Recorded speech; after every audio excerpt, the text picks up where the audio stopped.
भगवान विष्णु मंगलम गरुड़ध्वज मंगलम पुंडरीकाक्ष मंगलाय तनोहरि सर्वमंगल मांगल्ये शिवे सर्वार्थ साधिके शरणे त्र्यंबके गौरी नारायणी नमस्तुते अच्युतं केशवं राम नारायणं कृष्ण दामोदरं वासुदेवं भजे श्रीधरं माधवं गोपिका वल्लभं जानकी नायकं रामचंद्रं भजे हरे राम राम राम हरे हरे हरे कृष्णा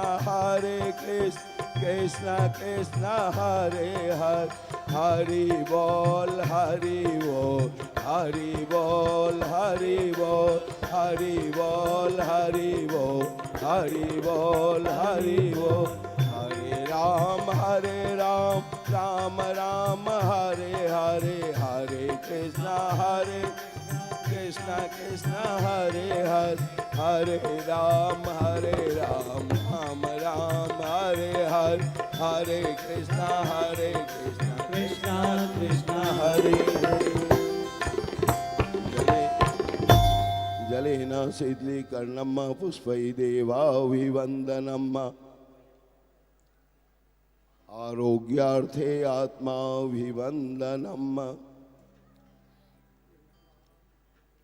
हस्तौ प्रक्षाल्य पुष्पाण्यादाय हरिः ॐ यज्ञेन यज्ञमय जन्त देवास्थानि धर्माणि प्रथमान्यासन्न ते हनाकं महिमानः ससन्त्रयत पूर्वे साध्याः सन्ति देवाः त्वमेव माता च पिता त्वमेव त्वमेव बन्धो च सखा त्वमेव त्वमेव विद्या द्रविणं त्वमेव त्वमेव सर्वं मम देव देव त्वमेव सर्वं मम देव देव नाना सुगंध पुष्पाणि यथा कालोद्भवानि च पुष्पांजलिर्मया दत्तं गृहाणां परमेश्वरः चरणारविंदे मन पुष्पांजलिं समर्पयामि।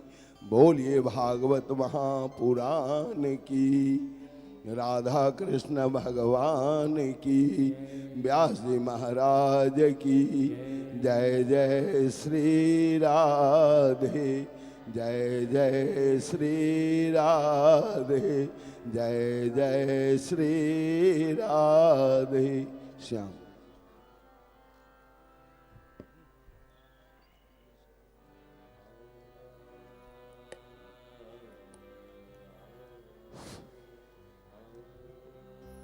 सभी लोग व्यासपीठ को खाली करें जल्दी से जल्द। मैं आज आदि शक्तियों से आज की चतुर्थ दिवस की दीप प्रज्वलन के लिए जिनका नाम लूंगा कृपया मंच पर आइएगा।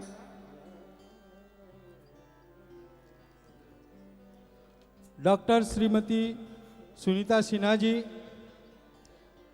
श्रीमती चंचला मिश्रा जी, श्रीमती मंजुला तिवारी जी, श्रीमती रीना ठाकुर जी, श्रीमती नीलम झा जी, श्रीमती रंजू मिश्रा जी, श्रीमती नीलू मिश्रा जी, श्रीमती छाया झा जी, श्रीमती मनोरमा झा जी, श्रीमती नीलम चौधरी जी, आप सभी आज के चतुर्थ दिवस के भागवत पुराण की कथा से पहले दीप का प्रज्वलन करें।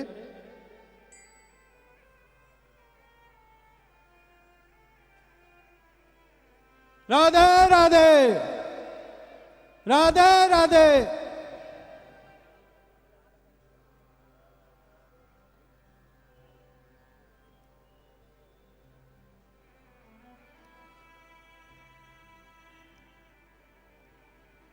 ओम चंद्रमा मनसो जात चचोः सूर्यो अजायत श्रोत्रात् वायुश्च प्राणश्च मुखा दग्निरजायत।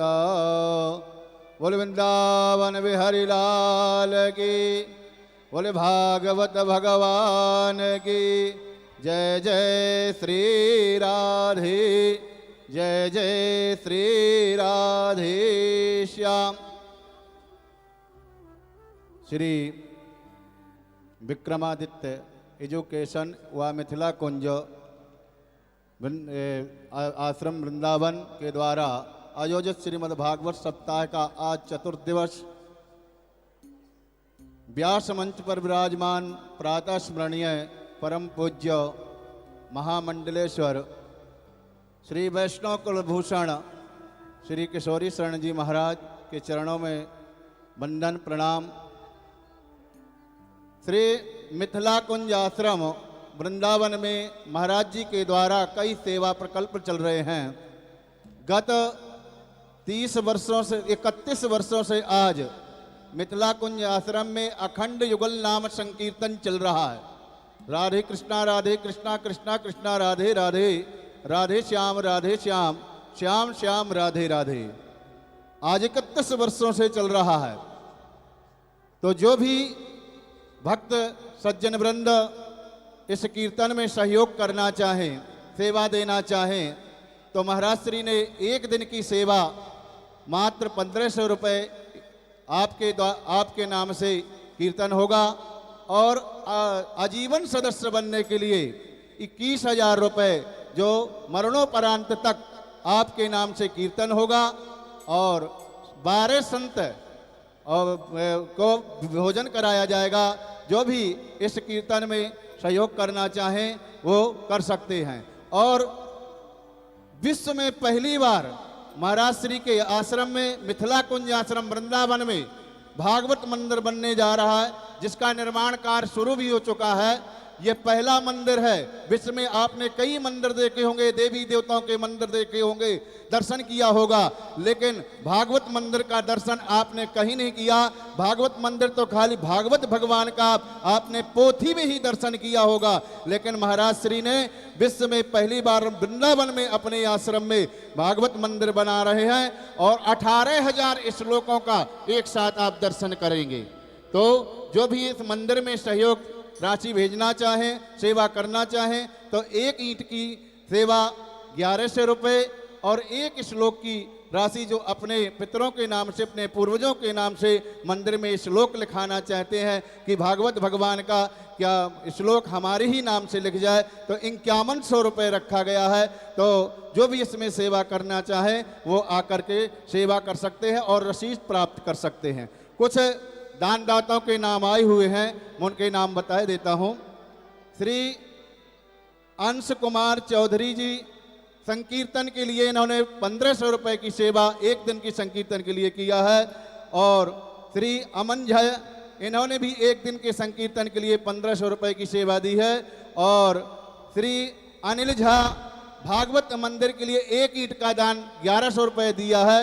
और श्री आशा झा इन्होंने संकीर्तन के लिए 1500 रुपये की सेवा दी है। और नीलम झा, कमलेश चौधरी इन्होंने भी संकीर्तन के लिए 1500 रुपये का सहयोग किया है। और श्री राजेंद्र गुप्ता जी इन्होंने भी एक ईंट का दान 1100 रुपये देकर के भागवत मंदिर में किया है। इन सभी दानदाताओं के लिए जोर से ताली का स्वागत करें। और अब आइए श्री महाराज श्री से प्रार्थना करेंगे कि चतुर्दिवस की कथा सुना करके हमें कृतार्थ करें। जय जय श्री राधे।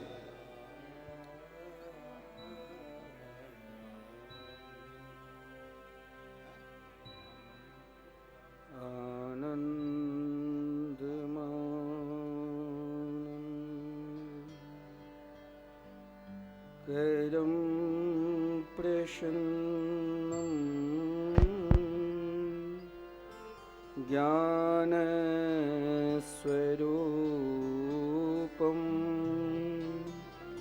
निजे भावयुक्तं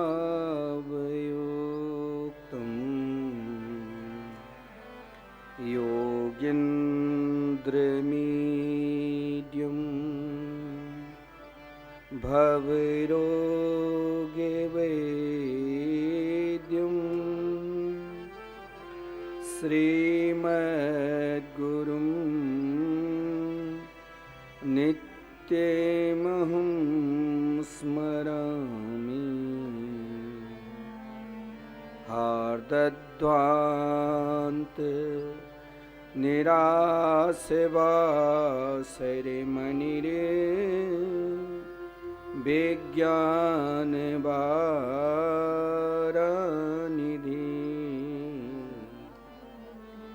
भक्ताभीष्ट सहस्रपूरणनिविधो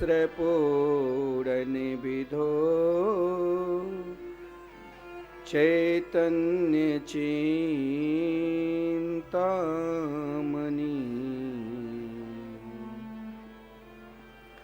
सद्भृंगे सित भक्ति नलिनी व्याको से तो दया सुषमाकं कुरितां भवार्ति समनं निम्बार्कनामुनि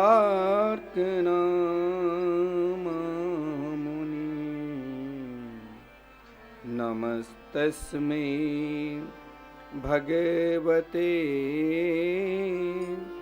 कृष्णाय कुंठमेधसे राधाधर सुधा सिंधो नमो नित्ये बिहारिणी वाञ्छाकल्प तरोभ्यश्च कृपा सिंधुभ्य एव च पतितानां पावनेभ्यो वैष्णवेभ्यो नमो नमः।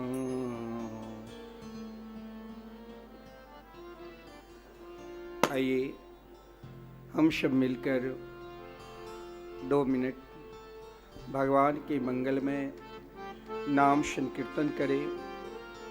तत्पश्चात कथामृत का रसास्वादन करेंगे। राधे कृष्णा राधे कृष्णा कृष्णा कृष्णा राधे राधे राधे श्याम राधे श्याम श्याम श्याम राधे राधे। सब मीठी ताली देते हुए भगवान के मंगल में नाम संकीर्तन करें।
राधे श्याम राधे श्याम श्याम श्याम राधे राधे राधे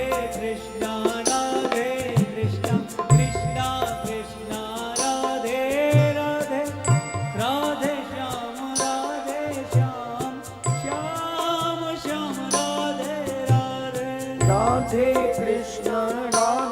कृष्ण कृष्ण कृष्ण राधे राधे राधे श्याम श्याम श्याम राधे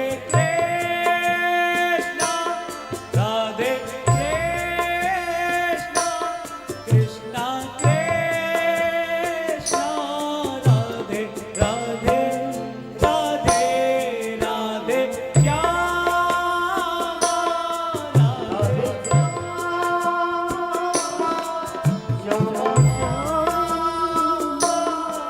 राधे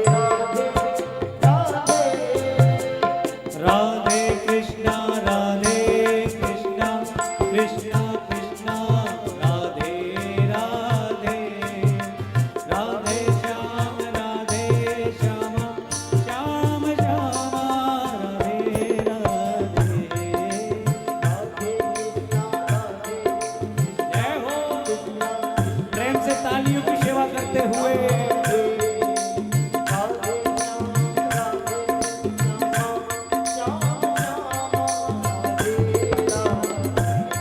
ओ राधे कृष्णा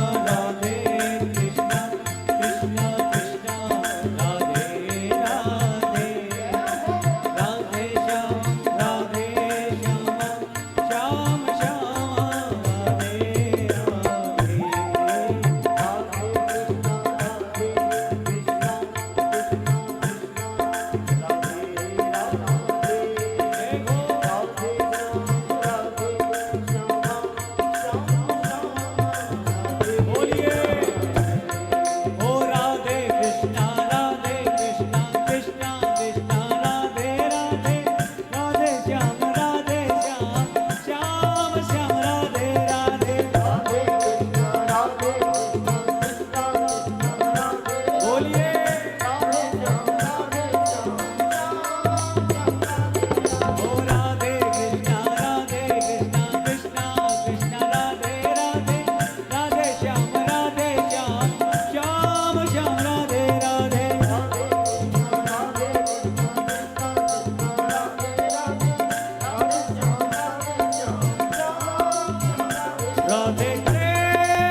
वृंदावन बिहारी लाल की जय। श्री सद्गुरुदेव भगवान की जय। श्रीमद्भागवत महापुराण की जय। श्री नाम संकीर्तन की जय। समस्त विप्र समाज की जय। श्री हनुमान जी महाराज की जय। जय जय श्री राधे। जय जय श्री राधे।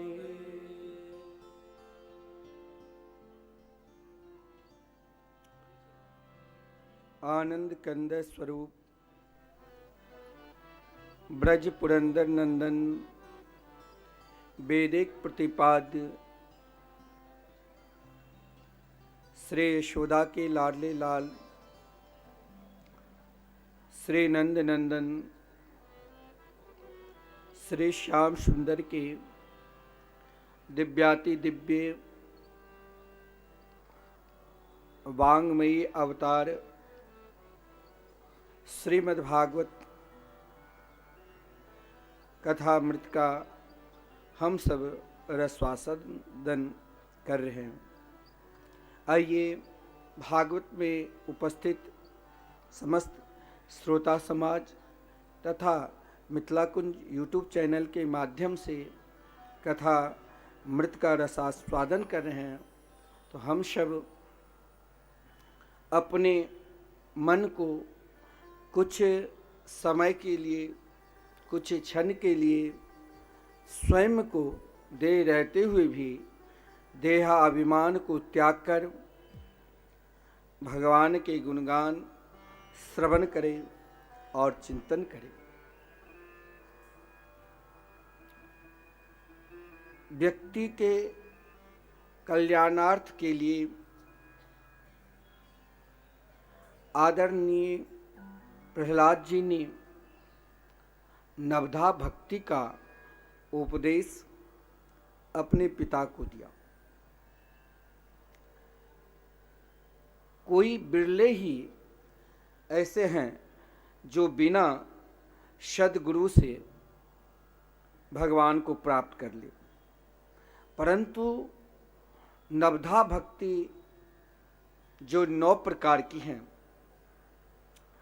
इन नवधा भक्ति को प्राप्त करने के लिए चाहे इन नवधा भक्ति में श्रवण हो, कीर्तन हो, स्मरण हो, पाद सेवन हो, अर्चन हो, बंदन हो, चाहे दास्य भाव हो और चाहे आत्मनिवेदन भाव हो, लेकिन ध्यान देना, मुक्ति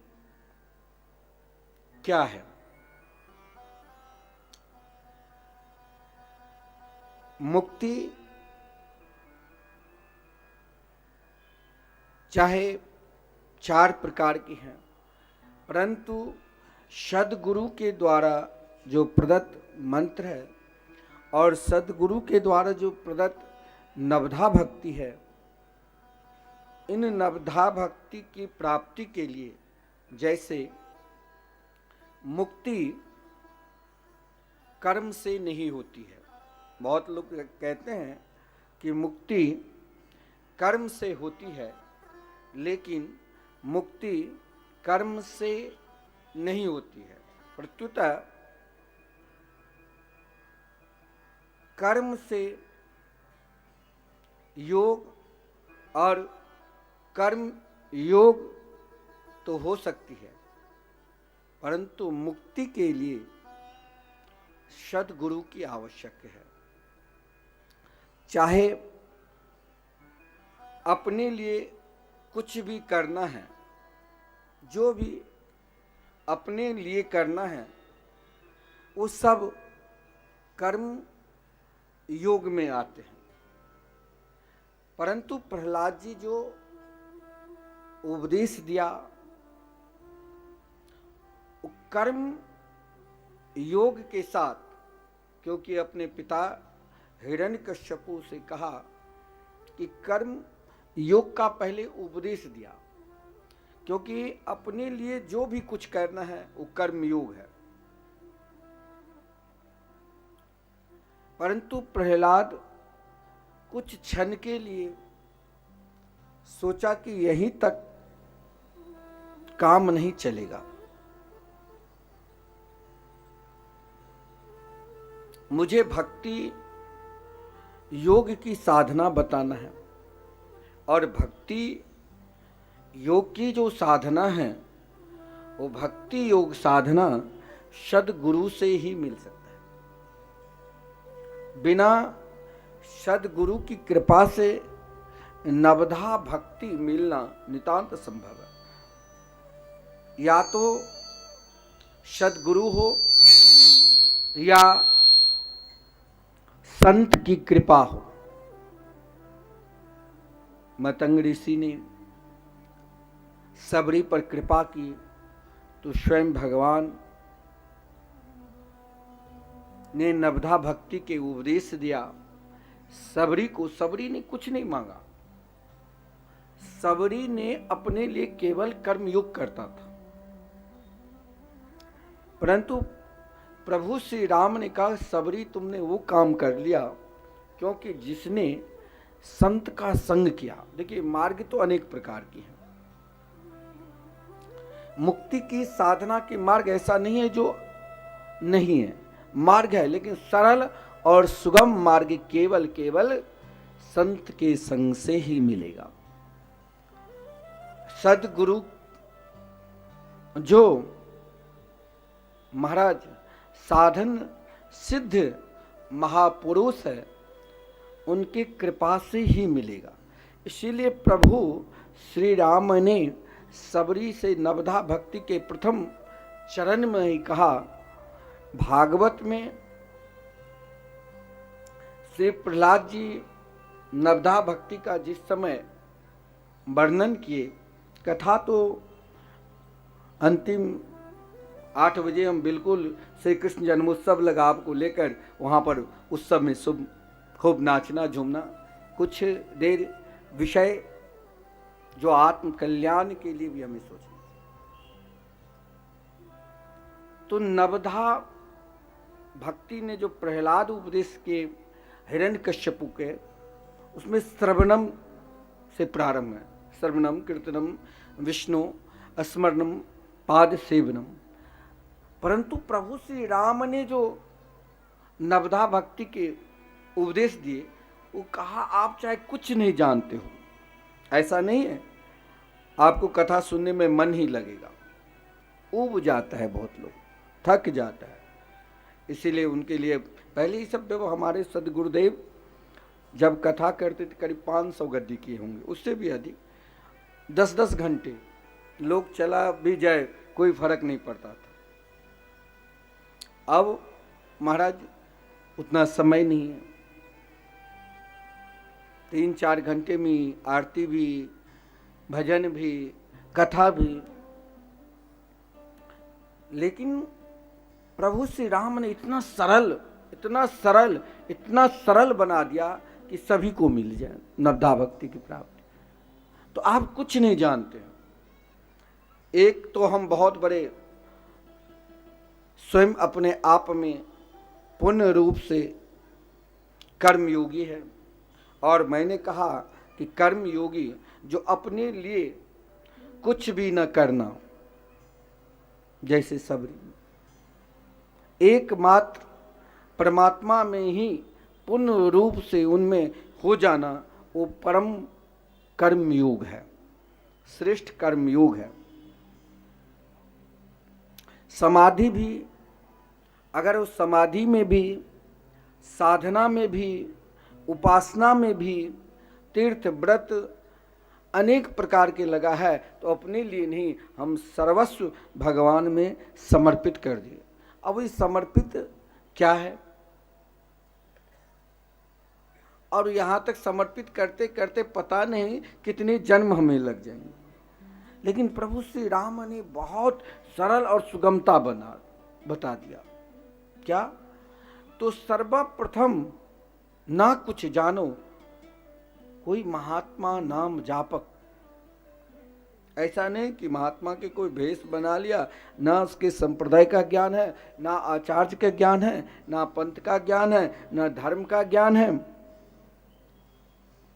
वैसे तो महाराज सब इसमें पूजाते हैं, परंतु जो संप्रदाय संपन्न है, जो धर्म संपन्न है, जो वैष्णव है, जिनकी आचार्य परंपरा वैष्णवता रही है, और जो महाराज सब कुछ छोड़ सकते हैं, भगवान के मंगल में मधुर में भजन नहीं छोड़ सकते हैं, ऐसे महापुरुषों की संग करने लग जाओ। अगर आपको कथा सुनने में मन नहीं लगता है, कीर्तन करने में मन नहीं लगता है, भगवान के स्मरण करने में नहीं लगता है मन, भगवान की पूजा करने में मन नहीं लगता है, भगवान में दासत्व भाव नहीं आता है, भगवान में प्रेम नहीं जगता है, भगवान में समर्पित भाव नहीं आता है, तो घबराने की जरूरत नहीं।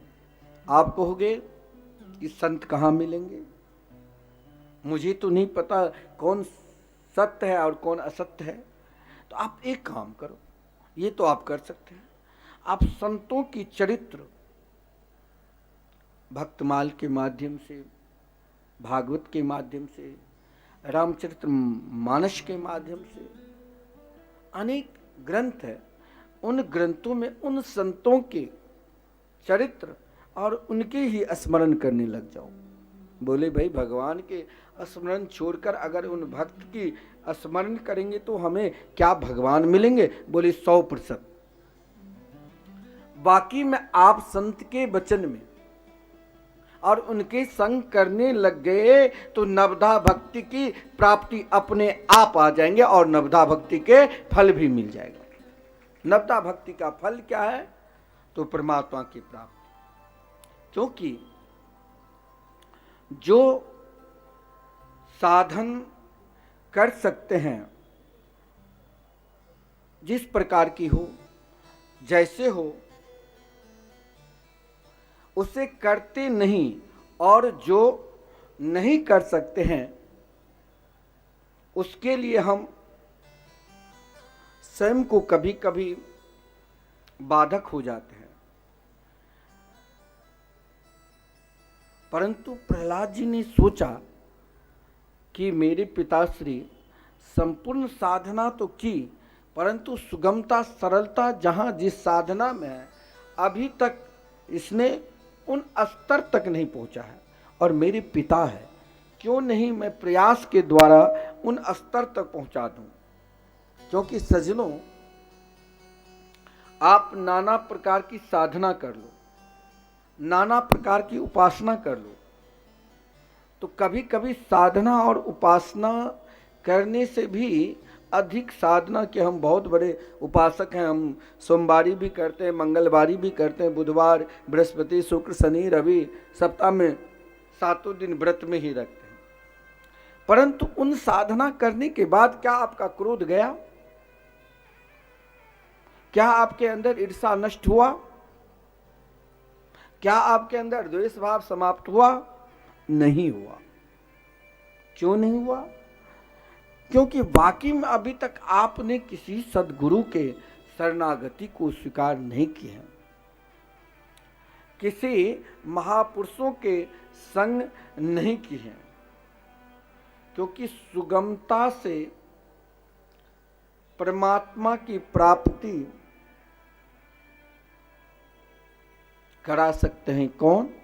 जो भगवान के हो चुके हैं। क्योंकि सज्जनों, भक्ति में अहंकार को बदला जाता है।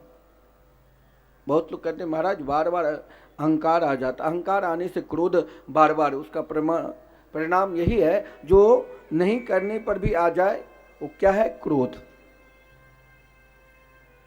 परंतु उसे शांत करना है, उसे पूर्ण रूप से मिटाना है, उसे हमें अपने पास तक नहीं आने देना है।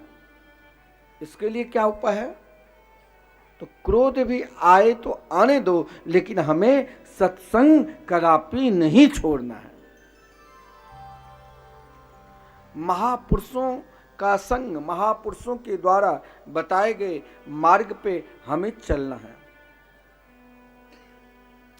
क्योंकि सज्जनों, जो साधन नहीं कर सकते हैं, हमें कोई कहेंगे समुद्र के उस पार पैदल चले जाओ, जा सकते हो। हमें कहेंगे यहीं बैठकर 24 घंटे बैठे रहो और कुछ काम नहीं करो, कर सकते हैं। जो साधन नहीं कर सकते हैं उसका हम लोभ भी ना करें, और जो कर सकते हैं वो निरंतर करो। और क्या कर सकते हैं? नवधा भक्ति के जो कोई भी चरण हो, 9 प्रकार की नवधा भक्ति है, इनमें से हम एक साधना कहीं भी कर सकते हैं। वह किसी भी प्रकार के नियम नहीं है। भगवान की कथा भी हम श्रवण कर सकते हैं और भगवान की कथा भी हम सुना सकते हैं, मनन कर सकते हैं, चिंतन कर सकते हैं। भगवान के कीर्तन भी हम कर सकते हैं और भगवान के कीर्तन भी हम करा सकते हैं, क्योंकि ये साधना बहुत सरल और सुगम है। और ये साधना कब मिलेगा? तो जैसे प्रहलाद जी ने अपने पिता से कहा था कि वनम गतो यद धरी माश्रेता, वन में क्यों कहा जाने के लिए?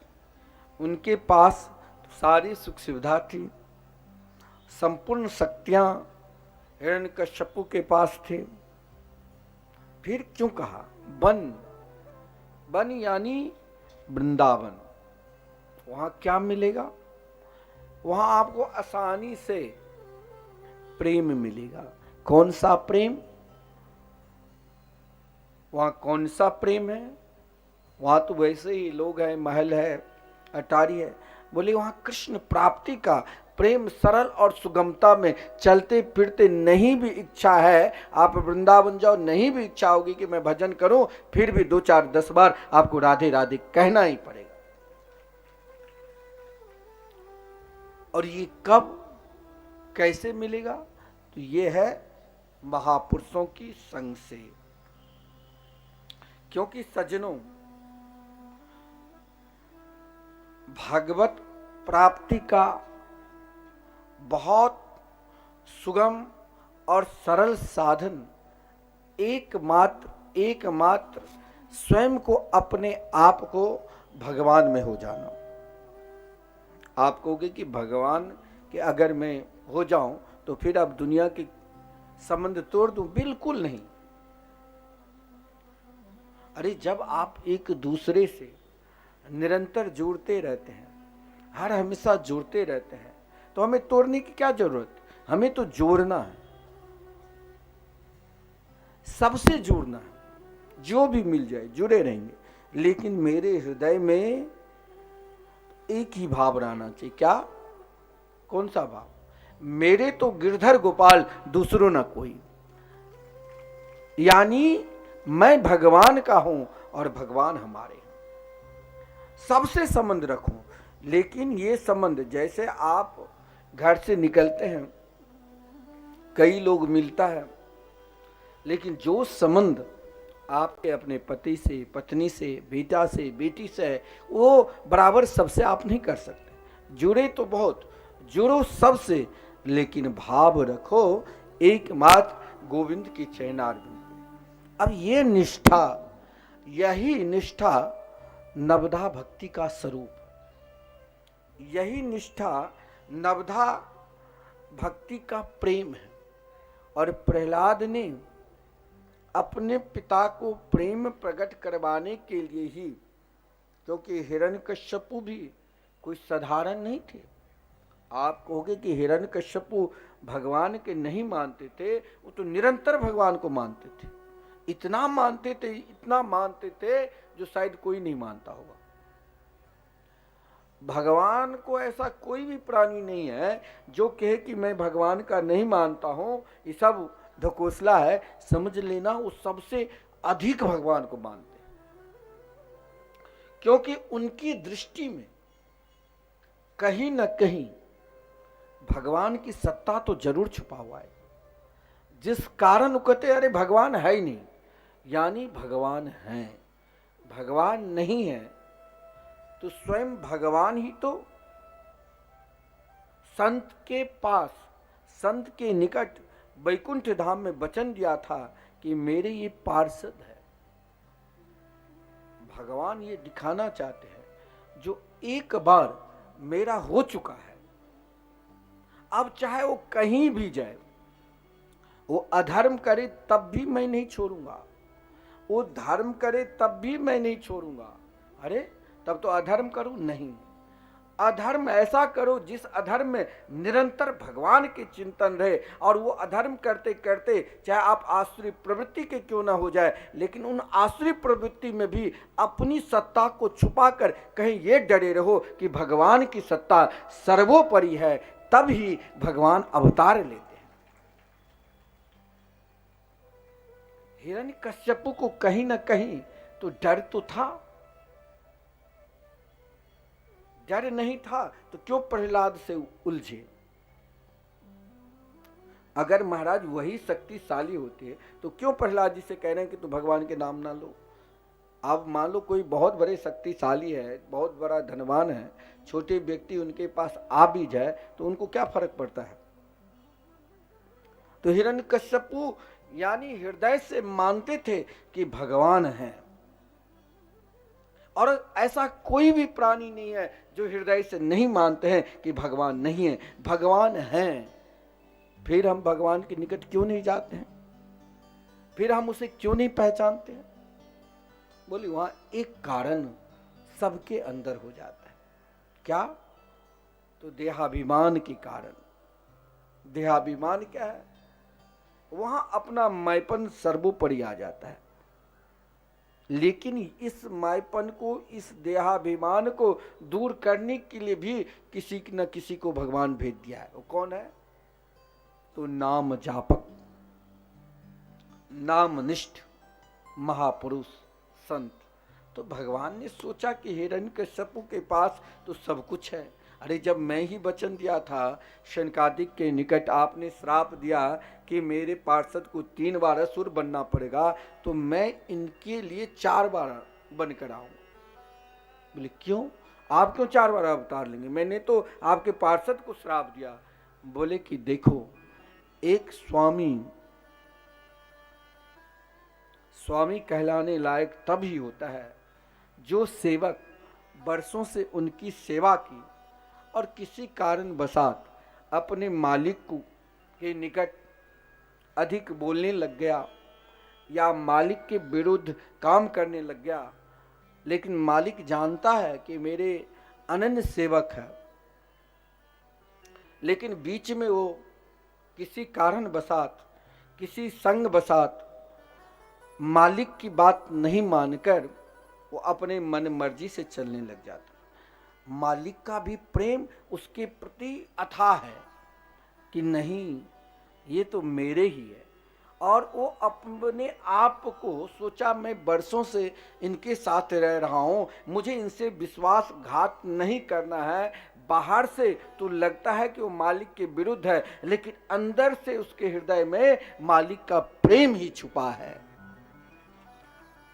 और यह जब संबंध हो जाता है तो मालिक हृदय से, चाहे वो आज कोई ऐसे भी नौकर है, मुनीम है, जो मालिक से सीधे बात करने लग जाते, वो नहीं डरता है, डांट भी देते हैं। ऐसे ही भगवान है। भगवान ने देखा कि कुछ ये तो मेरा ही है ना, और मेरा है तो मैं इसे क्यों छोड़ दूं? भगवान कभी आपको सब छोड़ सकता है। आपको लगेगा कि भगवान हमें धन कम दे दिया तो हमसे प्रेम नहीं करता है, हमें प्रतिष्ठा कम दे दिया तो हमसे प्रेम नहीं। बहुत प्रेम करते हैं, अति प्रेम करते हैं, वो सबके प्रेम करते हैं। मन में ऐसा भ्रम हो जाता है, और उस भ्रम को हटाने की ताकत किसे है? तो सद्गुरु की, महापुरुषों की, संत की। तो भगवान ने सोचा कि हिरण्यकश्यपु के डर से संपूर्ण देवता भी भयभीत है, तो क्यों नहीं इन भाई को दूर तो कोई कर ही नहीं सकता है, इससे भी अधिक जिससे ये भयभीत रहे। वो किसे भेजूं? मैं तो नहीं जा सकता हूं। तो भगवान अपने सबसे प्रिय सबसे प्रिय सेवक भजनानंदी को, भक्त को भेज देते हैं। मैंने कहा आपको साधना में पूजा पाठ, कथा, सत्संग मन न लगे तो घबराना नहीं। आप स्वयं को अपने आप में भी सत्संग कर सकते हैं। कैसे?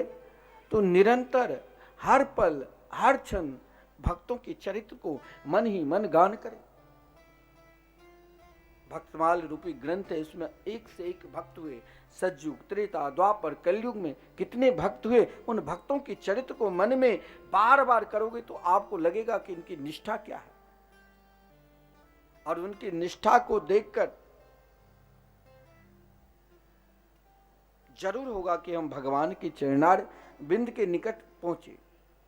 कबीरदास जी को सिकंदर लोधी ने हाथ पैर में हथकड़ी बेड़ियां बांधकर गंगा जी में फेंक दिया तो कबीरदास जी बोले, वाह ठाकुर, आज तुम्हारी बहुत बड़ी कृपा हुई। हे श्याम सुंदर, आज तो गंगा जी में बैठकर ही आपके भजन करेंगे। और उनके दृष्टि से वो समाप्त हो गए, लेकिन भगवान ने उन हथकड़ी बेड़ियां को खोलकर फिर उनके पास ले आए। अग्नि में भी जलाने की कोशिश की, नाना प्रकार के दंड दिया, लेकिन कुछ नहीं बिगड़े। ये तो सतयुग कलयुग के भक्त। और प्रहलाद जी सतयुग के भक्त। प्रहलाद जी ने अपने पिता से कहा कि आप मेरे पिता हैं। एक पुत्र का पुत्र, देखिए, 3 की आपने सेवा कर ली तो ब्रह्मांड के संपूर्ण देवताओं की सेवा कर ली। हमारे शास्त्र में कहा गया वो 3 कौन है? तो माता, पिता और सदगुरु। माता की सेवा करने से स्वर्ग लोक, पिता की सेवा करने से ब्रह्मलोक, और सदगुरु की शरण जाने से गोलोक धाम की प्राप्ति होती है। तो प्रहलाद जी ने कहा, क्यों नहीं पिता की सेवा करूं, चाहे पिता कैसे भी क्यों ना हो, लेकिन संतान तो वही संतान कहलाने की लायक है जो अपने माता पिता को नित्य सेवा करे और परमात्मा के चरणार बिंद को पुण्य भक्त बना दे। तो प्रहलाद जी ने सोचा, पुत्र भी बन गए और कुछ क्षण के लिए सदगुरु भी बन गए, क्योंकि सदगुरु ही नवदा भक्ति का ज्ञान दे सकता है। सदगुरु के अलावा किसी की शक्ति ही नहीं। तो प्रहलाद ने अपने पिता के समीप, भगवान कभी किसी को त्यागते ही नहीं, ध्यान देना, भगवान स्वयं बनकर प्रहलाद आए थे। और भगवान प्रहलाद के रूप में सबरी को भगवान स्वयं प्रकट होकर नवदा भक्ति का उपदेश दिए। और इधर भगवान हिरण्यकश्यप के ऊपर देखिए क्या कृपा है। एक हिरण्यकश्यप की ऐसी कृपा है जिन कृपा के लिए भगवान प्रतीक्षा किया ही नहीं। कोई दुष्ट होता, अधर्मी होता, पापी होता, कंस भी पापी था,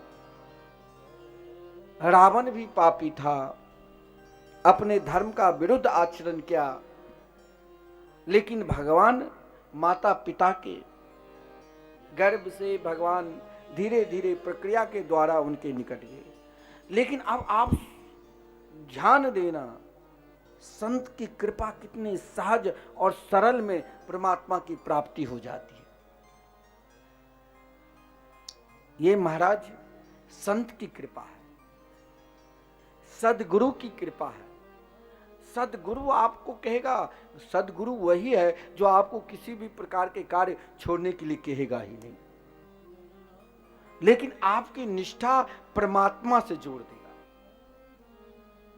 हिरण्यकश्यप को ऐसा विश्वास भी नहीं था कि जो प्रहलाद भगवान के नाम में इतना विश्वास है, इस प्रकार दिन रात लगे रहते हैं, जरा मैं भी इनकी परीक्षा तो ले लूं। तो कह दिया, मैं कहीं नहीं जाऊंगा, ना मैं किसी तीर्थ स्थान में जाऊंगा, ना मैं कोई धर्म और पुण्य करूंगा और तेरे प्रभु के नाम में इतनी ही शक्ति है और तुम कहते हो नाम आप कहीं भी ले लो, नहाए हो नहीं नहाए हो, खाए हो नहीं खाए हो, जिस अवस्था में है वो तो मेरे प्रभु दौड़ते हुए भागते हुए अपने परम प्रिय भक्त, चाहे वो जहां भी है जिस कोने में है, वो तो दौड़े चले आते हैं, भागते चले आते हैं। तो वो इस वचन सत्य करने के लिए भगवान ने ऐसे क्या, यहाँ कोई माता पिता का वर्णन नहीं है, यहाँ तो सीधे प्रहलाद ने कहा इस जड़ में है तो भगवान का वाह, आज तुमने मुझे प्रत्यक्ष प्रकट करवा दिया। कहा प्रभु मैं डर से नहीं, डरता तो पहले ही डरे रहते, मैं केवल यह दिखाना चाहता हूं कि प्राणी मात्र का कल्याण एकमात्र कृष्ण नाम में ही है, परमात्मा के मंगल में नाम में ही। और आप कितनी दयालु है, कितने कृपालु है, आप जड़ से प्रकट होकर नरसिंह भगवान के रूप में विचित्र रूप धारण किया, जिस विचित्र रूप को लक्ष्मी जी भी नहीं पहचान पाई थी। लक्ष्मी जी भी उन विचित्र रूप को, देखिए भगवान के नाम पर विश्वास तब ही होगा जब आपका पुकार सही रहेगा। एक छोटे छोटे बालक प्रहलाद जी के साथ रहकर महाराज भगवान नाम पर विश्वास कर लिया, लेकिन हिरण्यकश्यपु संपूर्ण तप में सर्वश्रेष्ठ तप क्या था, जो ब्रह्मा जी को प्रसन्न कर लिए थे। भगवान को अलग से उनके लिए महीने प्रकट पुरुषोत्तम मास प्रकट करके उनका उद्धार करना पड़ा था। भगवान को ना नर और ना मनुष्य अलग रूप में आना पड़ा था, जिसकी पहचान कोई नहीं कर पाए। वो कौन कर लिया, एक नन्हे से छोटे से बालक प्रहलाद। और महाराज कहा हे प्रभु आपके गुण का कौन वर्णन करे, सहजता में सुगमता में अगर भगवान को प्राप्त करो तो आपके घर में आपको बंबई से भी कहीं जाने की जरूरत नहीं, घर में ही वो दौड़े चले आएंगे, भागे चले आएंगे। वो तो हरि इतनी दयालु, इतनी कृपा। हरि गुण गाए, जिसने हरि गुण गाए, हरि दौड़े चले आए, हरि दौड़े चले आए, हरि दौड़े चले आए, हरि भागे चले आए, हरि दौड़े चले आए, हरि भागे चले आए, हरि दौड़े चले आए, हरि भागे चले आए। जिसने हरि गुण गाए, हाँ जिसने हरि गुण गाए,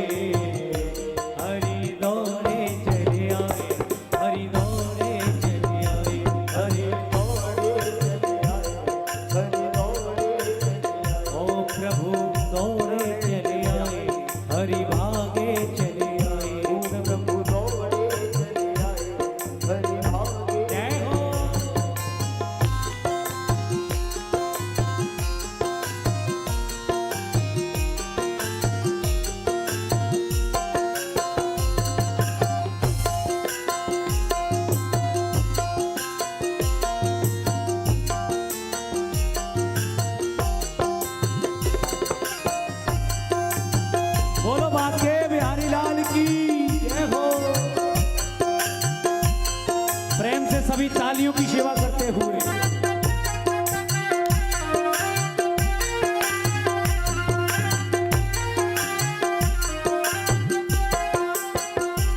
भक्त प्रहलाद ने था पुकारा, भक्त प्रहलाद ने था पुकारा, भक्त प्रहलाद ने था पुकारा, भक्त प्रहलाद हिरण्यकश्यपु को आकर के मारा, हिरण्यकश्यपु को आकर के मारा, हिरण्यकश्यपु को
द्रौपदी कौरवों से घिरी थी, द्रौपदी कौरवों से घिरी थी, मुरली वाले से विनती करी थी, मुरली वाले से विनती करी थी, ओ मुरली वाले से विनती करी थी, मुरली वाले से विनती करी थी।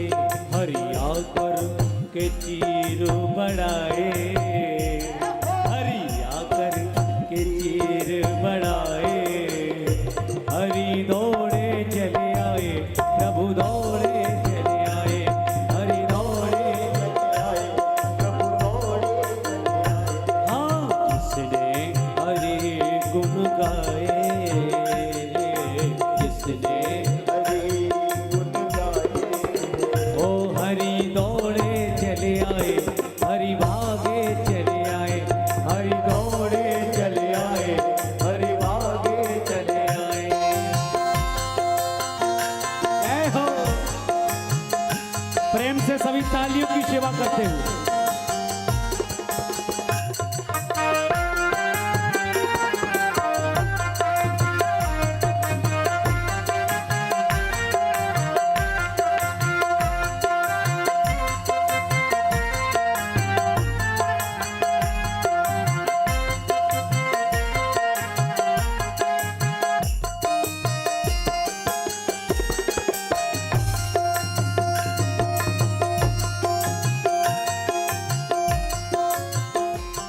दुर्योधन के में भाभी त्यागे, दुर्योधन के मेवा भी त्यागे, दुर्योधन के में भाभी त्यागे, दुर्योधन के मेवा भी त्यागे, भूख लागी तो उठ करके भागे, भूख लागी तो उठ कर के भागे, ओ भूख लागी तो उठ करके भागे, भूख लागी तो उठ कर के भागे।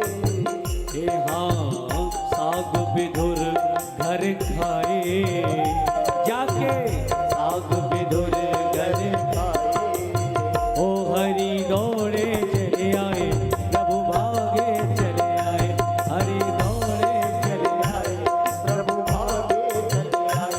हाँ जिसने हरि गुण गाए, हाँ जिसने हरि गुण गाए, हरि दौड़े चले आए, प्रभु भागे चले आए, हरि दौड़े चले आए, प्रभु भागे चले आए। हरि दौड़े चले आए, प्रभु भागे चले आए, हरि प्रभु भागे चले आए। हाँ जिसने हरि गुण गाए, हाँ जिसने हरि गुण गाए, ओ हरि दौड़े चले आए, प्रभु भागे चले आए, हरि दौड़े चले आए, प्रभु भागे चले आए। हरि दौड़े चले आए, प्रभु भागे चले आए, हरि दौड़े चले आए, प्रभु भागे। ओ राधे कृष्णा कृष्णा कृष्णा राधे राधे, राधे श्याम श्याम राम राधे राधे राधे कृष्ण राधे कृष्ण कृष्ण कृष्ण राधे राधे, राधे श्याम राधे सभी बोलिए राधे कृष्णा कृष्णा कृष्णा राधे राधे, राधे श्याम राधे श्याम गाइए राधे राधे, राधे कृष्णा कृष्णा कृष्णा राधे राधे, राधे श्याम राधे श्याम राधे राधे, राधे कृष्णा कृष्णा कृष्णा राधे राधे, राधे श्याम राधे श्याम राधे, राधे कृष्णा कृष्णा कृष्णा राधे राधे, राधे श्याम राधे श्याम हरि दौड़े चले आए, हरि दौड़े चले आए, हरि दौड़े चले आए, हरि भागे चले आए, हरि दौड़े चले आए, हरि भागे चले आए, हरि दौड़े चले आए, हरि भागे चले आए। ओ हरि दौड़े चले आए, हरि भागे चले आए। जय जय श्री राधे। आपने प्रहलाद जी के चरित्र कितने बार श्रवण किए होंगे और प्राय सब जानते हैं कि भगवान ने प्रहलाद के वचन सत्य करने के लिए नरसिंह अवतार धारण किए। लेकिन इस प्रसंग में दो शब्द बहुत महत्वपूर्ण हैं, दो श्लोक सबसे अधिक महत्वपूर्ण है। जिस समय प्रहलाद जी ने भगवान की स्तुति की, स्तुति में वैसे 40 मंत्र हैं, लेकिन इनमें दो जो श्रेष्ठ महत्वपूर्ण है, क्योंकि हर व्यक्ति के अंदर कभी कभी मन में यह बात जरूर आता ही होगा कि हम तो बहुत दान देते हैं, क्या दान से ही भगवान मिल जाएंगे? कोई मन में सोचता होगा कि हम त्रिकाल संध्या करते हैं और कुछ करने की क्या जरूरत, क्या उससे ही हम भक्ति को प्राप्त कर लेंगे? कोई मन में यह भी सोचता होगा हमसे श्रेष्ठ कोई ना गुणवान है, कोई ना धनवान है, कोई ना ज्ञानी है, हम संपूर्ण वेदों के ज्ञाता है, क्या वो भगवान को प्राप्त कर लेंगे? कोई यह भी सोचता होगा कि हम तो दिन रात साधना करते हैं और साधना करने वाले के मन अशांति रहे तो क्यों साधना करूं? परंतु प्रहलाद ने सब कुछ काट दिया। प्रहलाद जी ने कहा वहां तक जाने की जरूरत ही नहीं। प्रहलाद जी जैसे घर और परिवार के अभिभावक माता पिता अपने बच्चे के लिए कुछ ऐसा धन रख देता है कि जब सारा धन नष्ट हो जाए तो इसे मैं बहुत छुपा कर रख दिया हूँ लॉकर में, तब ही खोलना। उसी प्रकार प्रहलाद जी ने सतयुग, त्रेता, द्वापर और कलयुग के साधक के लिए, भक्त के लिए ये जो दो श्लोक है बहुत महत्वपूर्ण, और महाराज भगवान के परमात्मा के मंगल में, नामामृत में, विश्वास में पूर्ण रूप से समर्पित कर दिया। क्योंकि होता है हर व्यक्ति का, कुछ दिन भजन कर लिया, कुछ घटना घट गई, भजन छोड़ देता है, कुछ दिन साधना कर लिया, कोई घटना घट गई, साधना छोड़ देते हैं। लेकिन प्रहलाद ने कहा कि आप मिलते हैं कब, किस साधना से आप जल्दी मिलते हैं, ये तो मेरा अनुभव हो चुका है। भगवान मुस्कुराने लग गए। नरसिंह भगवान जो महाराज संपूर्ण देवता ने स्तुति की फिर भी नहीं मुस्कुराए, और इतना ही नहीं उनकी पत्नी लक्ष्मी जी आकर स्तुति की फिर भी नहीं मुस्कुराए। लेकिन प्रहलाद जी ने दो शब्द कहा, मुस्कुराने लग गए। बोले आज हम आपकी महिमा जगत में प्रकट कर दूं। भगवान ने इशारा में मना किया कि नहीं, सत्कर्म अनेक प्रकार के हैं। बोले प्रभु वो मैं भी जानता हूं, लेकिन आज मुझे प्रकट करने दो कि आप इतने दयालु है, इतने कृपालु है। ये प्रहलाद जी ने ये जो शब्द भगवान से कहा तो नरसिंह भगवान तभी मुस्कुराने लगे। प्रहलाद जी ने कहा मैं बोलूं, भगवान मना कर रहे हैं। प्रहलाद जी कहा कि भगवान ने कहा कहीं बड़े बड़े साधक की मन में ग्लानि ना हो जाए कि ये प्रहलाद क्या बोल दिए। बोले आज जो भी हो मैं जरूर बोलूंगा। जो हिरण्यकश्यपु से नहीं डरा, अपने पिता को, देखिए पिता की अवहेलना नहीं की। आप कहोगे कि अपने पिता की अवहेलना की, पुत्र का वही कर्तव्य है जिसमें मेरे पूर्वज का, माता पिता का कल्याण हो, वो करना चाहिए। तो प्रहलाद ने केवल हिरण्यकश्यपु के कल्याण के लिए ही भगवान को प्रकट कराया। लेकिन आज जब भगवान प्रकट हो गए तब भगवान ने कहा अब तो मैं तेरे पिता को कल्याण कर दिया, अब क्या बोलूं? बोले मैं आज बोलूंगा। बोले क्या? विप्रा द्विसद गुणायुता दर बिंदनाभ पादार बिंद विमुखा स्वपचम वसिष्ठम मन्ये तदर्पित मनो बचने हितार्था प्राणम पुनाति सकुलम न तो भूरिमाना। मैं मानता हूं आप दिन रात यज्ञ कर रहे हैं, लेकिन कलयुग में सबसे बड़ा यज्ञ प्राय सब बहुत लोग हिंदू संस्कृति को जानने वाले, सनातन धर्म को मानने वाले एक बार तो जरूर संपूर्ण गीता पढ़ लिया होगा।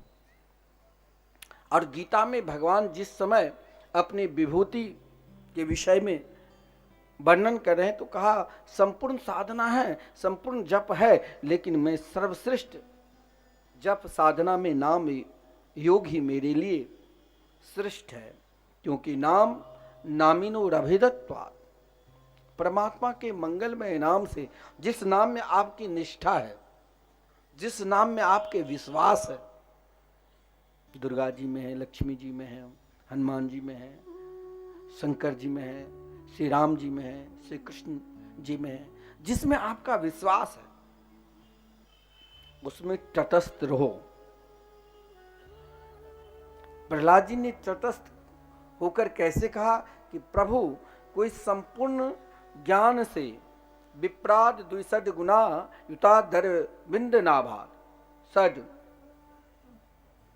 6 जो हमारे धर्म शास्त्र है, 6 धर्म शास्त्र का आचार्य व्यास, पतंजलि, गौतम, कपिल, कनाद, ऐसे धर्म शास्त्र के आचार्य संपन्न कोई है, लेकिन उन शास्त्र और पुराण के ज्ञाता होने के बाद भी अगर उसके हृदय में कृष्ण नाम पर विश्वास नहीं है तो वो मेरे लिए श्रेष्ठ नहीं, मेरे लिए तो वो श्रेष्ठ है जो आपके मंगल में नाम लेते हैं, चाहे वो कुछ भी करते हैं।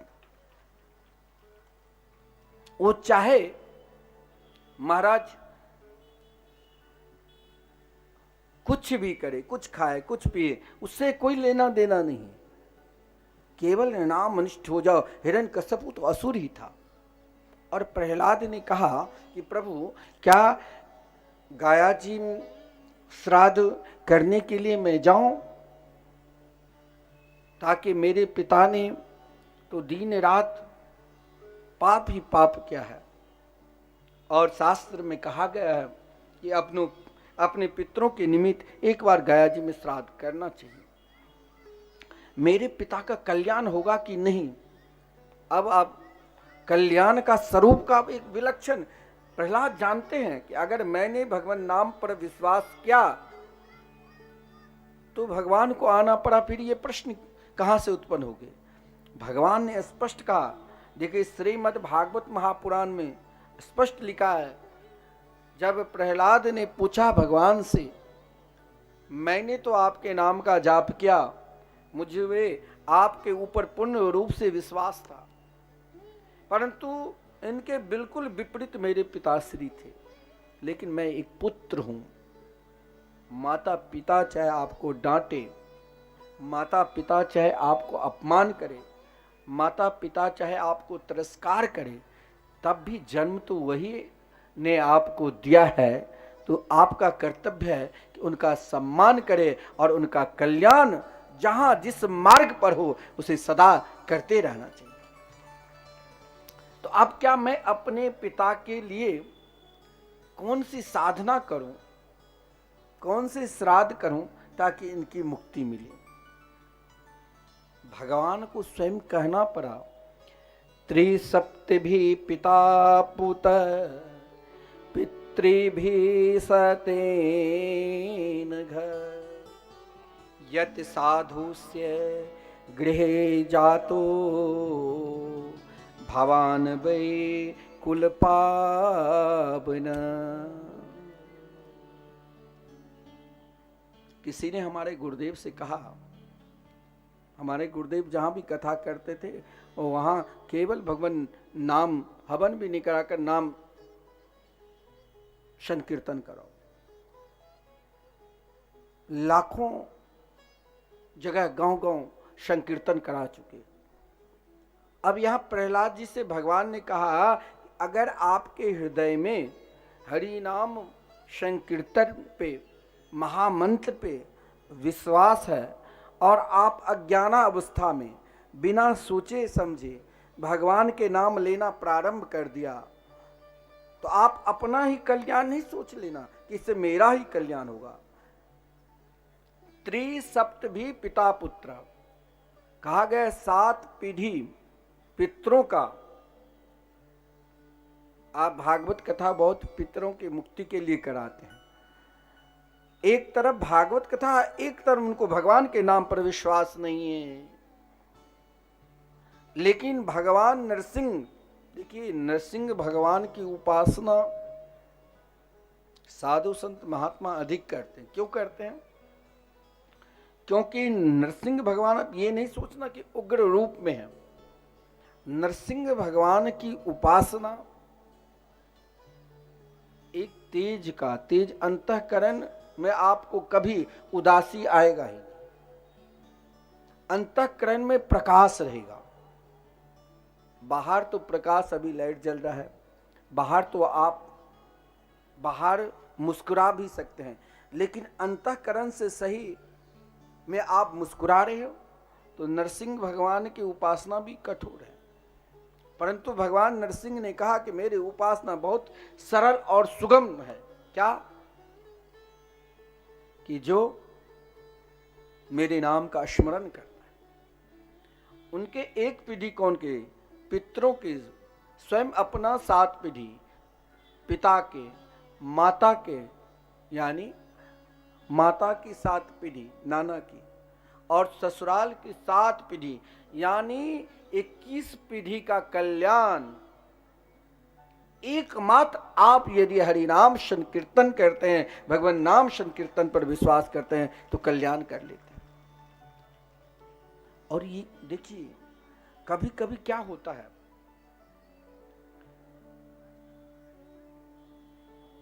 बल का अभिमान, धन का अभिमान वहां तक नहीं जाने देते, लेकिन उस अभिमान को तोड़ने की भी शक्ति भगवान के मंगलमय मधुरमय नाम है। ज्ञान कुछ ना हो, अज्ञानी है, फिर भी देखिए, मैं बार बार हर प्रसंग पर आपको भागवत का जो सार तत्व है, कथा है, कथा तो प्राय सब कथा जानते, लेकिन उनका सारे तत्व क्यों ना हम पकड़े। गजेंद्र के अंदर बल का कमी नहीं था, हर प्रकार के बल था। आपके पास संपूर्ण पुरुषार्थ है, धन की भी कमी नहीं है, प्रतिष्ठा की भी कमी नहीं है, विद्या की भी कमी नहीं है, बल की भी कमी नहीं है, और प्रभाव की भी कमी नहीं है। तब भी कहीं कुछ छूटा हुआ है, तो छूटने के कारण हो सकता है पतन हो जाए, कोई रोक नहीं सकता है। आप कहोगे कि आप असत्य बोल रहे हो, नहीं। ऋषि त्वष्टा इंद्र को मारने वाला पुत्र चाहा था, लेकिन उदात और अनुदात के भेद के कारण क्या हुआ? इंद्र से मरने वाला पुत्र जन्म ले लिया। केवल यज्ञ करते हैं, लेकिन यज्ञ में आजकल पता भी नहीं चलता है कहाँ कैसे सामग्री लूं, कैसे यज्ञ कुंड में दूं, कभी कोई मारता है यूं, कभी कोई यूं, जो होता है जल्दी जल्दी समाप्त हो। उसका भी विधान है, उसका भी नियम है, उस प्रक्रिया से आप सही में चल रहे हो तभी फल मिलेगा। उदात अनुदात का भी भेद होगा तो उसका दोष होगा, लेकिन ध्यान देना, एक जगह दोष लगता ही नहीं। चाहे महाराज मन से करो और चाहे बेमन से करो। बोले कौन सा दोष नहीं लगता है? वो है भगवान के नाम। वाल्मीकि पुण्य रूप से श्री राम नाम नहीं लिया था, मरा मरा बोलकर वाल्मीकि ब्रह्म के समान हो गए। और महाराज महाराष्ट्र में तो वैसे तो संपूर्ण ब्रह्मांड में जो भी आप सत्कर्म करते हैं, जो भी संकल्प लेते हैं, पहले गणेश जी का आवाहन करते हैं। क्यों करते हैं, किस लिए करते हैं? ब्रह्मांड के सबसे अधिक भगवान के मंगलमय नाम में विश्वास यदि कोई किया तो श्री गणेश भगवान की। कैसे? तो एक बार संपूर्ण देवता ब्रह्मा जी के पास आए कि महाराज, देवता तो एक दो नहीं है, 3.5 करोड़ देव, 3.5 करोड़ तीर्थ, लेकिन किसी को एक को तो आप जैसे एक को तो प्रधान बनना ही पड़ता है। अब कथा के आयोजन हो रहे हैं तो अशोक सिन्हा जी मुख्य है ना, एक को बनना ही पड़ेगा, इसमें जलने की जरूरत नहीं।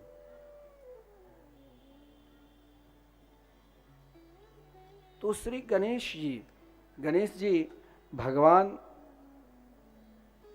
भोलेनाथ का ध्यान करते हुए देवर्षि नारद जी के पास पहुंचे कि देवर्षि नारद जी, मेरे पास तो कुछ ऐसा साधना भी नहीं है, एक छोटा सा चूहा है और यहाँ एक से एक देवता के पास विमान, पुष्प विमान, अनेक विमान है, तो मैं नहीं जाऊं। देवर्षि नारद जी जो महाराज परम नाम जापक, एक पल भी, एक क्षण भी नारायण नाम से अलग नहीं, बोले महाराज कैलाश पर्वत पर भोलेनाथ और माता पार्वती विराजमान है, एक काम करो आप। बोले क्या? आप श्री राम नाम लिखकर भोलेनाथ और माता पार्वती के निकट रख दो और नाम की 4 बार, क्योंकि साक्षी चाहिए, जैसे आप संकल्प लेते हैं, पंडित जी के रखते हैं, देवता की साक्षी, कोई भी संकल्प साक्षी तो चाहिए ना, कि वैसे हम कुछ कर लेंगे, साक्षी चाहिए। तो अपने माता पिता को ही अपना साक्षी बना दो और श्री राम नाम लिखकर कहा कि 4 बार परिक्रमा कर लो। नाम की परिक्रमा करने से 4 बार, कहीं वर्णन है कि 3 बार परिक्रमा की। और महाराज परिक्रमा करने के बाद माता पिता की आराधना करने लगे, माता पिता की उपासना करने लगे। संपूर्ण देवी देवता विचरण करते हुए, जिसके हमारे पास जो भी साधन था, उन साधन के द्वारा, उन विमान के द्वारा सब भोलेनाथ के निकट आए। सबसे पहले सबने देखा गणेश जी को, तो किसी को विश्वास ही नहीं हुआ, एक साधारण छोटा सा चूहा पर बैठकर क्या ब्रह्मांड को परिक्रमा कर लेंगे।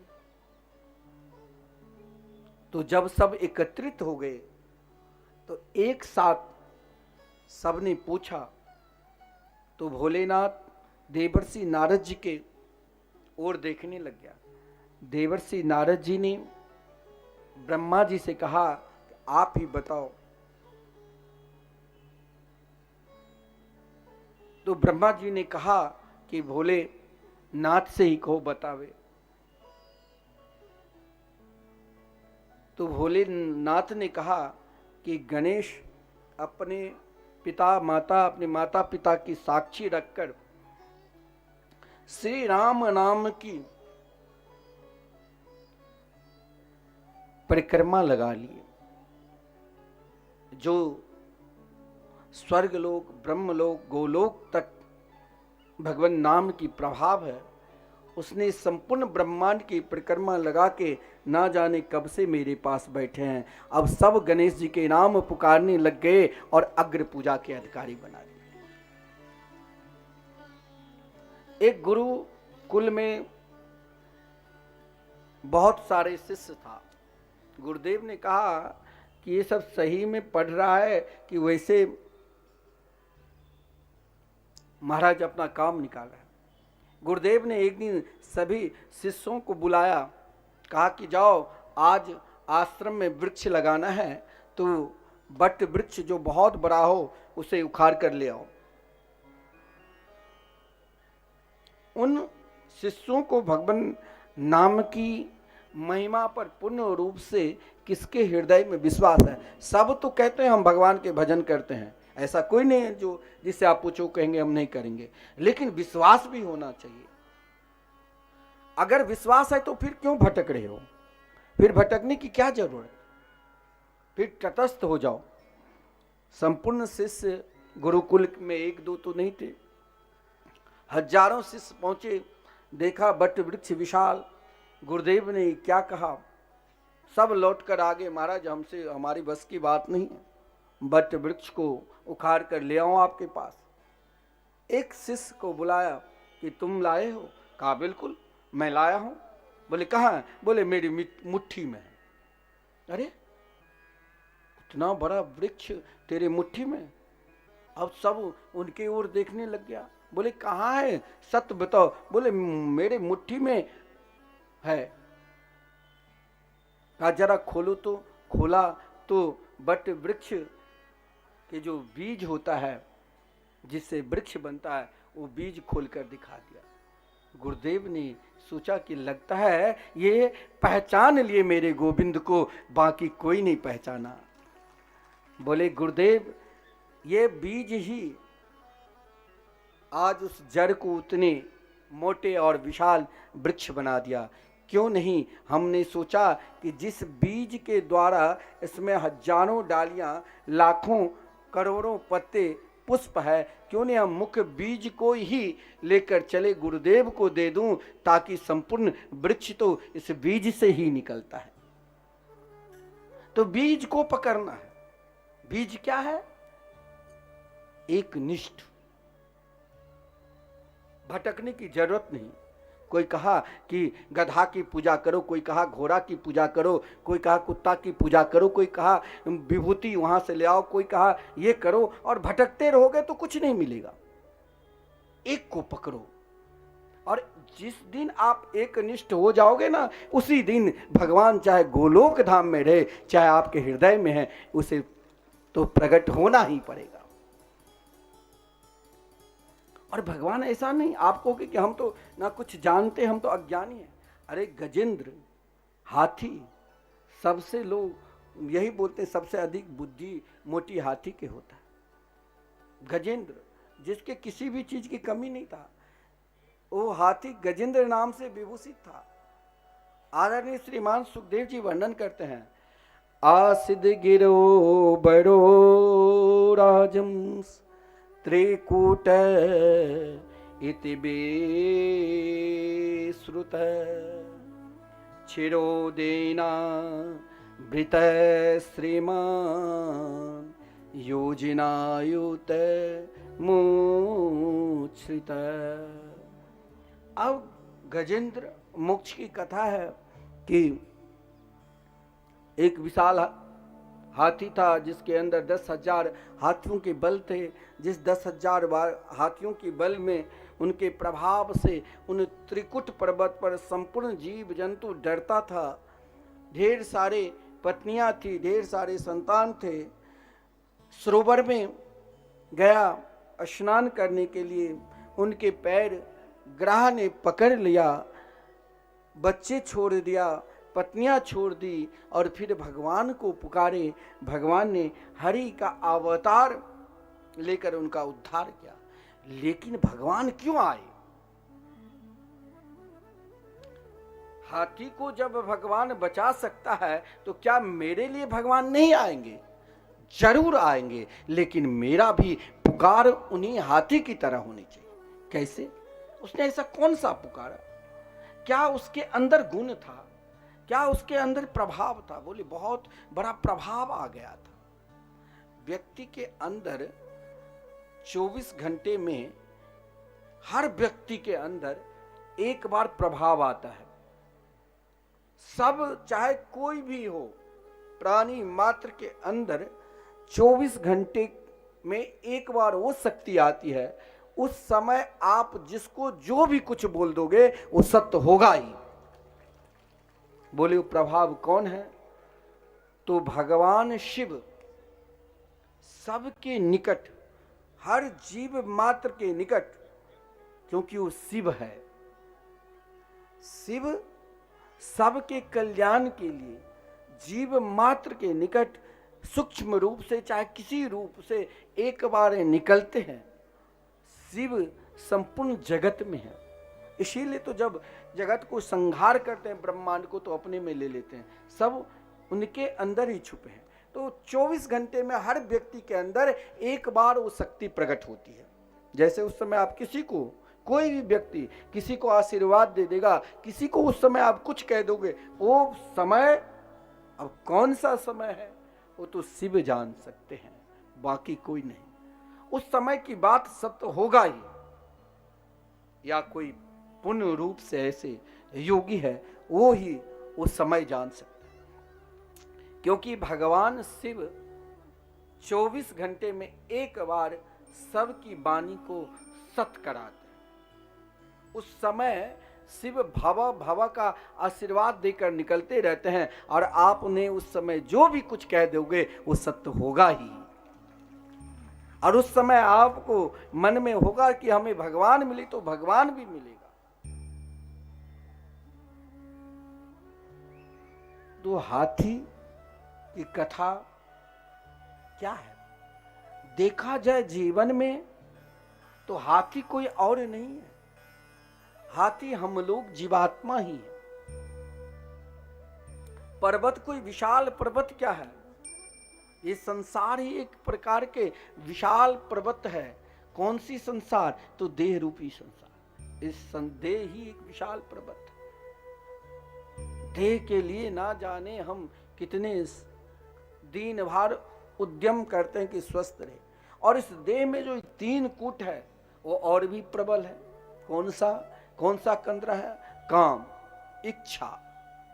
आज तक कोई भी ऐसा नहीं है जो कह दे कि महाराज चाहे वो धनवान हो और चाहे वो विपन्न हो कि मेरी इच्छा पूर्ण हो चुकी है। इच्छा कामना की पूर्ण कोई नहीं कर सकता। क्रोध कहेगा कोई, हम कभी क्रोध करेंगे नहीं, कभी न कभी स्वयं अपने आप पर भी क्रोध आ जाएगा। ये कूट है, ये प्रबल है, उसका कोई अंत ही नहीं। अलोभ भी। लेकिन इन तीनों प्रबल को पूर्ण रूप से खंडित कौन कर सकते हैं? वो भगवान हरि, उनके मंगलमय नाम, वहां सब खंडित हो जाए। लेकिन इसके लिए छोड़ना पड़ेगा। किससे छोड़ूं? घर के, परिवार के, व्यापार के? नहीं, न घर छोड़ने की जरूरत, नहीं परिवार छोड़ने की जरूरत, नहीं व्यापार छोड़ने की जरूरत। तो फिर हम क्या करें? हमें तो एक उद्यम करना है। हाथी के आपके पास शक्ति है, कलयुग में कहा गया धन ही सबसे बड़ा शक्ति है, तो सब गुणगान करेंगे। शक्ति नहीं तो छोड़ देंगे। मानता हूं उस हाथी के, जीवात्मा रूपी हाथी के ढेर सारे पत्नियां, मन की वृत्तियां थी, मन की इच्छा थी। लेकिन जब उसने महाराज उस सरोवर क्या है? संसार ही तो सरोवर है, और उन संसार की सरोवर में मन कहां फंस जाए वो भी नहीं कोई बता सकता। वो जल की सुंदरता ऐसा विलक्षण है, जो मन उस जल में कहां बह जाए कोई नहीं बता सकता। लेकिन हम अगर बह गए संसार में परमात्मा को छोड़कर, तो लेकिन एक ऐसा प्रबल है, विशाल है, वो कहीं नहीं बहता। क्या? तो ग्रह यानी काल वो हमें पकड़ कर रखा है। भैया तू संभल जा, उससे आप लड़ो, चाहे शरीर खंड मंड हो जाए, पैर ना काम करे, आंख ना काम करे, दांत ना काम करे, लेकिन वो लड़ता रहेगा। सब छोड़ दिया गजेंद्र के। गजेंद्र ने देखा कि भाई अंत समय जब बहुत दुख आता है, लोग सोचते हैं कि फिर भगवान की शरण में ही जाओ। लेकिन शरण में जाने से आप चाहोगे कि दुख का निवारण हो जाए, यह भी कभी कभी नहीं होता है। किसी के ऊपर बहुत बड़ा ग्रह है, ग्रह पंडित जी से संकल्प कराया, 10-15 पंडित जी को बैठाकर कि ग्रह शांत हो जाए। उसने मन में सोचा भाई ग्रह के लिए तो जाप कराया, फिर भी बच्चे के ऊपर या मेरे ऊपर एक ग्रह कहाँ दूर हुआ, पहले ही जैसे प्रवृत्ति बनी है। क्यों बनी है? किस लिए बनी है? कोई पूजा संकल्प करने से तो पाप नष्ट होते हैं, क्यों बने हैं? फिर पाप करने की प्रवृत्ति क्यों बनी रहती है? यही कारण है, जो कारण वो हाथी छुपा कर रखा था। अथाह सरोवर में है, नहीं बोल सकता है, नहीं चल सकता है, सब छोड़ दिया। जो कल तक उनके महाराज गुणगान कर रहे थे और संकल्प किया, बड़ा सुंदर उनका संकल्प भी था, जिसे हम सब गजेंद्र मोक्ष कहते हैं। संकल्प भी सही था। संकल्प में भी अपने आप को संपूर्ण देवता अपने अपने विमान पर आरूढ़ होकर देख रहे हैं कि इनका संकल्प कहीं मेरे तरफ तो नहीं है। लेकिन उनका संकल्प केवल यही था कि ओम नमो भगवते तस्मै यत एत चिदात्मकं पुरुषाया दिबीजाय परेशाया विधीमहि। जब स्वयं को अपने आप को भगवान में समर्पित कर दिया, तब भी भगवान उनको क्यों नहीं दर्शन दिए? बहुत लोग कहते हैं मैंने बहुत दान किया लेकिन उसका फल नहीं देख रहा हूं।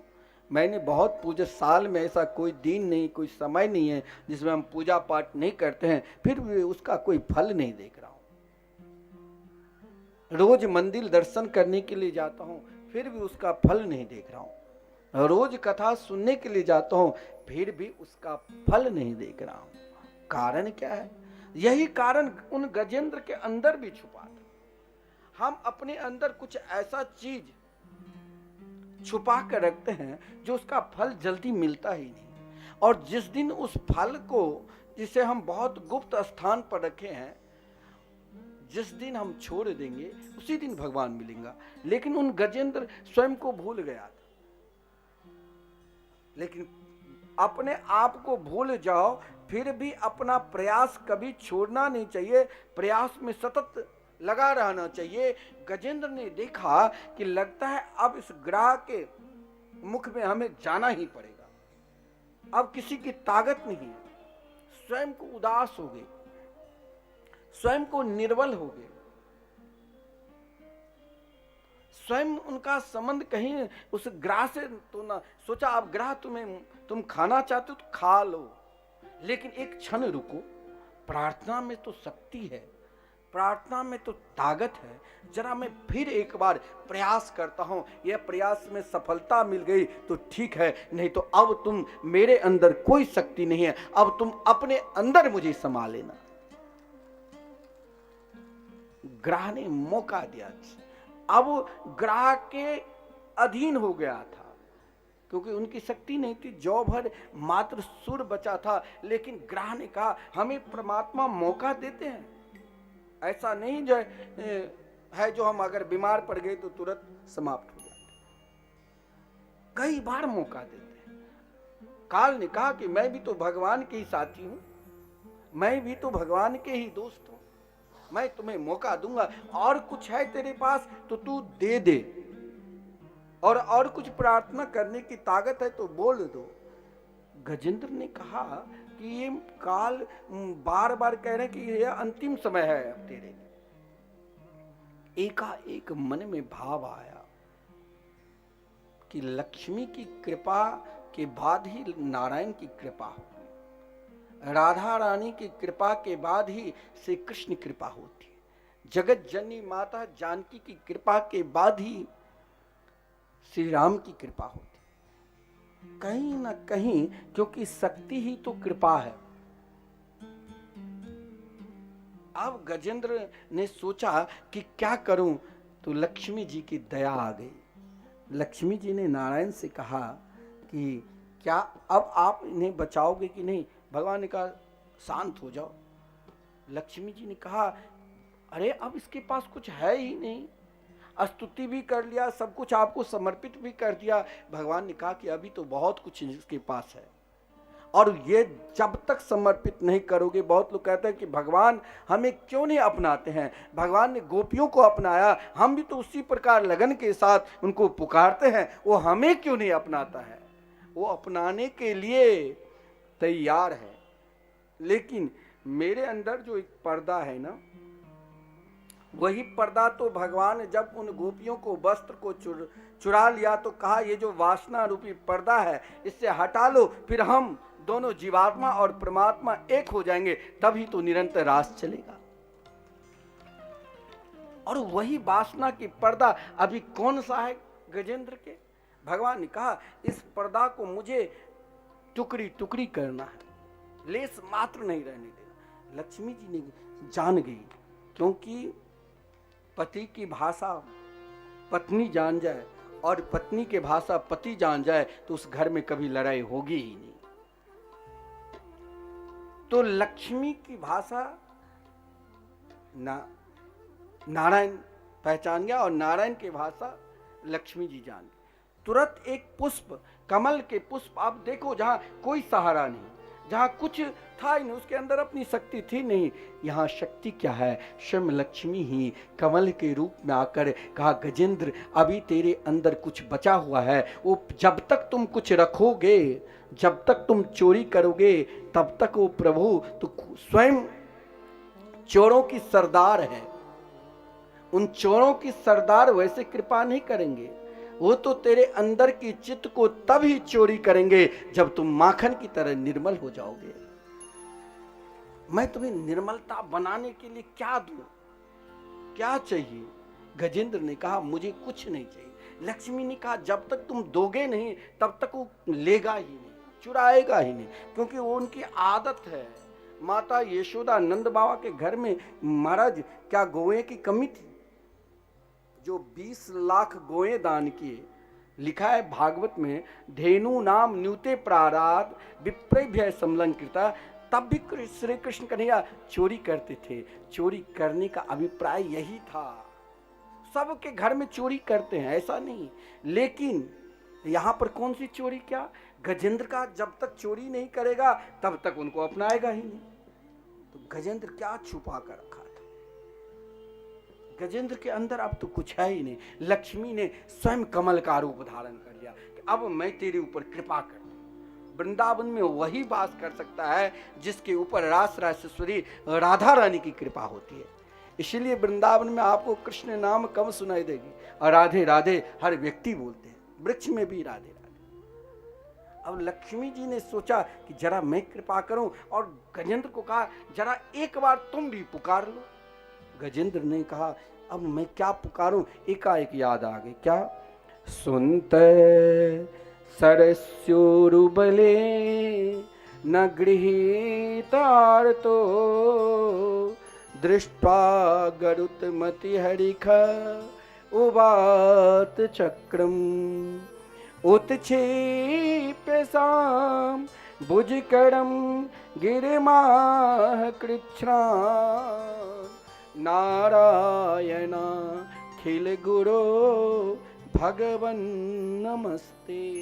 एक पुष्प लेकर का है अखिल गुरु, हे जगत गुरु, हे नारायण, आप तो समस्त प्राणी के ऊपर जिनका कार्य ना बने और ना कोई इष्ट है, तो कहा गया घर से निकलो तो जैसे गणेश जी के नाम लेकर उसी प्रकार उन कार्य को और पूर्ण सिद्ध करना है तो 4 बार नारायण नाम जरूर लेकर निकलो तो कार्य सिद्ध होगा।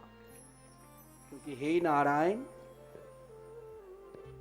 अब मेरे पास कुछ नहीं है, अब मैं क्या दूं? क्या दिया?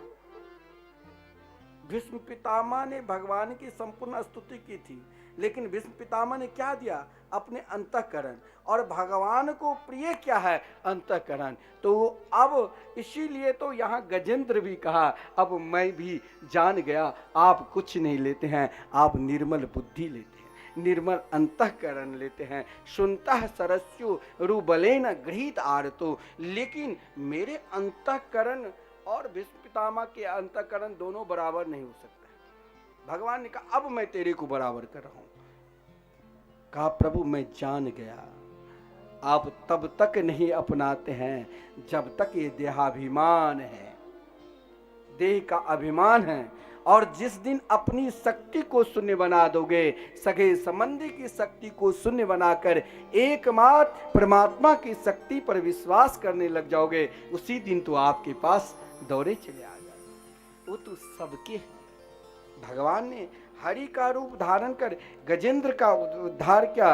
केवल हमें भी पुकारना तो यही है कि हे प्रभु जी, आप हमारे हैं, हम आपके हैं। तुम हमारे थे प्रभु जी, तुम हमारे हो, तुम हमारे ही रहोगे, ओ मेरे प्रियतम। तुम हमारे प्रभु जी, तुम हमारे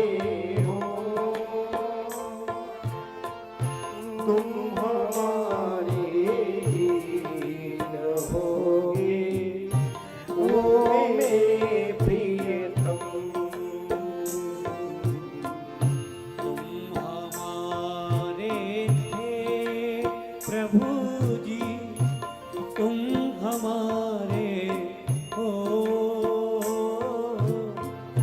तुम हमारे ही रहोगे, ओ मेरे प्रियतम।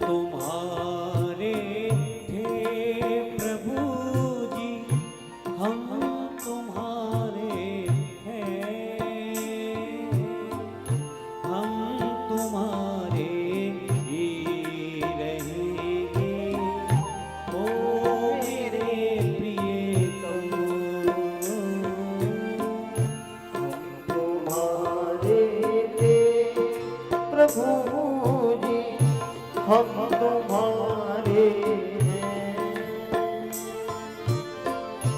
हम तुम्हारे ही रहेंगे, ओ मेरे प्रियतम। प्रेम से मीठी मीठी तालियों की सेवा करते हुए पुकारिए ठाकुर जी को।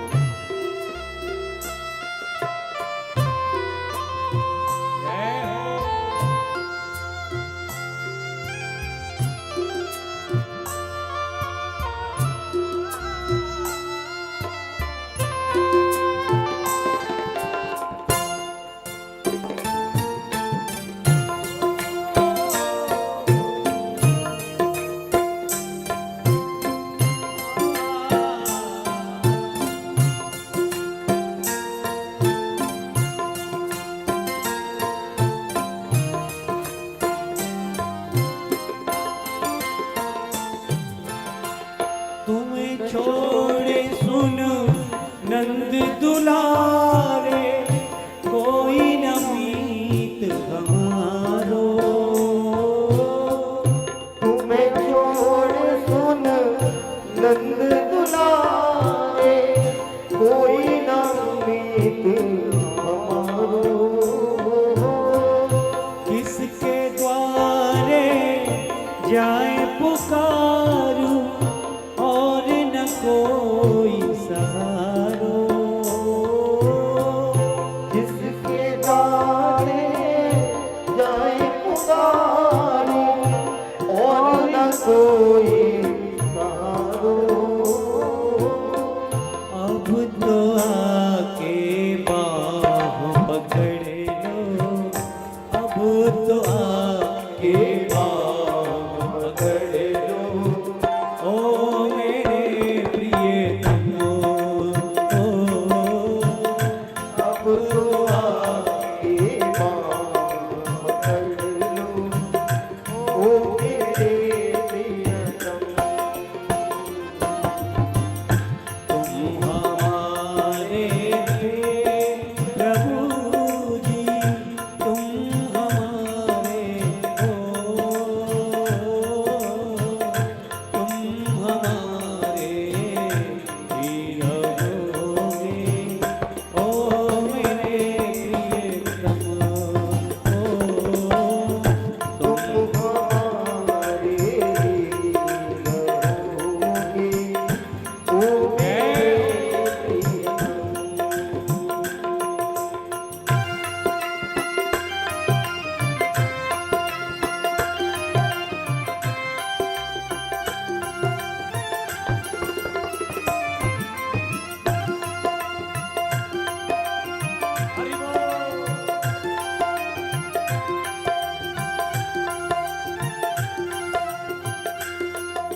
सब जग छोड़ा तुम संग नाता जोड़ा। तेरे कारण सब जग जोड़ा, तुम संग नाता जोड़ा। एक बार प्रभु बस ये कह दो तू मेरा मैं तेरा। एक बार प्रभु हंस के कह दो, तू मेरा मैं तेरा साची प्रीत की रीत निभाओ ओ मेरे प्रियतम। ओ साची प्रीत एक ये बना दो, ओ मेरे प्रियतम। हमारे थे प्रभु जी तुम हमारे हो।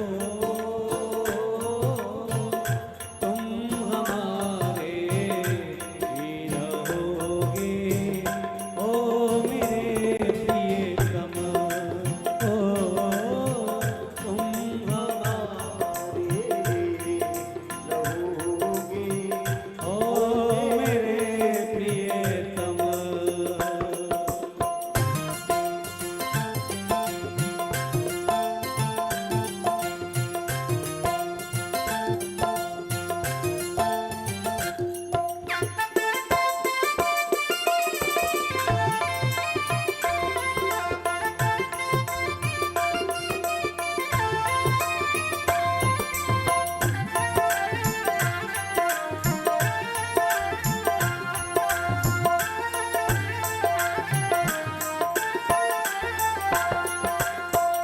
दासी की बिनती सुन लीजो ओ ब्रजराज दुलारे। दासी की बिनती सुन लीजो ओ ब्रजराज दुलारे। आखिर आस यही जीवन की पूर्ण करना प्यारे। आखिर आस यही जीवन की पूर्ण करना प्यारे। एक बार हृदय से लगा लो। एक बार हृदय से लगा लो ओ मेरे प्रियतम। ओ एक बार हृदय से लगा लो ओ मेरे प्रियतम। हम तुम्हारे थे प्रभु जी हम तुम्हारे हैं। हम तुम्हारे ही रहेंगे ओ मेरे प्रियतम। ओ हम तुम्हारे रहेंगे ओ मेरे प्रियतम। ओ तुम हमारे ही रहोगे ओ मेरे प्रियतम। तुम हमारे रहोगे ओ मेरे प्रियतम। ओ मेरे प्रियतम। ओ मेरे प्रियतम। ओ मेरे प्रियतम। जय जय श्री राधेश। केवल बनकर रहना पड़ेगा, और जब आप एक बार बन जाओगे ना तो इतने दयालु है, चाहे देवता हो चाहे असुर हो, सबको बराबर चाहते हैं। लेकिन फिर आप कहोगे कि नहीं, वो तो बांटते हैं। उसने समुद्र मंथन में बांटने में भेदभाव कर दिया। क्या भगवान भी उनके द्वार पर भी भेदभाव है। समुद्र मंथन के प्रसंग में है कि देवता और दानव दोनों बराबर परिश्रम किया था। मंदरगिरी पर्वत के रही और वासुकी नाग की रस्सी, परिश्रम दोनों का कम नहीं था।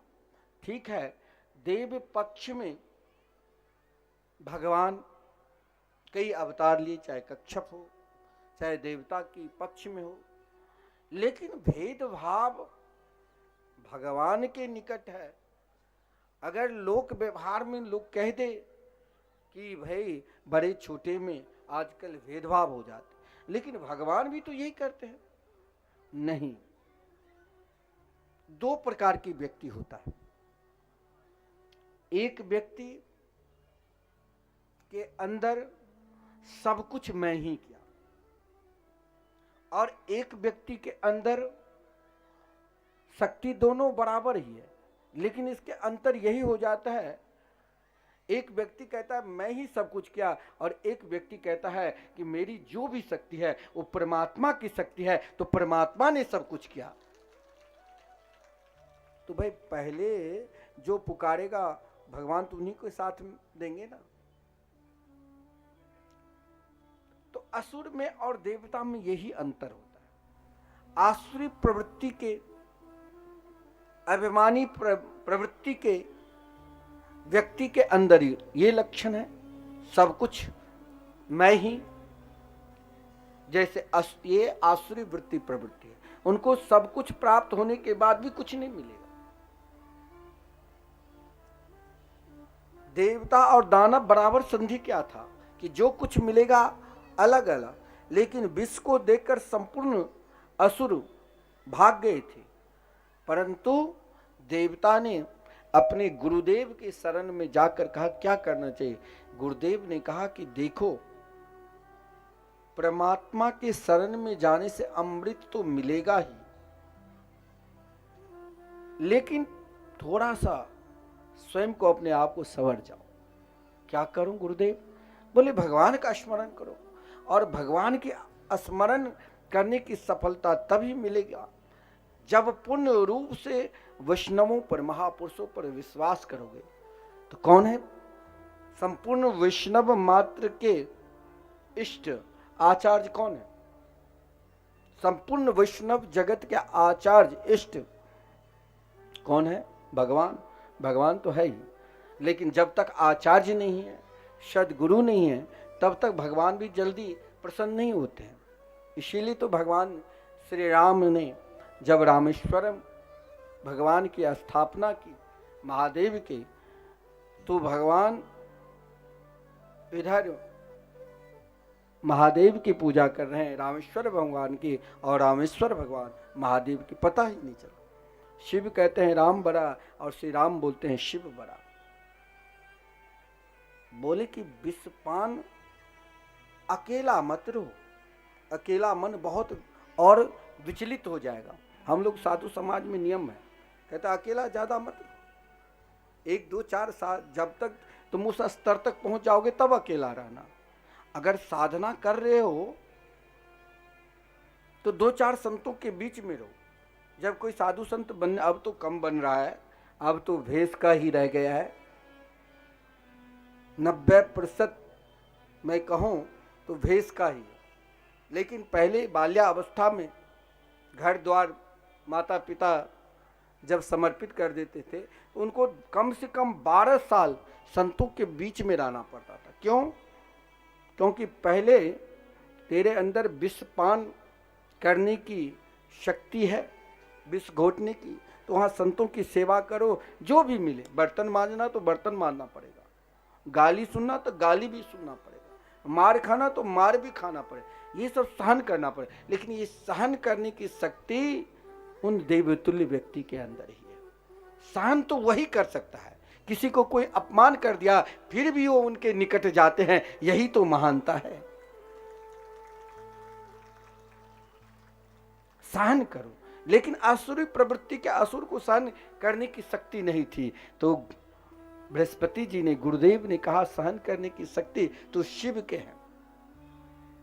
और वो संपूर्ण वैष्णवों के आचार्य है। वैष्णवानाम यथासंभव जाओ भोलेनाथ की शरण। शिव के शरण में जाने से शिव का घबराओ नहीं।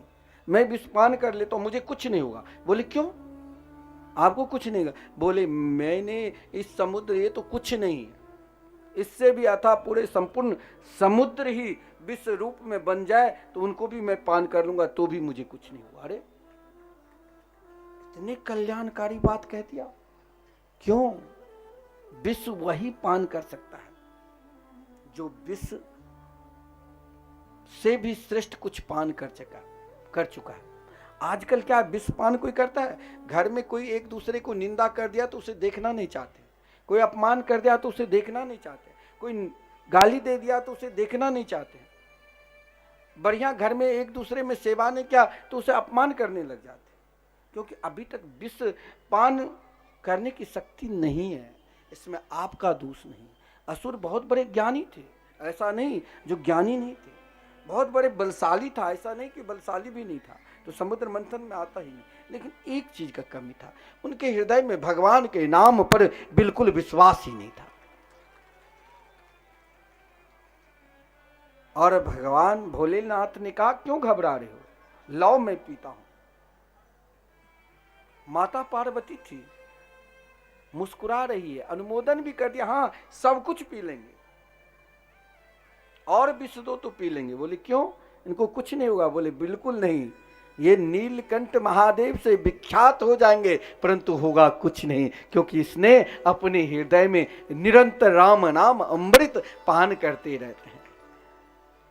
शिव है, 2 अक्षर महाराज वेद रूपी समुद्र का मंथन हुआ तो कहा ले जाओ, ज्ञानी को कहा तुम भी अपने ज्ञान ले जाओ, 4000 श्लोक दे दिया। कर्मकांडी का कहा ले जाओ तुम भी जितना, 80,000 ले गया। उपासक को कहा तुम भी ले जाओ, 16,000 ले गया। लेकिन उसमें भी कहीं ना कहीं उदात अनुदात शब्द के कारण, व्याकरण के कारण 2 शब्द छूट ही गया, रकार और मकार। जिसके हृदय में श्री राम कृष्ण के नाम है वही संसार के विषय पान कर सकता है। बाकी की ताकत कहाँ है, शक्ति कहाँ है? और विष पान कर लोगे यानी भगवान, यहाँ एक भाव ये भी है, भगवान के शरण में जाने से कष्ट हो तो पूजा, और पूजा आप कर रहे हो, कष्ट मिल जाए तो और पूजा करना छोड़ना नहीं। पूर्व जन्म के कोई प्रारब्ध भी आ जाता है, पूर्व जन्म के पाप भी आता है। अगर भगवान के शरण में जाने से, पुण्य कार्य करने से फिर भी कष्ट मिले तो उसमें छोड़ना नहीं, जितना कर रहे हो उससे दुना करने लग जाओ। देवता ने तुरंत गोविंद स्मराया मास, विश्व भगवान शिव तो पान कर लिया लेकिन भगवान के नाम नहीं छोड़े। और नाम के स्मरण स्वरूप क्या हुआ, 14 प्रकार के रत्न में वहां लक्ष्मी जी के भी प्राकट हुई थी।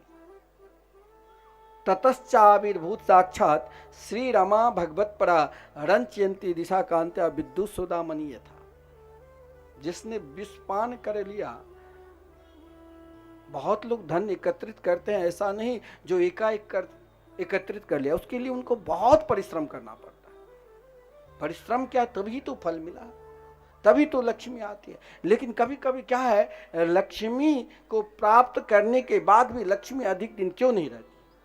मैंने ऐसे ऐसे धनवान को देखा जो जिसके पास पैसा, धन की कमी नहीं, लेकिन फिर वो ऐसे ही होगा, उसके पता ही नहीं अब लक्ष्मी है कि नहीं। लक्ष्मी नहीं होने का एक ये भी कारण है। लक्ष्मी की प्राप्ति के लिए कुछ क्षण के लिए समुद्र मंथन भी दूर हो गया, लेकिन जिसको लक्ष्मी किसे मिलता है, जो लक्ष्मी को वाकई में पहचाने। कौन पहचाना? जो नारायण तुल्य है। तो वहां पर ऐसा नहीं है, जो वहां पर महाराज बहुत बड़े बड़े महाराज विप्र भी थे, भोलेनाथ भी थे, ऋषि मुनि, दुर्वासा जी जैसे ऋषि मुनि भी थे, देवता भी था, असुर भी था, सब थे। लेकिन लक्ष्मी नारायण को ही क्यों मिले? इसीलिए कि लक्ष्मी का जब स्वयंवर हुआ तो वहाँ महाराज शनकादिक भी थे, लेकिन शनकादिक को लक्ष्मी नहीं चाहिए था, केवल लक्ष्मी नारायण। कहाँ लक्ष्मी विराजमान होती, उसे देखने के लिए वहां देवता भोलेनाथ और महाराज ऋषि मुनि सब उपस्थित है। शनकादिक को देखा लक्ष्मी है तो उसे सदुपयोग करो, ये नहीं कोई भगवान ने दिया तो कोई लूट रहा है तो लूटने दो, उसे रक्षा भी करना है। तो इसीलिए शनकादिक के पास, दुर्वासा ऋषि के पास लक्ष्मी क्यों नहीं रही? आप अधिक क्रोध करते हो, बात बात में व्यापार कर रहे हो, कोई सामने आया मिलने के लिए उस पर क्रोध करोगे तो क्रोधी के पास भी लक्ष्मी नहीं रहती है। भेष का भी कहा, भोलेनाथ की भेष देखकर अगर धन है तो वेशभूषा भी सही रखना पड़ेगा, इसलिए व्यापारी लोग वेशभूषा सही रखता है। लक्ष्मी है तो महाराज देवताओं के पास इंद्र बड़े सिंहासन पर बैठे थे, वहां भी नहीं रहा, इसीलिए क्योंकि इसके अपने मन पर, इंद्रियों पर काबू नहीं है। असुर को देखा, कहा ये दूसरों को मारकर ही केवल धन बढ़ाया, वहां भी नहीं। लक्ष्मी है तो चारों तरफ देखो, आपके बगल में कोई कमजोर है और आपके वो शंक हैं तो उनका भी ध्यान रखो, क्योंकि लक्ष्मी कहाँ गई? जब नारायण चारों तरफ देख रहे थे स्वयंवर, तो लक्ष्मी वहीं माला पहना दिया।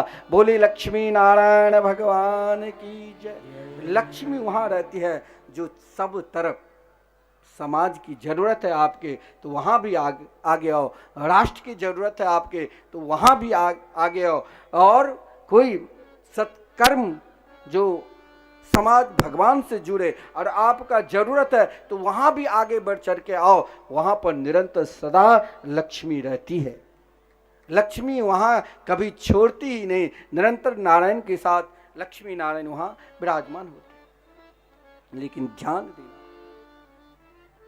जिस दिन नारायण को छोड़ दोगे ना तो अमृत के तुल्य अगर आपके अंदर शक्ति है तो भी हो सकता है कहीं ना कहीं परास्त हो जाए, क्योंकि देवता ने अमृत पान कर चुके थे और राजा बलि को अमृत नहीं मिला था। भगवान ने मोहिनी अवतार धारण कर देवताओं को केवल अमृत पान कराए थे, राजा बलि को कुछ नहीं मिला था।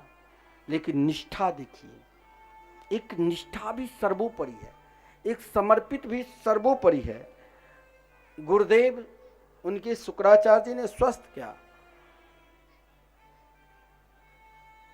शास्त्र में कहा गया है सदगुरु के मंत्र में वो शक्ति है जो संसार के संपूर्ण सुख, सदगुरु के वाणी में वो शक्ति है जो संसार के समस्त सुख सुविधा और परमात्मा की प्राप्ति करा देंगे। लेकिन आपको केवल विश्वास होना चाहिए। देवता ने अमृत पान किया, परंतु देवता फिर क्यों उससे अलग हो गए, स्वर्ग से अलग क्यों होना पड़ा? क्योंकि देव तुल्य होकर भी फिर गुरुदेव ने जो कहा था, वचन दिया था कि तुम मेरे प्रभु गोविंद को कभी नहीं छोड़ना, उनके नाम निरंतर स्मरण करते रहना, वो भूल कर केवल देवलोक का ही आनंद लेने लगे। परंतु एक असुर अपने गुरुदेव, एक अज्ञानी अपने गुरुदेव के चरणार बिंद में इस प्रकार पूर्ण रूप से निष्ठ हो गए, गुरुनिष्ठ। गुरुदेव ने कहा गो की सेवा करो। बड़ा विलक्षण है गो सेवा। एक गुरुदेव ने अपने शिष्य को कहा था, एक गाय दिया और गाय देकर कहा कि जाओ, जब ये 1000 इन गौ को तुम बनाकर लाओगे तब ही तुम मेरे पास आना और तब मैं तुमको ब्रह्म ज्ञान का उपदेश दूंगा। अब बताओ, एक गाय को पालन करते करते जंगल में हजारों वर्ष बीत गए, फिर भी बीच में परीक्षा लेने के लिए जब जा रहे थे गुरुदेव के कुटिया पे, तो उसमें से एक गौ घट गई, तो फिर वहां रुक गए, वहां फिर उपदेश। इस प्रकार गुरुदेव के आश्रम में गो आगे बढ़ा रहे थे, वहां परीक्षा भी ले रहे थे। संपूर्ण ब्रह्म ज्ञान गुरुदेव ने कहा तुमने प्राप्त कर लिया, क्योंकि जिस जिस जगह पर तुमने रुका वहां वहां मैंने तुमको ब्रह्म ज्ञान गो के माध्यम से दिया। वृंदावन में एक ग्वालिया बाबा थे, जो ग्वालिया बाबा को पता भी नहीं था, गैया चराने में मस्त रहता था।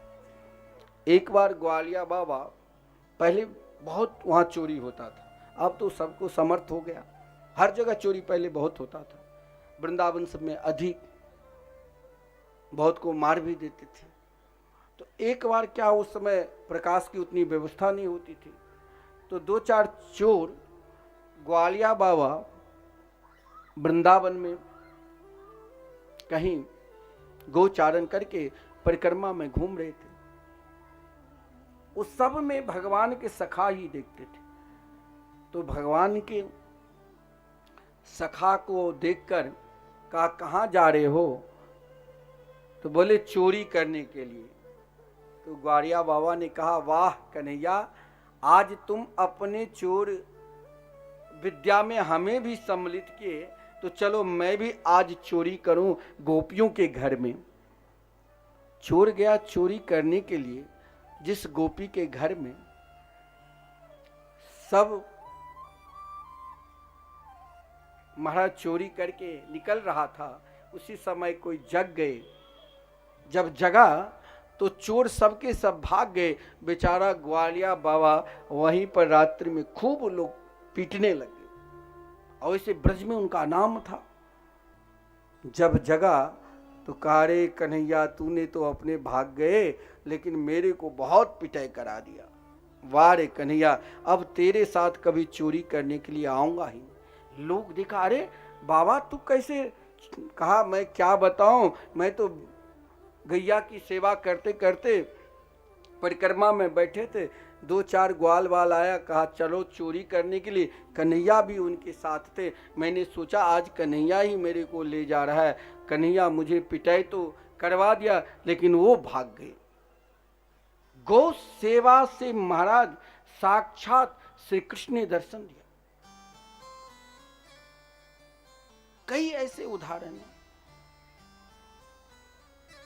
संपूर्ण ब्रह्मांड, संपूर्ण देवता जब गौ में विराजमान है, एक राजा अपने गुरुदेव के वचन मानकर गौ सेवा करें। और शास्त्र में कहा गया है, गुरु वचन में अगर आपको विश्वास है तो सही में भगवान मिलेंगे। और भगवान ही ने उसे कहा कि आप परमात्मा के प्राप्ति के लिए यज्ञ करो, श्वेत यज्ञ। और 3 कार्य गुरु वचन में किए। तो भगवान जब वामन के रूप में अवतार लिए, तो संपूर्ण देवता स्वयं अपनी माता अदिति और ऋषि कश्यप से कहा कि मैं सबको तो हरा सकता हूं अस्त्र शस्त्र से, लेकिन जो सही में सदगुरु के वचन पर, अब सदगुरु कहे कि चलो तुम ऐसा नहीं करना। एक कोई गुरुदेव थे, उनके वृंदावन के महात्मा लोग कहते हैं, उनके एक शिष्य सीधा साधा था। वो सोचा कि चलो गुरु की सेवा से भगवान तो मिल ही जाएंगे। अब पहुंचा तो गुरुदेव ने कहा कि भाई रोज पैर दबाने वाले कोई है ही नहीं मेरे पास, ये मुझे नित्य पैर दबाएगा। कहा चलो आओ मेरे पास पैर दबाओ। बहुत महात्मा लोगों की बहुत इच्छा होती है कि पैर दबा। पैर दबा रहे थे तो कहा कितने भाई हो? पहले कहा 1 भाई। 4 भाई। फिर बोले कितने भाई हो? 2 घंटे हो। बोले 3 भाई। बोले फिर पहले कहा तुम 4 भाई, फिर कह रहे हो 3 भाई, फिर कह रहे हो 2 भाई, और फिर कह रहे हो कि महाराज महात्मा बार बार पूछ रहे हो, चुप है चुप है, कितने भाई हो? बोले महाराज कह तो दिया था 4 भाई। एक ही शब्द को बार बार सुबह तक जतवाते ही रहे, पैर दबाते रहे। अंत में कहा कि महाराज मैं 3 भाई हूं, क्योंकि अब जिस प्रकार आप जतवा रहे हो लगता है अब मुझे जाना पड़ेगा, इसीलिए 3 भाई। लेकिन महात्मा सदगुरु का कौन सा वचन मानना चाहिए? जिस वचन में आपको परमात्मा से मिला दे, भगवान के मंगलमय नाम से आश्रित कर दे, उन वचन को कभी नहीं त्यागना, तो जरूर आपके द्वार पर एक दिन न एक दिन भगवान आए। और यही निष्ठा से राजा बलि ने गुरुदेव के वचन पर विश्वास किया, गौ सेवा, अतिथि सेवा, और महाराज नित्य यज्ञ करना। जिसके यज्ञ में कौन आए थे? भगवान वामन।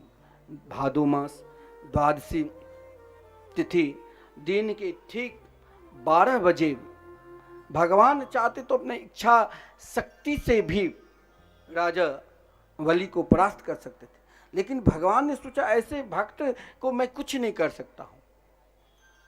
और माता पिता को वचन भी दिए थे, देवता को वचन भी दिए थे, तो सोचा क्यों नहीं इसे मांगूं।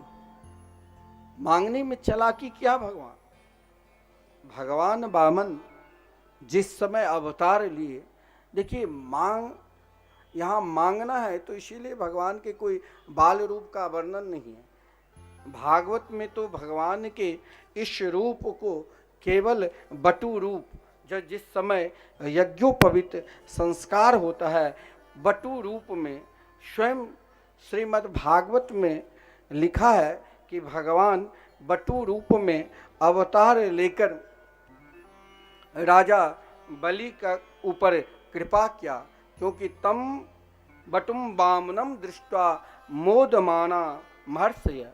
भगवान वामन के सुंदर रूप को देखकर संपूर्ण देवता उस समय उपस्थित होकर भगवान की सुंदर स्तुति की। इसीलिए सीधे यज्ञोपवीत संस्कार का ही वर्णन है कि माता अदिति ने कोपिन पहनाई और महाराज देवगुरु बृहस्पति ने यज्ञोपवीत संस्कार, उसके बाद संपूर्ण देवता गायत्री ने सूर्य देव ने गायत्री मंत्र प्रदान की, पृथ्वी ने आसन दिया, अन्नपूर्णा ने पात्र दिया, सरस्वती ने जपमाला दी, जगत की दिशाओं ने जगतपति ब्रह्मा जी ने कमंडलू, कुबेर ने छत्री, संपूर्ण देवता के विषय में वर्णन है। परंतु ध्यान देना, जब वामन भगवान राजा बलि के द्वार पर मांगने के लिए जाते हैं, आपसे कोई मांगता है और मांग कर, शास्त्र में यह भी कहा गया है, कोई व्यक्ति आपके द्वार पर मांगने के लिए जाता है भगवान के लिए, किसी भी कार्य के लिए, अगर उस धन को वो स्वयं को उपयोग करने लग जाता है तो आप कहीं से दोषी नहीं होंगे। हमारे शास्त्र में यह भी कहा गया है, यह दत्ताम स्व दत्ताम बा ब्रह्म वृत्तिम हरेचय 60 वर्ष सहस्राणी विष्ठायाम जायते कृमि। आपने दान किया तो आप मत घबराओ, आपका तो कल्याण होगा ही, लेकिन उस दान को अगर मैं अपने आप में उपयोग किया तो मेरा दुरुपयोग होना ही है। तो राजा बलि के द्वार पर भगवान जब दान मांगने के लिए पहुंचा, आजकल कोई आपके पास दान मांगने के लिए आते हैं, आजकल परंपरा बन गई, सब दान ही मांगता है, घर घर में संगठन बन गया है। पहले लोग साधु संतों के यहाँ देते थे, अब तो आजकल जितने भी कथावाचक बन गए हैं सब दान ही मांग रहा है। फैक्ट्रियाँ चल रही है, लड़के बच्चे सब महाराज फल फूल रहे हैं, इतना धन लूंगा तब तेरे पास आऊंगा, नहीं तो जाओ दूसरे ब्याज से कथा कराओ, इतना पैसा है तब कथा कराओ करूंगा। फिर भी उनके पास कमी नहीं है, फिर भी इतना धन चाहिए, ये व्यवस्था सब चाहिए, तमाम व्यवस्था, क्योंकि उसका उपयोग कर रहा है वो अपने आप में। उसके पास जाओ तो आपको 1 रुपया नहीं देंगे, लेकिन किसी साधु संतों के पास जाओ तो जाने लग जाओगे तो आपको बुलाएंगे, अरे भाई रोटी खाकर तो जाओ, कम से कम भोजन तो कर लो। ये हुआ दान। सब दान वहां दो जो दान का सही में सदुपयोग करे, दान वहां नहीं करना चाहिए जो उस दान को दुरुपयोग करे।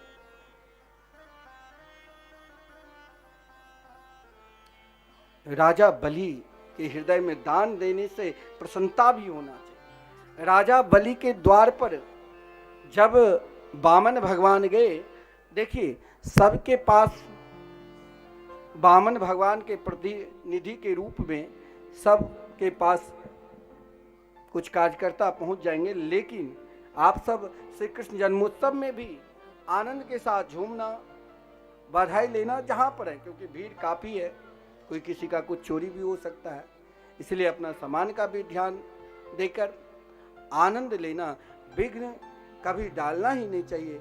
इधर भगवान वामन जब राजा बलि के द्वार पर गए तो ध्यान देना, भगवान के मंदिर आप जाते हो कहीं कथा सत्संग में, तो क्या आपके अंदर प्रसन्नता होती है? प्रसन्नता होती है तो हाथ उठाओ। सभी के हृदय में प्रसन्नता हो रही है, और नहीं हो रही है तो क्यों आप 3 घंटे से बैठे? इसी प्रकार देखिए, केवल आप ना कुछ ना कर रहे हो और केवल अपने आप में भगवान पर विश्वास रख रहे हो, तो क्या मिलता है ये देखो। राजा बलि को पता ही नहीं, जब उनके द्वार पर प्रभु वामन के रूप धारण कर गए तो राजा बलि ने स्वागत किया, और स्वागत करते करते क्या कहा, देखिए, केवल भगवान के शरण में जाने मात्र से ही अद्य न पितरस तृप्ता, अद्य न पावितम कुलम, अद्य सृष्ट क्रतुरयम यद भवान आगृतो गृहान। भगवान के शरण में जाने से यदि इतने काम पहले ही मिल जाएगा, क्या तो आपके संपूर्ण पितर, जिस दिन आप भागवत के पंडाल में आते हैं, आपके पितर आपको आशीर्वाद देते रहते हैं, धन्य है, कोई न कोई हमारी संतान भागवत भगवान के शरण में गए, और उसी दिन संपूर्ण पितर भगवान के दिव्य धाम गोलोक धाम में पहुंच जाते हैं। इतना ही नहीं, कुल में किसी प्रकार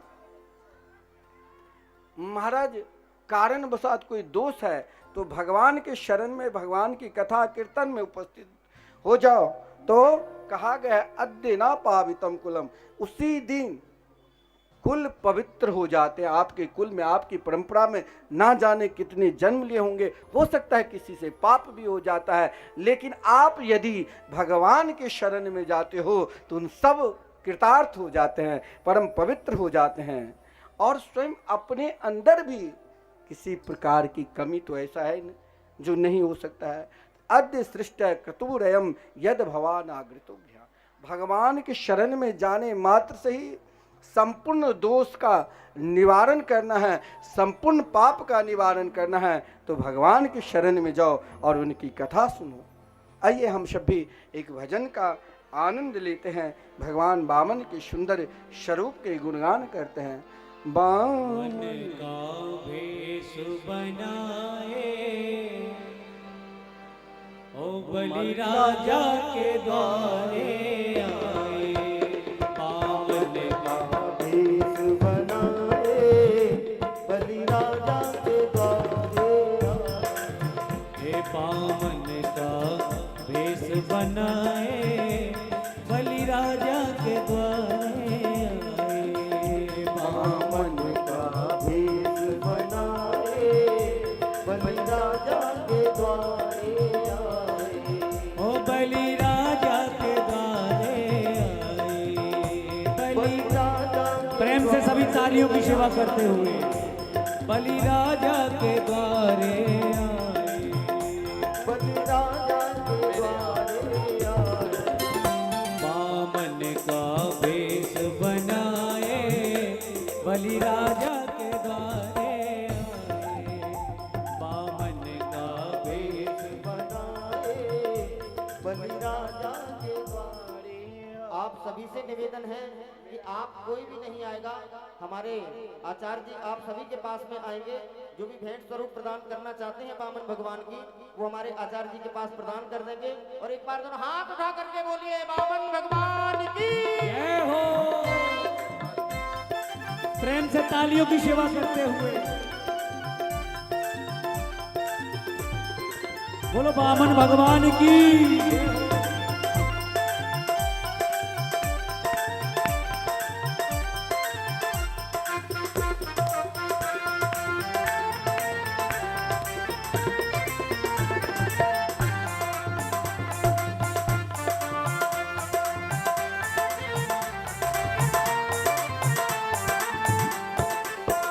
इनके छोटे छोटे हाथ, इनके छोटे छोटे पाँव, इनके छोटे छोटे हाथ, इनके छोटे छोटे पाँव, इनके छोटे छोटे छोटे हाथ इनके छोटे छोटे पाँव, इनके छोटे छोटे हाथ, इनके छोटे छोटे पाँव।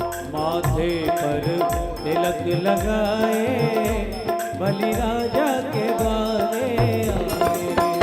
माथे पर तिलक लगाए बलि राजा के द्वारे आए। बामन का रूप बनाए बलि राजा के द्वारे आए। बामन का रूप बनाए के द्वारे आए। जय हो।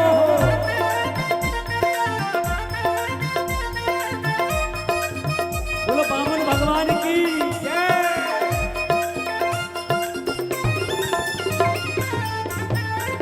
जय हो।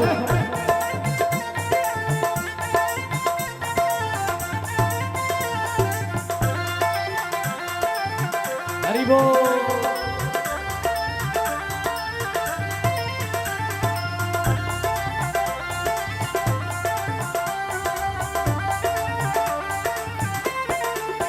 माथे तिलक सोहे सिर पे छत्र सोहे, माथे तिलक सोहे सिर पर छत्र सोहे। माथे तिलक सोहे सिर पे छत्र सोहे।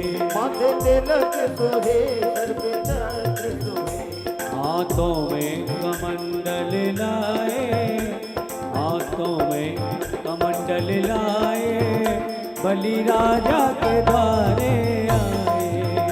हरि बामन का रूप बनाए बलि राजा के द्वारे आए। जय हो। दोनों हाथ ऊपर करके बामन भगवान की।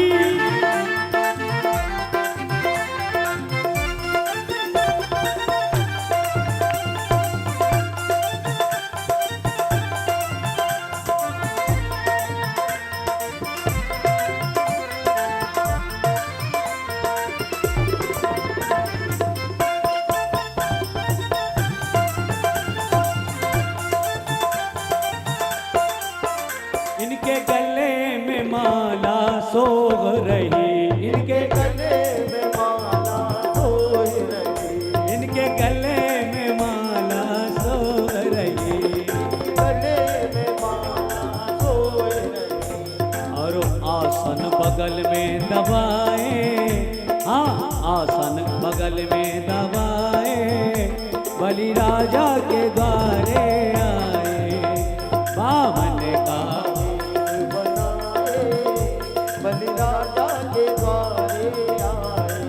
हे बामन का भेष बनाए बलि राजा के द्वारे आए। बामन का बनाए बलि राजा के द्वारे आए। बोले वामन भगवान की जय जय। हो। भगवान वामन की सुंदर, देखिए भगवान के शरण में जाकर अगर प्रसन्नता नहीं हुआ तो आपको बार बार भगवान के द्वार पर जाना चाहिए। जब तक हृदय में प्रसन्नता ना आवे, आनंद ना आवे, तब तक जाते रहो। एक दिन प्रसन्नता होगी ही।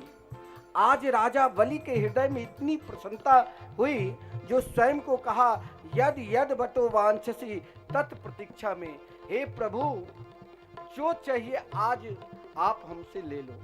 लेकिन भगवान ने क्या मांगा? केवल 3 कदम भूमि देने में कभी सच्चाओ नहीं। भगवान 3 ही कदम क्यों मांगा? 3 कदम भगवान इसीलिए मांगा, अगर आपके अंदर सामर्थ्य नहीं है और इच्छा है कि हम भी भगवान को त्रिलोकी की संपूर्ण धन दान करूं, समर्थ रहते हुए भी नहीं, अगर मन में इच्छा है तो भी वो भगवान पुण्य करते हैं। इसीलिए 3 ही कदम भूमि मांगा था। शुक्राचार्य जी ने कहा भी कि ये भगवान है, ऐसा बेरोचने साक्षात भगवान विष्णु रव्यया, फिर भी नहीं माना। इतना ही नहीं, राजा बलि को इतना विश्वास हो गया कि मैं कब, पहले तो सोचा कि कोई ब्रह्मचारी है, अब वो भगवान है तो संकल्प देने के लिए तैयार हुआ, संकल्प भी दे दिया। और संकल्प के फलस्वरूप क्या हुआ, तो भुजाओं से भगवान ने 10 दिशा और एक पैर से संपूर्ण पृथ्वी लोक और दूसरे पैर से ब्रह्म लोक तक पहुंच गए। और फिर कहा पदानी त्रीणी दतानी भूमेर मह्यम तवासुरा, आपने जो मुझे 3 कदम भूमि देने का संकल्प किया वो अब 2 नहीं तो नरक जाओ। आप कहते हैं कि हम भगवान को सब कुछ दे देते हैं, फिर भी मेरे ऊपर कहाँ प्रसन्न होते हैं। कुछ लोग ऐसे भी हैं जो भी कुछ करते हैं वो कहते हैं प्रभु मुझे तो सब कुछ आपके ही कृपा से मिला है और आपके ही कृपा से सारा काम हो रहा है। यह भाव राजा बलि तब तक नहीं कहा जब तक राजा बलि की प्रेरणा स्वयं उनकी पत्नी विंध्यावली न दी। विंध्यावली ने प्रेरणा दी तो राजा बलि ने कहा आपने अभी तक तो धन ले लिया, लेकिन धन के मालिक सुरक्षित है, आप अपना तीसरा कदम मेरे मस्तक पर रखिए। यही तो एक विश्वास है, यही तो निष्ठा है, जिसे बांधने के लिए आए उसे सदा के लिए बंधा गए। और भगवान को पहले भगवान लेते भी है ना। आप ध्यान देना, आप दिन में किसी को 1 कप चाय पिला दो तो आपको 10 आदमी उस दिन चाय पिलाने के लिए तैयार हो जाएंगे। आप एक बार अगर कुछ समर्पित करते हैं, दान देते हैं, तो भगवान सोचते कि इसने मेरे लिए दिया है, तो अब भगवान किसी न किसी युक्ति से आपको उससे कई गुना दे देंगे। लेकिन वो बलि बनना, राजा बलि की तरह बनना पड़ेगा, स्वयं को समर्पित होना पड़ेगा और धैर्य भी रखना पड़ेगा। ये नहीं आज हमने दान दिया तो अब हमें कष्ट ही मिल रहा है तो हम क्यों दान दें। आज हमने भगवान के निकट गए, उनकी पूजा की, उपासना की, तो हमें कुछ मिला नहीं, हम क्यों करेंगे। लेकिन उनकी पत्नी हो तो राजा बलि की पत्नी जैसे, बोले अब तक तुमने इन बामन को नहीं पहचाना। गुरुदेव ने तो पहचान करा दिया था, उसने तो अपना काम पूर्ण कर चुका था। उसने तो साक्षात आपको कहा था कि ऐसा विरोचने साक्षात भगवान विष्णु रव्य, साक्षात भगवान है, अव्यय है, जिसका कभी नाश नहीं होता। तुम भी दो ना। बोले मेरे पास कुछ नहीं है। बोले तेरे पास तो तेरा अभिमान है, स्वयं को अपना अभिमान दे दो तो सर्वस्व तुमको देने का फल मिलेगा। इसीलिए राजा बलि ने कहा हे प्रभु आप ये तीसरे कदम मेरे मस्तक पर रखिए ताकि हम भी धन्य धन्य हो जाए। ये तो सब कुछ आप दिया है और आप ले सकते हैं, ये तो सब कुछ आपका है। इतने ही कहते ही भगवान ने कहा इस लोक से भी श्रेष्ठ लोक मैं तुम्हें सुतल लोक दे रहा हूं। कहने की जरूरत, किसी के बानी आप ऐसा मत बोल दो जो उसे कष्ट होगा, ऐसा प्रेम से बोलो जो महाराज उसे लगेगा ये तो अपना है। भगवान को लगा मैं तो आया था बांधने के लिए, लेकिन सदा मुझे लगता है अब इनके निकट ही रहना हो। भगवान ने सुतल लोक दिया तब भी प्रसन्न नहीं हुए। भगवान ने कहा मैं तेरे साथ बामन द्वार पर रहूंगा तब भी प्रसन्न नहीं हुए। जब भगवान ने कहा अगला मनंतर में मैं तुमको इंद्र बनाऊंगा तब भी प्रसन्न नहीं हुए। अंत में भगवान ने कहा मैं तुम्हें अपने श्रेष्ठ 12 भक्त जो भगवान के हैं श्रेष्ठ, शंभु नारद शंभु कुमार कपलो मनु, 12 भक्त में परम नाम जापक भक्त मैं तुम्हें बनाने जा रहा हूँ। राजा बलि के हृदय में बहुत प्रसन्नता हुई और कहा प्रभु मेरे को तो आपके ही कृपा से संपूर्ण काम हुआ है। नहीं भजन सब गाते हैं, कौन सा, मेरा आपकी कृपा से सब काम हो रहा है, मेरा आपकी कृपा से सब काम हो रहा है। करते हो तुम कन्हैया, करते हो तुम कन्हैया, करते हो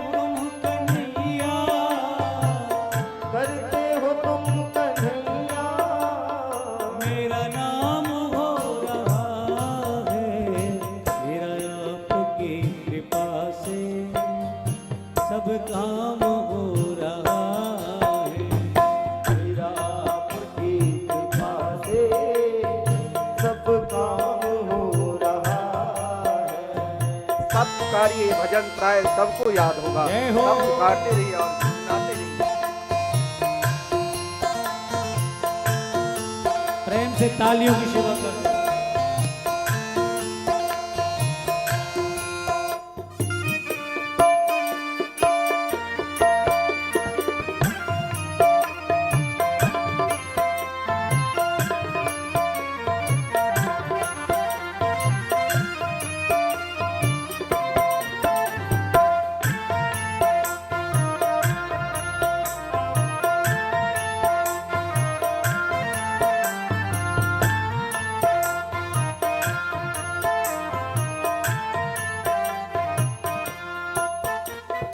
पतवार के बिना ही मेरी नाव चल रही है।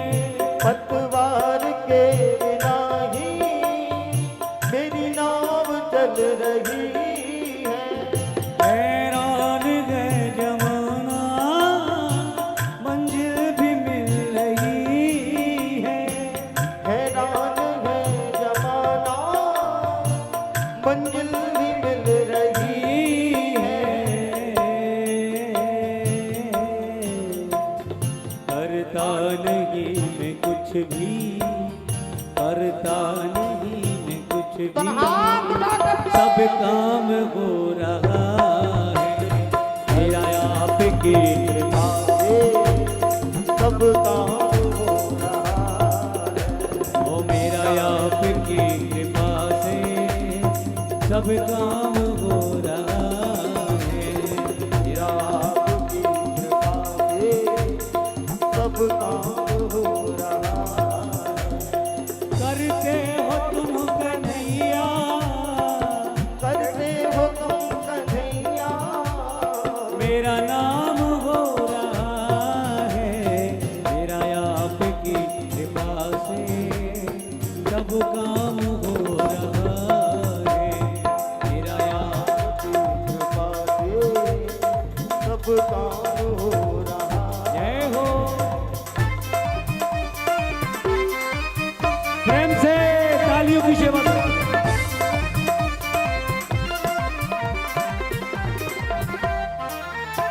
बोलो बाके बिहारी लाल की।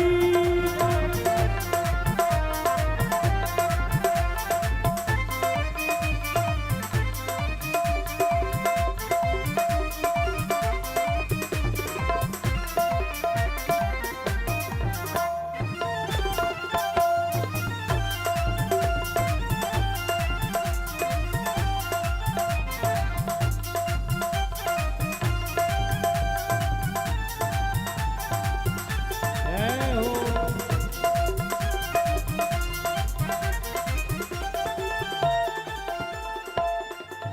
तुम साथ हो जो मेरे, किस चीज की कमी है। तुम साथ हो जो मेरे, किस चीज प्रेम से की गाइए। कमी है।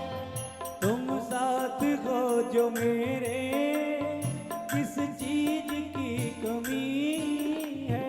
तुम साथ हो जो मेरे, किस चीज की कमी है। किसी और चीज की अब दरकार भी नहीं है। किसी और चीज की अब दरकार भी नहीं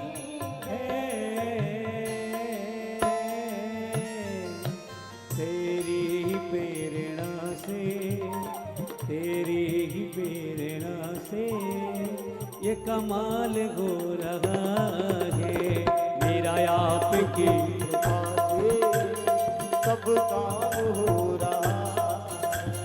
करते हो तुम कन्हैया, करते हो तुम कन्हैया।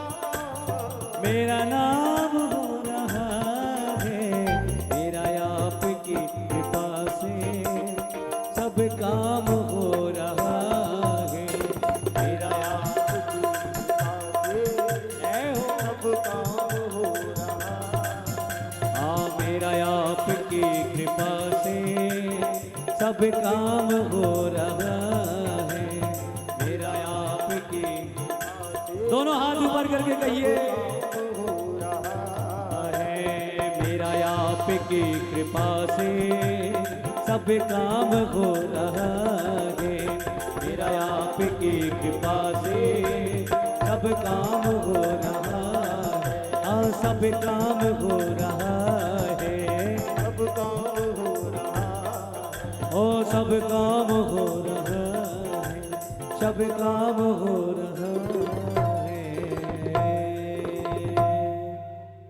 बोलो बांके बिहारी लाल की, बामन भगवान की जय। जय श्री राम।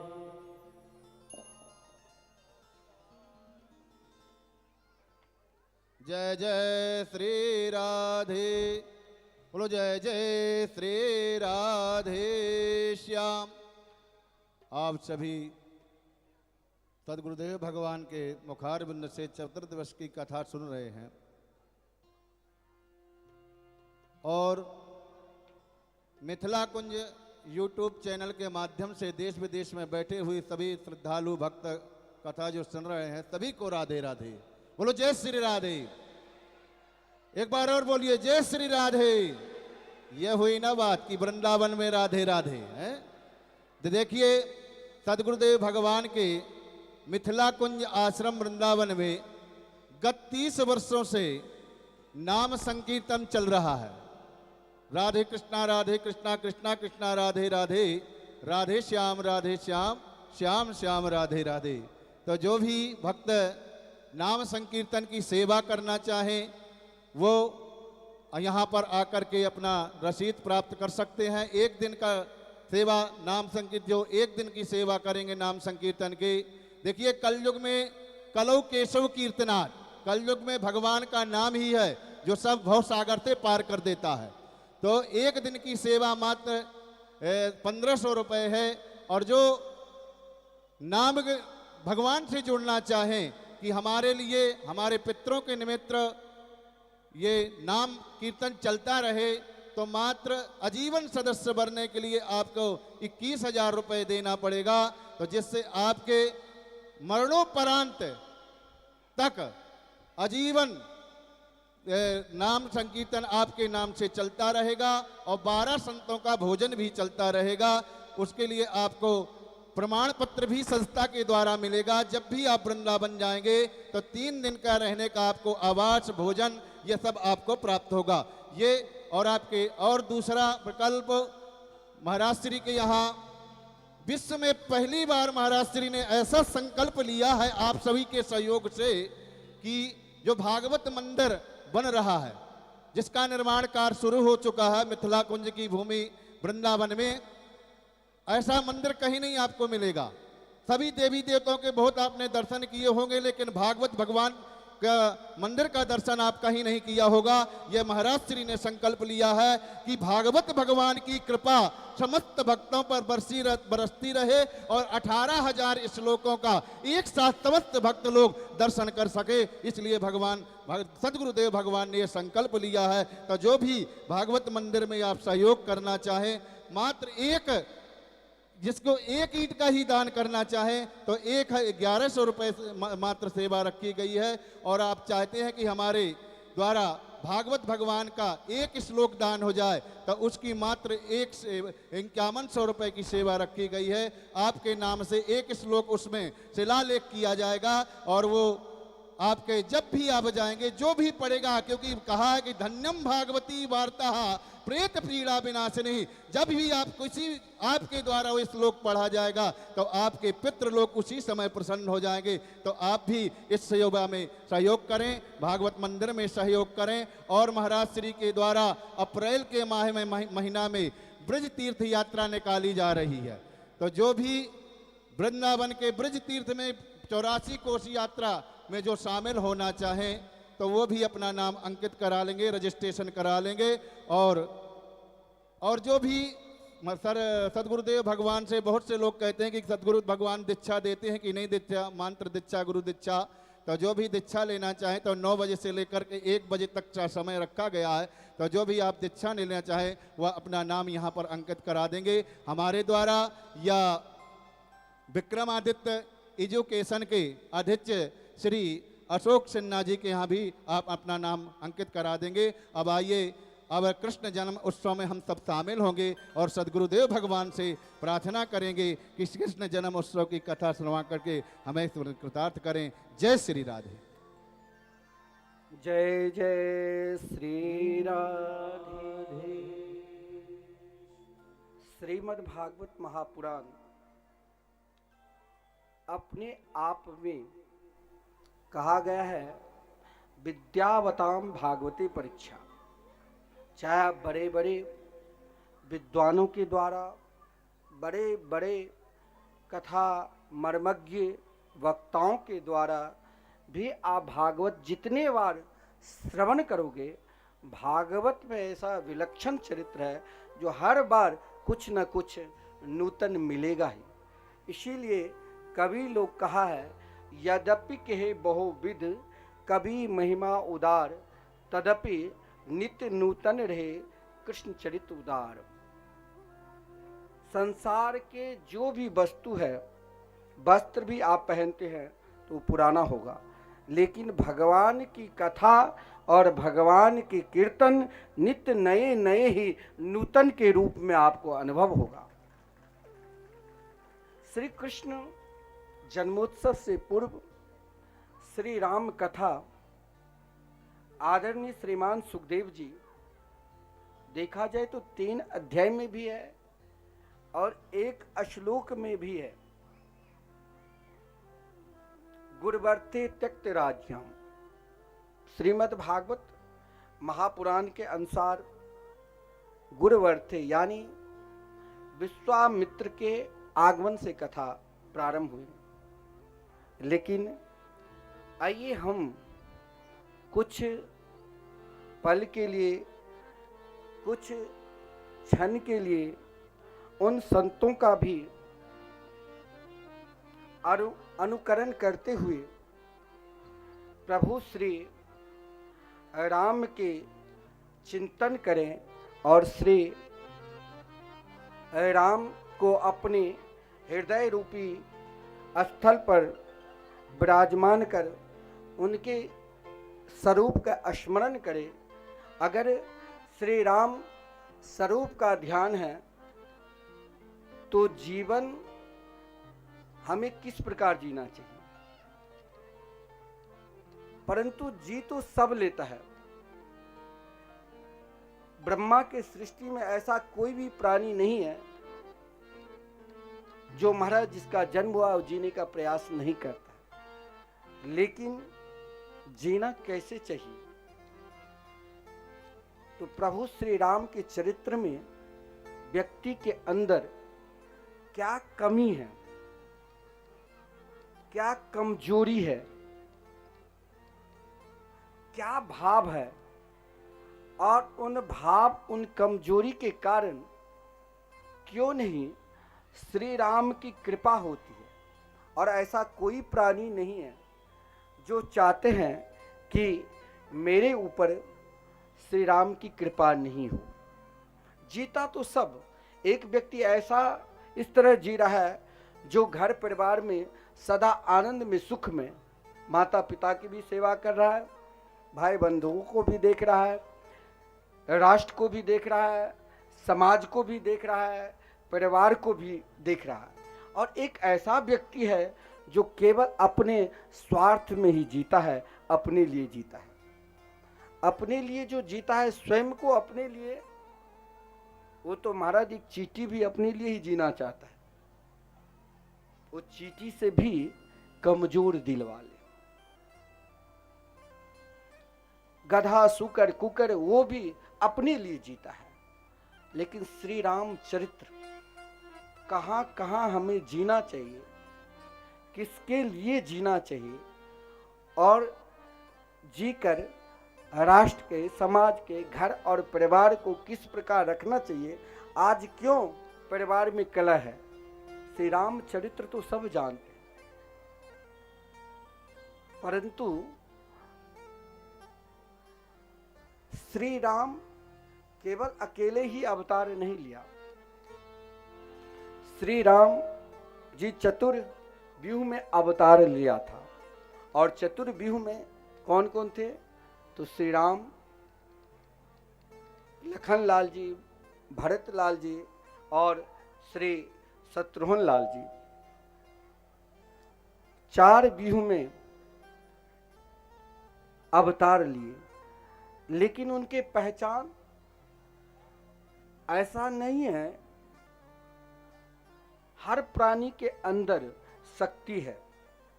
एक छोटा सा व्यक्ति भी मन में सोच ले कि मुझे ये करना है तो कर सकता है, और ना सोचे तो कुछ नहीं। लेकिन राम राज्य को स्थापना करना है, कहाँ? तो स्वयं को अपने आप में, कहाँ? तो अपने घर में। फिर कला होगा ही नहीं, फिर दूरियां बनेगी ही नहीं। लेकिन इसके लिए हमें चारों शक्ति को भी अपने साथ रखना है। वो 4 शक्ति कौन है? जिन शक्ति के बदौलत, जिन शक्ति की कृपा से हम स्वयं को अपने हृदय रूपी कमल से श्री राम को प्रकट कर सकते हैं। उन चारों शक्तियां कहाँ प्रकट हुई? तो मिथिला में, मिथिला की भूमि में। मिथिला भूमि में भारतवर्ष के अन्य कहीं भी भूमि है ना, उनमें 1-2 शक्ति का ही उत्पन्न हुआ। लेकिन भगवान श्री कृष्ण भी अगर ब्रज में अवतार लिए तो एक ही शक्ति, वो कौन सा शक्ति? आह्लादनी शक्ति, प्रेम की शक्ति। इस बार हमारे आश्रम पर वैसे साधु समाज के बड़े बड़े संत आते रहते हैं, उनके लिए अलग से व्यवस्था है। तो निर्माणीय अखाड़ा के जो वर्तमान समय में श्री महंत है, अध्यक्ष भी है, श्री धर्मदास जी बाबा, वो कहा कि वृंदावन में महाराज संपूर्ण शक्तियां हैं, और उन संपूर्ण शक्ति को ये वृंदावन में लोग रहकर क्यों नहीं अनुभव करता है? इसीलिए क्योंकि उनकी कहीं ना कहीं मिथिला उपासना की शक्ति उसके हृदय में नहीं बैठा है। क्योंकि जब आदि शक्ति मैंने कहा सबके अंदर है, तनिक भी शरीर में शक्ति कमजोर हो जाए तो शरीर काम नहीं करता है। लेकिन शरीर में आप औषधियां लेकर उसको स्वस्थ कर सकते हो, लेकिन हृदय रूपी शक्ति को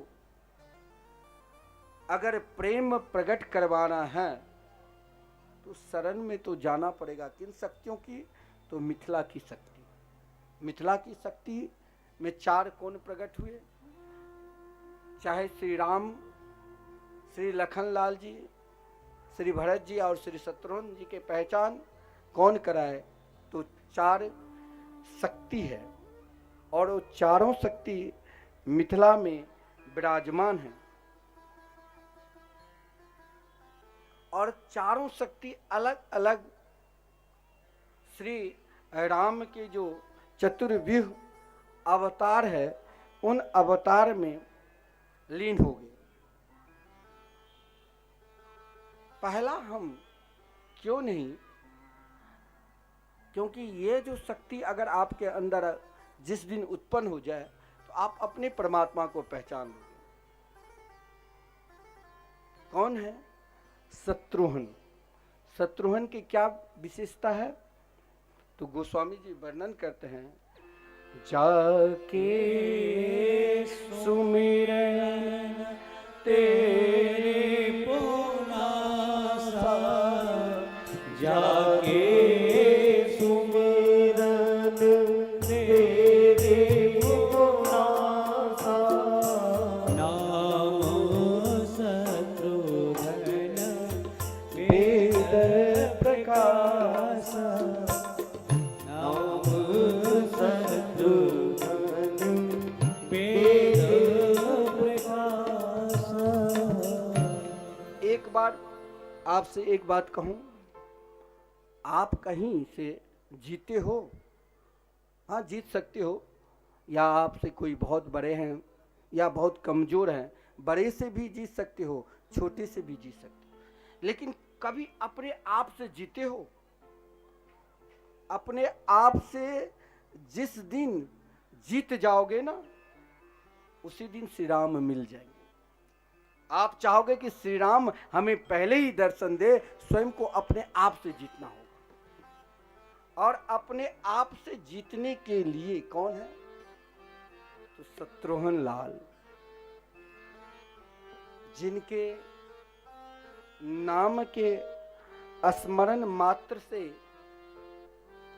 अंदर के जो बाहर के शत्रु को तो हम अपने बल के द्वारा, अपनी क्षमता के द्वारा तो हम समाप्त कर सकते हैं, लेकिन अंदर के जो शत्रु है वो जल्दी समाप्त नहीं होता है। अंदर के क्या शत्रु है? जिसके आश्रय शत्रुघ्न लाल जी के आश्रय लेने मात्र से ही जो हमारे अंदर के शत्रु है, काम, क्रोध, लोभ, मोह, मत्सर, ईर्षा, आपने ना जाने कितने बार भागवत श्रवण कर चुके हैं। क्या आपके अंदर से ईर्षा गई है? क्या आपके अंदर से मत्सर गया है? हर व्यक्ति एक दूसरे को नीचे गिराने के लिए तो काम करता है। क्यों? आप तो राम के शरण में हैं, आप तो स्वयं चाहते हैं हर प्राणी के अंदर राम राज्य को प्रकट हो, हर प्राणी के स्वयं मेरे अंदर भी श्री राम प्रकट हो, लेकिन राम प्रकट क्यों नहीं होते हैं? क्योंकि हम अपने जीवन में अभी तक पूर्ण रूप से शत्रुघ्न लाल जी को नहीं पहचाने। बोले हम तो पहचानते हैं राम, श्री राम के छोटे भाई। बोले पहचानते हो, फिर आपके अंदर भेदभाव क्यों है? ये बड़े, ये छोटे, आपके अंदर शक्ति नहीं है। किसी के अंदर बल की शक्ति है, तो किसी के अंदर धन की शक्ति है, तो किसी के अंदर प्रभुता की शक्ति है। लेकिन जिस दिन आपके अंदर एक शक्ति आ जाएगी ना, वो कौन सा शक्ति है? शत्रुघ्न लाल जी की शक्ति को बढ़ाने की पावर किसने दिया? तो मिथिला। जिस शक्ति का नाम ही है श्रुत कीर्ति। श्रुत कीर्ति, श्रुत कीर्ति बनना है तो कैसे बनोगे? कथा तब तक सुनते रहो, तब तक श्रवण करते रहो, जितने बार मिले, जिससे मिले, साधु संत से, विश्व के अनेक वक्ता है, वहां आप सुनते रहो। लेकिन वहां आप लेना क्या? लेना आपके घर में ऐसा नहीं है, चलनी भी रहता है और सूप भी रहता है। चलनी क्या करता है? तो अच्छाई को तो नीचे फेंक देता है और बुराई को ही अपने अंदर रखता है। और सूप क्या करता है? सूप बुराई को तो बाहर फेंकता है और अच्छाई को अपने अंदर रखता है। और यही अच्छाई को रखना है तो शत्रुघ्न लाल जी के शरण में जाना होगा। और शत्रुघ्न लाल जी के शरण में जाने से आपको श्रुत कीर्ति, श्रुत कीर्ति यानी निरंतर भगवान की मंगलमयी कथा कीर्तन को गान करो, कथा श्रवण करो, भगवान के नाम जाप करो। मैं बार बार नाम जाप करने के लिए क्यों कहता हूं? संपूर्ण काम की बनाने की ताकत है तो एकमात्र भगवान के मंगलमय नाम में, बाकी किसी में ताकत है ही नहीं। इसीलिए तो भागवत में प्राय जितनी भी स्तुति है, उन स्तुति के अंतिम सार तत्व में, यहां तक कि भागवत के भी अंतिम श्लोक में नाम को ही क्यों प्रणाम किया? सब हम लोग नहीं अंतिम दिन बोलते हैं, नाम संकीर्तनम यस्य सर्व पाप प्रणाशनम प्रणामो दुख समनस तम नमामि हरिम परम। श्रुत कीर्ति बनना है, भगवान की कीर्ति को हर हमेशा गान करना है और अपने कर्ण के माध्यम से प्रकट करना है। बार बार उनकी कथा को गान करते करते श्रुत कीर्ति क्या करता है, वही कथा आपको हृदय में बैठा देगा। और जब कथा आपके हृदय में, आप चाहे कथा 100 जगह सुन लो, लेकिन कथा का फल क्या है, जिस दिन आपके हृदय में साधु संतों के प्रति विश्वास हो जाएगा, उसी दिन मान लेना कि भगवान मिल जाएंगे। ये मैं नहीं कहता हूँ, ये रामचरितमानस कह रहे हैं। क्या? प्रथम भगति संतन कर संगा, प्रथम भगति संतन कर संगा, दूसर रति मम कथा प्रसंगा, दूसर रति मम कथा प्रसंगा। अंदर की शक्ति को प्राप्त करना है तो भगवान ने, देखिए भगवान है ना, भगवान तो फल देते हैं। भगवान ने कौन सा फल दिया? भगवान ने कहा, आप जैसे हमने कहा कि भाई वो शक्ति कैसे मिलेगी, हमें श्रुत कीर्ति बनना है, हमें सुनना है। कोई निंदा करे तो किसी के कान बंद कर लो या वहां से चले जाओ। हमें भगवान की कथा सुननी, उन महापुरुषों की संग करना है जिनके निकट बैठकर भगवान की याद आ जाए, भगवान की कथा की, उनकी संग करो, अपमान करे। हमारे साधु समाज में जब कोई संत बनने के लिए जाते हैं तो ऐसा उनको कोई भी कार्य नहीं है जो अपमान नहीं मिलता, बार बार मार भी खाना पड़ता है और महाराज निंदा स्तुति सब सुनना पड़ता है और दिन भर काम करना पड़ेगा, तब शाम में भोजन मिलेगा। और पहले तो महाराज साधु समाज में एक बार ही भोजन मिलता था। जब हम वृंदावन आए तो 1992 में आश्रम में रहे तो वहाँ जो बड़े बड़े साधु संत पहले से था, वो कहा ये तो नए अभी साधु बनेगा कि नहीं बनेगा। तो पहले एक, वो भी शाम को ही उसे ब्यारू बोलता था, एक बार आपको दिन में जो रोटी बचा होगा केवल भगवान के लिए बनती, उसमें से 1-2 आपकी हिस्सा है तो मिलेगा। वो भी 12 साल तक जब आप उन आश्रम में रहकर संत धर्म को निभाओगे तब आपको आगे पुजारी रसोईया बना देगा, लेकिन तब तक आप पानी भरो, बर्तन साफ और संतों का संग करो, सत्संग करो, चाहे कहीं भी जाओ, कथा सुनो, कीर्तन में सम्मिलित हो। और जब ये भाव आपके हृदय में उत्पन्न हो जाएगा तो घबराना नहीं चाहिए कि अरे महाराज हम तो ना जाने कितने दान कर दिए। कभी कभी देखिए दान आपके अंदर अगर श्रुतकीर्ति रूपी शक्ति नहीं है तो कभी कभी अभिमान भी आ जाता है। आप कहोगे कि नहीं अभिमान तो किसी को आता नहीं, बड़े बड़े, अरे महाराज याति की तरह कोई श्रेष्ठ धनवान होगा जो महाराज अपने पुण्य के प्रताप से देवराज इंद्र के सिंहासन पर बराबर बैठ गया था, लेकिन उनके अंदर भी संत का संग नहीं किया और कथा श्रवण नहीं किए तो केवल अपने पुण्य का ही, अपने बड़प्पन का ही गान किया। अगर आपको अपने आप को बचना है और परमात्मा को प्राप्त करना है तो विशेष अपना बड़प्पन का भी अधिक ज्ञान ना दो। राजा ययाति को भी पतन हुआ था। इस शक्ति को प्राप्त करना है तो सुनते रहो, भगवान की कथा पर पूर्ण रूप से विश्वास करो।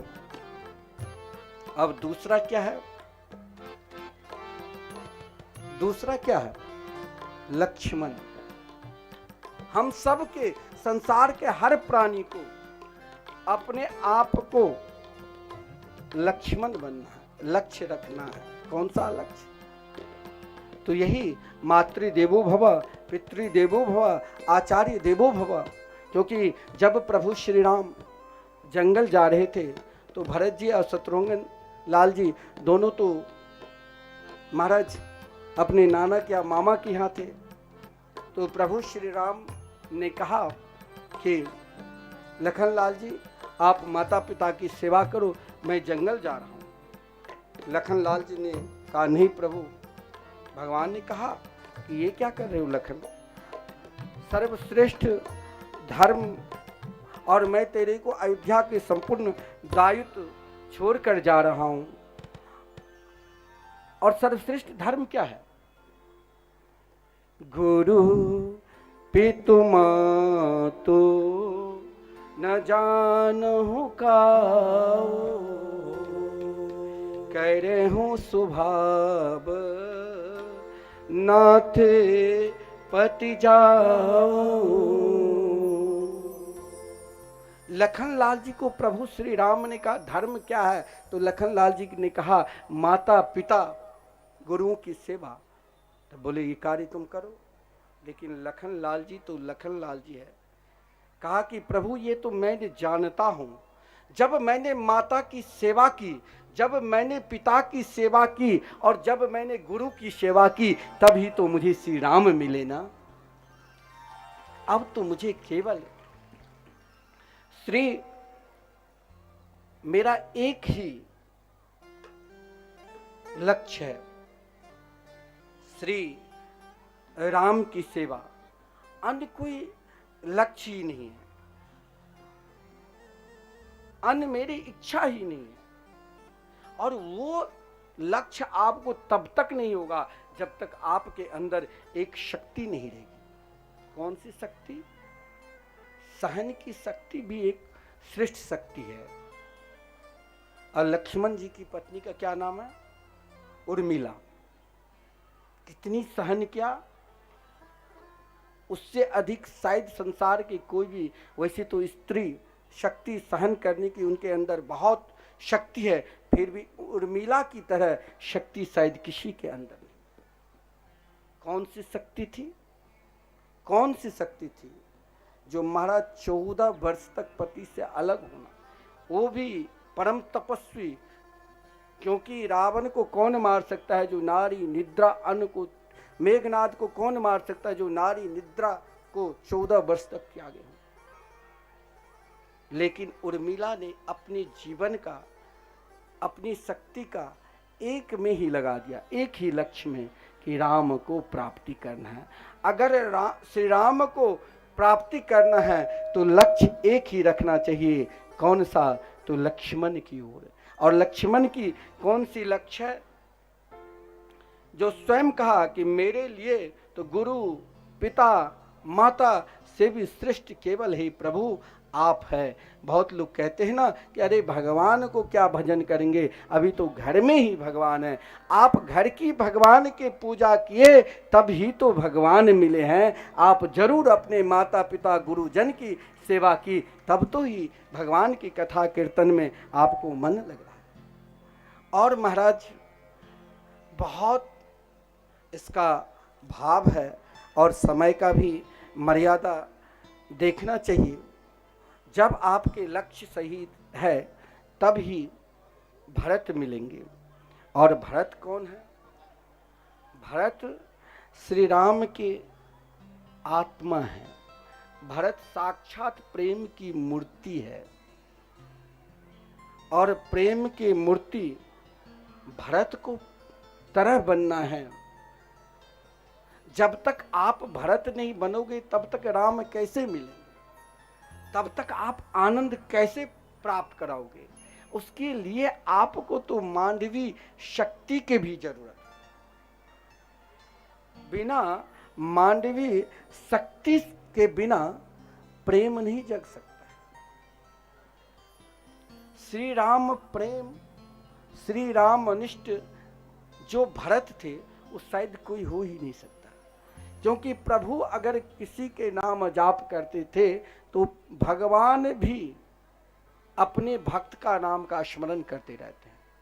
और जब आपके अंदर ये तीनों विद्यमान हो जाएंगे, आप कहोगे मेरे अंदर से ईर्ष्या नहीं जाती, आप कहोगे मेरे अंदर से द्वेष भाव नहीं जाती। कैसे जाएगा? जब आप इन तीनों में निपुण हो जाओगे तभी तो आप सच्चा आनंद को प्राप्त करोगे। और वो आनंद क्या है? जो आनंद सिंधु शोक राशि जो आनंद सिंधु सुख राशि स्वीकारते त्रैलोक सुपासी स्वीकारते त्रैलोक सुपासी सो सुख धाम राम आसनामा सो सुख धाम राम असनामा अखेले लोक दायक विश्राम अखेले लोक दायक विश्राम। भाव बहुत सुंदर है। कभी फिर इस प्रसंग को आगे बढ़ाऊंगा तो हम सब एक भाव के साथ उसी आनंद को जो अवध में प्रकट हुए हैं उनके एक बधाई का आनंद ले और फिर हम सब श्री कृष्ण कथा की ओर चलेंगे। ठीक 8 बजे आपको बधाई का आनंद मिलेगा ही, श्री कृष्ण जन्मोत्सव का आनंद लोगे ही। आइए हम सब आनंद के साथ एक बधाई का आनंद ले फिर श्री कृष्ण कथा की ओर चलेंगे। जन्मे अवध में राम बधाई गावो रे हाँ जन्मे अवध में राम बधाई हाँ जन्मे अवध में राम बधाई गावो रे। प्रेम से मस्ती में झूमते हुए अरे जन्मे अवध में राम बधाई गावो रे हाँ जन्मे अवध में राम बधाई गावो हाँ दो सब कोई पैगाम घर घर जाओ रे हाँ दो सब को पैगाम घर घर जाओ रे हाँ जन्मे अवध में राम बधाई गाओ रे हाँ जन्मे अवध में राम बधाई गाओ रे जय हो बोलो श्री रामचंद्र भगवान की जय हो। सभी तालियों की सेवा करते हुए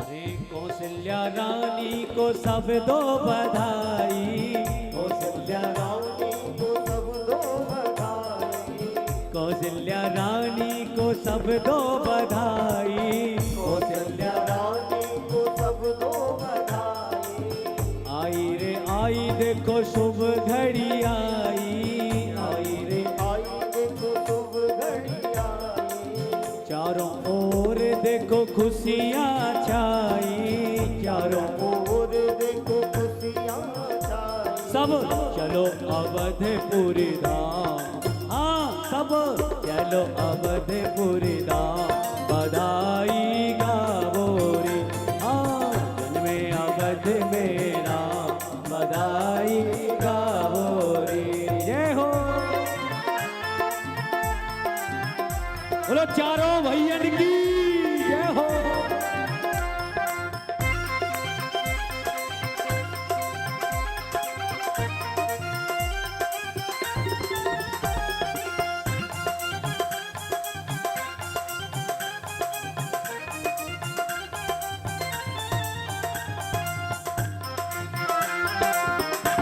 अवधपुरी धाम की जय हो।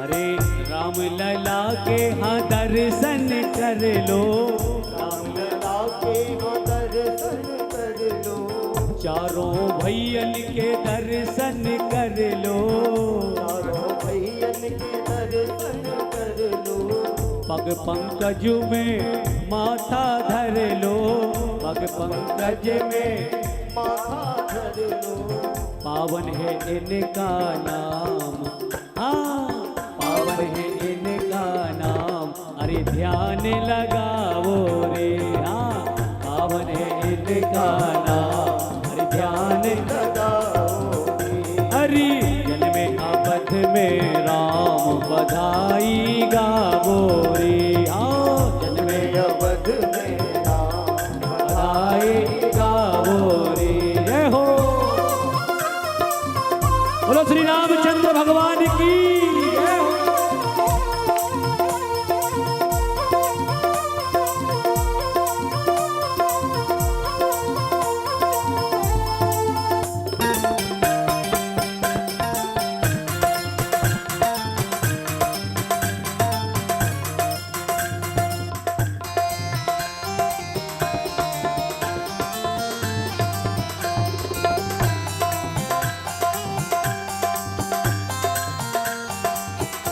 अरे बाज रही रे, बाज रही, हाँ बाज रही रे, बाज रही हो, बाज रही रे, बाज रही, हाँ बाज बाज रही रे, बाज रही। ओ राजा दशरथ जी के द्वार नौबत बाज रही, राजा दशरथ जी की द्वार नौबत बाज रही, राजा दशरथ जी के द्वार नौबत बाज रही, राजा दशरथ जी के द्वार नौबत बाज रही। जय हो,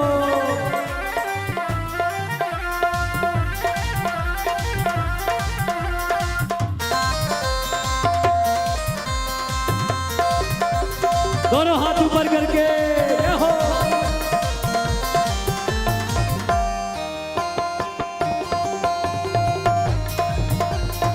बोलो रामचंद्र भगवान की जय हो।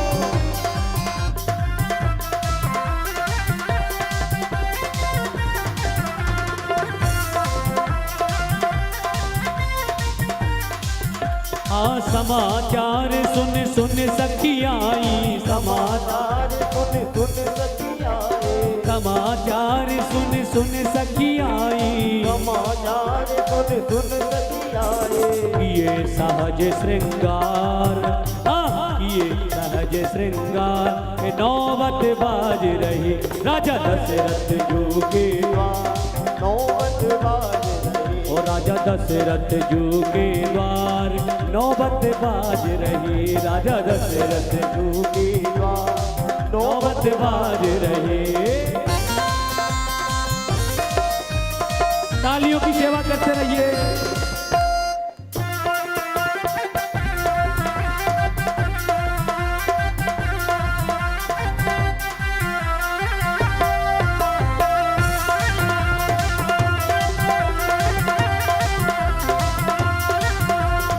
मंगल द्रव्य लिए हाथन में, मंगल द्रव्य लिए हाथन में, मंगल द्रव्य लिए हाथन में, मंगल द्रव्य लिए हाथन में, अरे गावत मंगलाचार, हाँ गावत मंगलाचार, बधाई बाज रही, राजा दशरथ जी के राजा दशरथ जी के द्वार ओ नौबत बाज रही, राजा दशरथ जी के द्वार नौबत बाज रही, ओ राजा दशरथ जी के द्वार नौबत बाज रही। बोले राघवेंद्र सरकार की जय। जय जय श्री राधे। श्री कृष्ण कथा की अभिप्राय क्या है? एक व्यक्ति ने कहा कि मुझे श्री कृष्ण स्वयं श्री कृष्ण को प्रकट कराना है। हम तो रोज सुनते हैं कि नंद घर आनंद भयो जय कन्हैया लाल की। नंद के लाला के आनंद तो हम रोज सुनते हैं, परंतु मेरे आनंद महाराज अभी तक नहीं है। लेकिन आप ध्यान देना, जब महाराज परीक्षित ने आदरणीय श्रीमान सुखदेव जी से प्रश्न किया, कथितो वंश विस्तारो भवता सोम सूर्यो राज्ञं चोभय वंशन चरितम्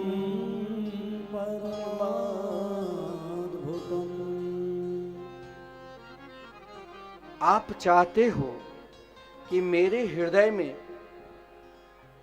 श्री राम बस चुका है और हमने अपने आप को स्वयं को जीने की कला भी समझ गए।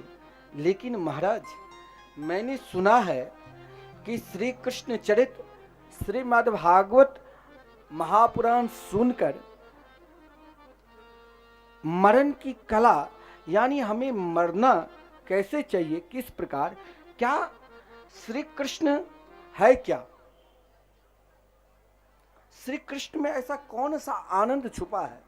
मैं चाहता हूं केवल मेरे घर में ही नंद घर आनंद भयो जय कन्हैया लाल की न हो, मेरे हृदय में भी निरंतर आनंद ही बने रहे, निरंतर उत्सव ही बने रहे। इसके लिए हमें क्या करना पड़ेगा? तो ध्यान देना, जब आदरणीय श्रीमान सुखदेव जी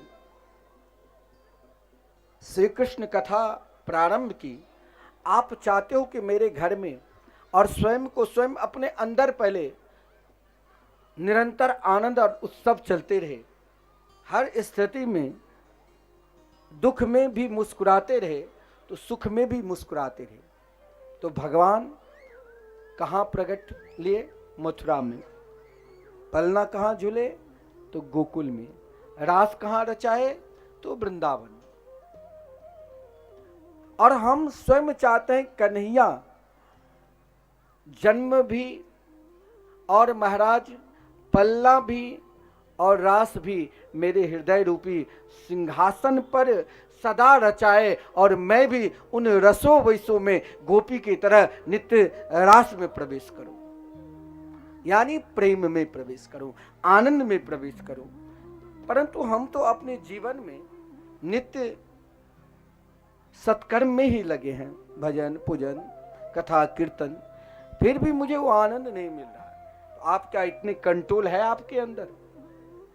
भगवान दर्शन तब देते हैं जब आपके अंदर भी कुछ क्षमता हो, क्योंकि कहा गया है कि जब पृथ्वी पर अधर्म बढ़ता है तब ही भगवान धर्म के रूप में, श्री कृष्ण के रूप में अवतार लेते।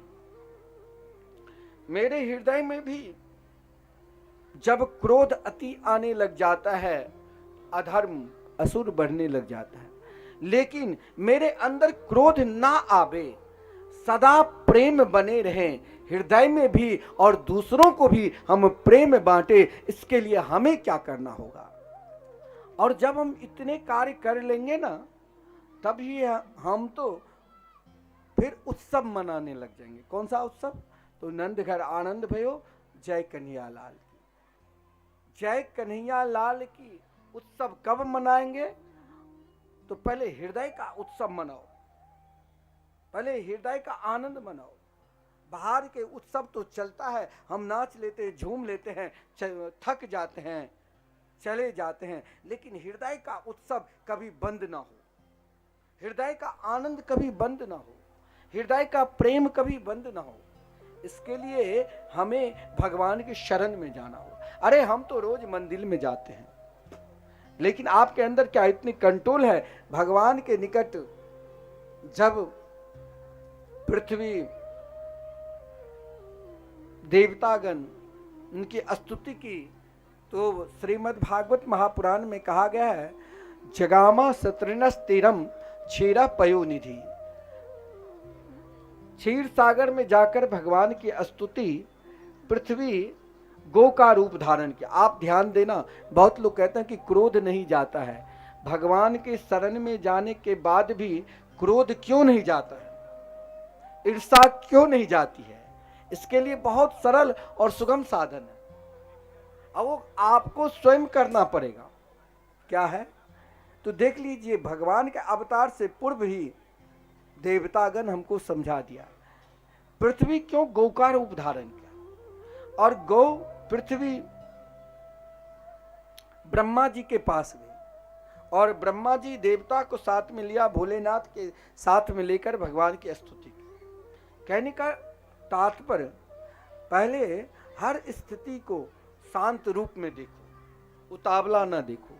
पृथ्वी का स्वभाव क्या है? एक शांत। पृथ्वी के ऊपर बड़े बड़े बिल्डिंग भी है, पाप भी करते हैं, पुण्य भी करते हैं, परंतु पृथ्वी अपने धैर्य को कभी खोता नहीं। मेरे अंदर क्या कमी है, हम एक पल में, एक क्षण में अपना धैर्य को ही खो देते हैं। विश्वास ही नहीं रहता कि हमें क्या करना है, क्या नहीं करना है, और हमें भगवान के शरण में पहुंचना है। हमें आनंद उत्सव लेना है, हमें भगवान को पहचानना है। लेकिन मेरे अंदर तो धैर्य ही चला गया। पृथ्वी ने कहा, नहीं, तेरे अंदर बहुत धैर्य है, क्योंकि तेरे अंदर प्रभु ने जब तुमको जन्म दिया तो इंद्रियें भी दी। उन इंद्रियों के द्वारा, गौ यानी इंद्रिय, गौ कहते इंद्रियों को, जब मन अधिक व्याकुल हो जाए तो कहीं घबराना नहीं। व्याकुलता मन में ही क्रोध आता है, व्याकुलता मन में ही ईर्ष्या आने लग जाती है, तो उस समय घबराओ नहीं। उस समय अपने इंद्रियों के द्वारा स्वयं अपने आप को पहचानो। और अपने आप का पहचान किससे होगा? तो पृथ्वी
84 कोसी ब्रज है? नहीं।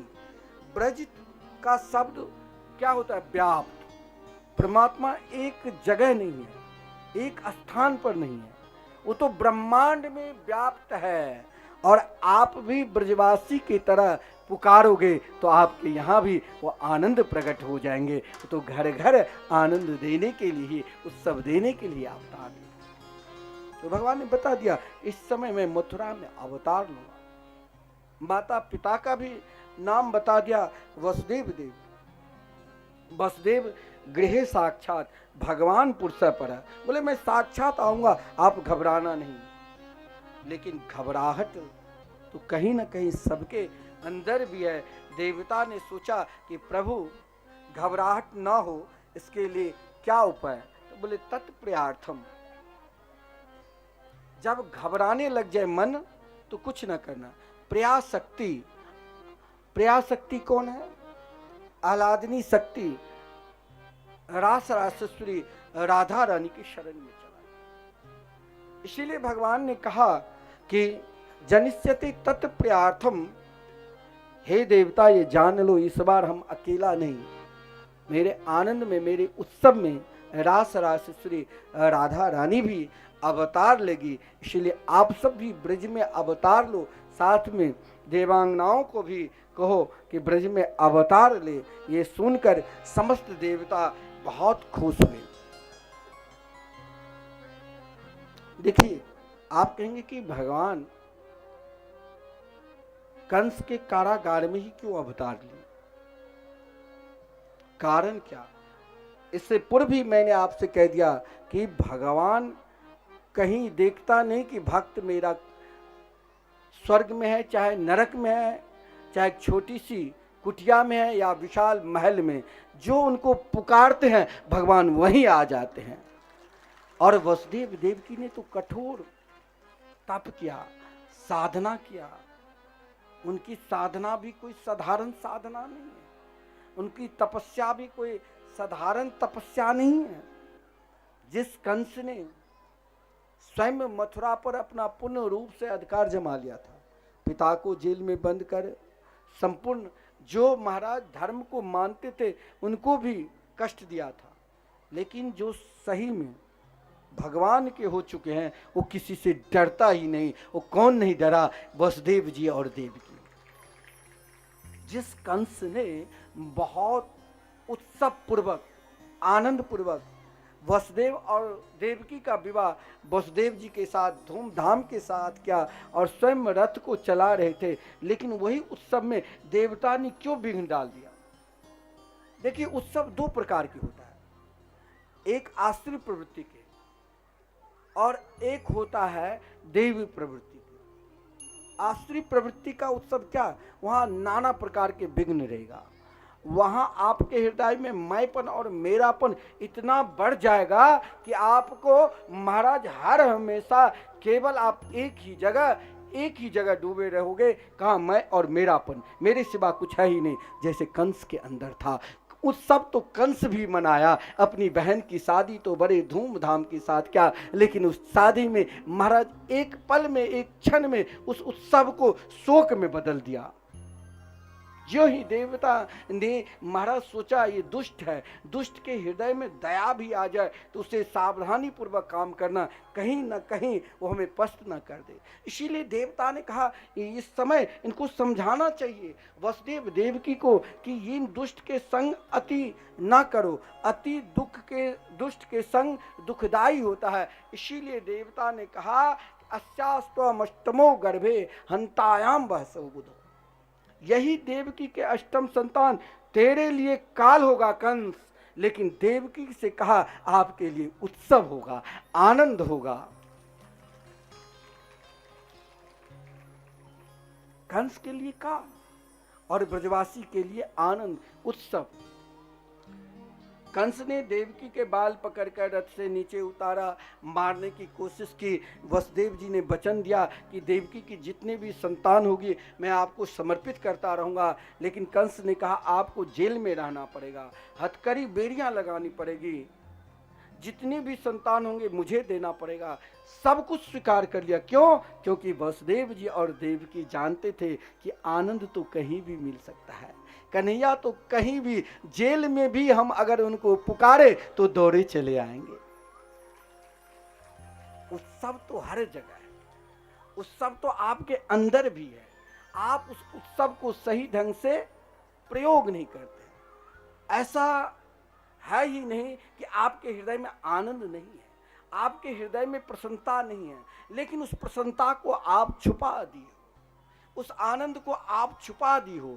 उन काल कुठली में भी वसुदेव जी रोए नहीं, रोए तो कृष्ण के लिए, परमात्मा के लिए, हंसे तो परमात्मा के लिए, और पुकारे तो एकमात्र निरंतर हथकड़ी बेड़ियां के भी याद नहीं किया, केवल कृष्ण कन्हैया परमात्मा की याद की। परमात्मा ने कहा अब मैं शीघ्र आने वाला हूं।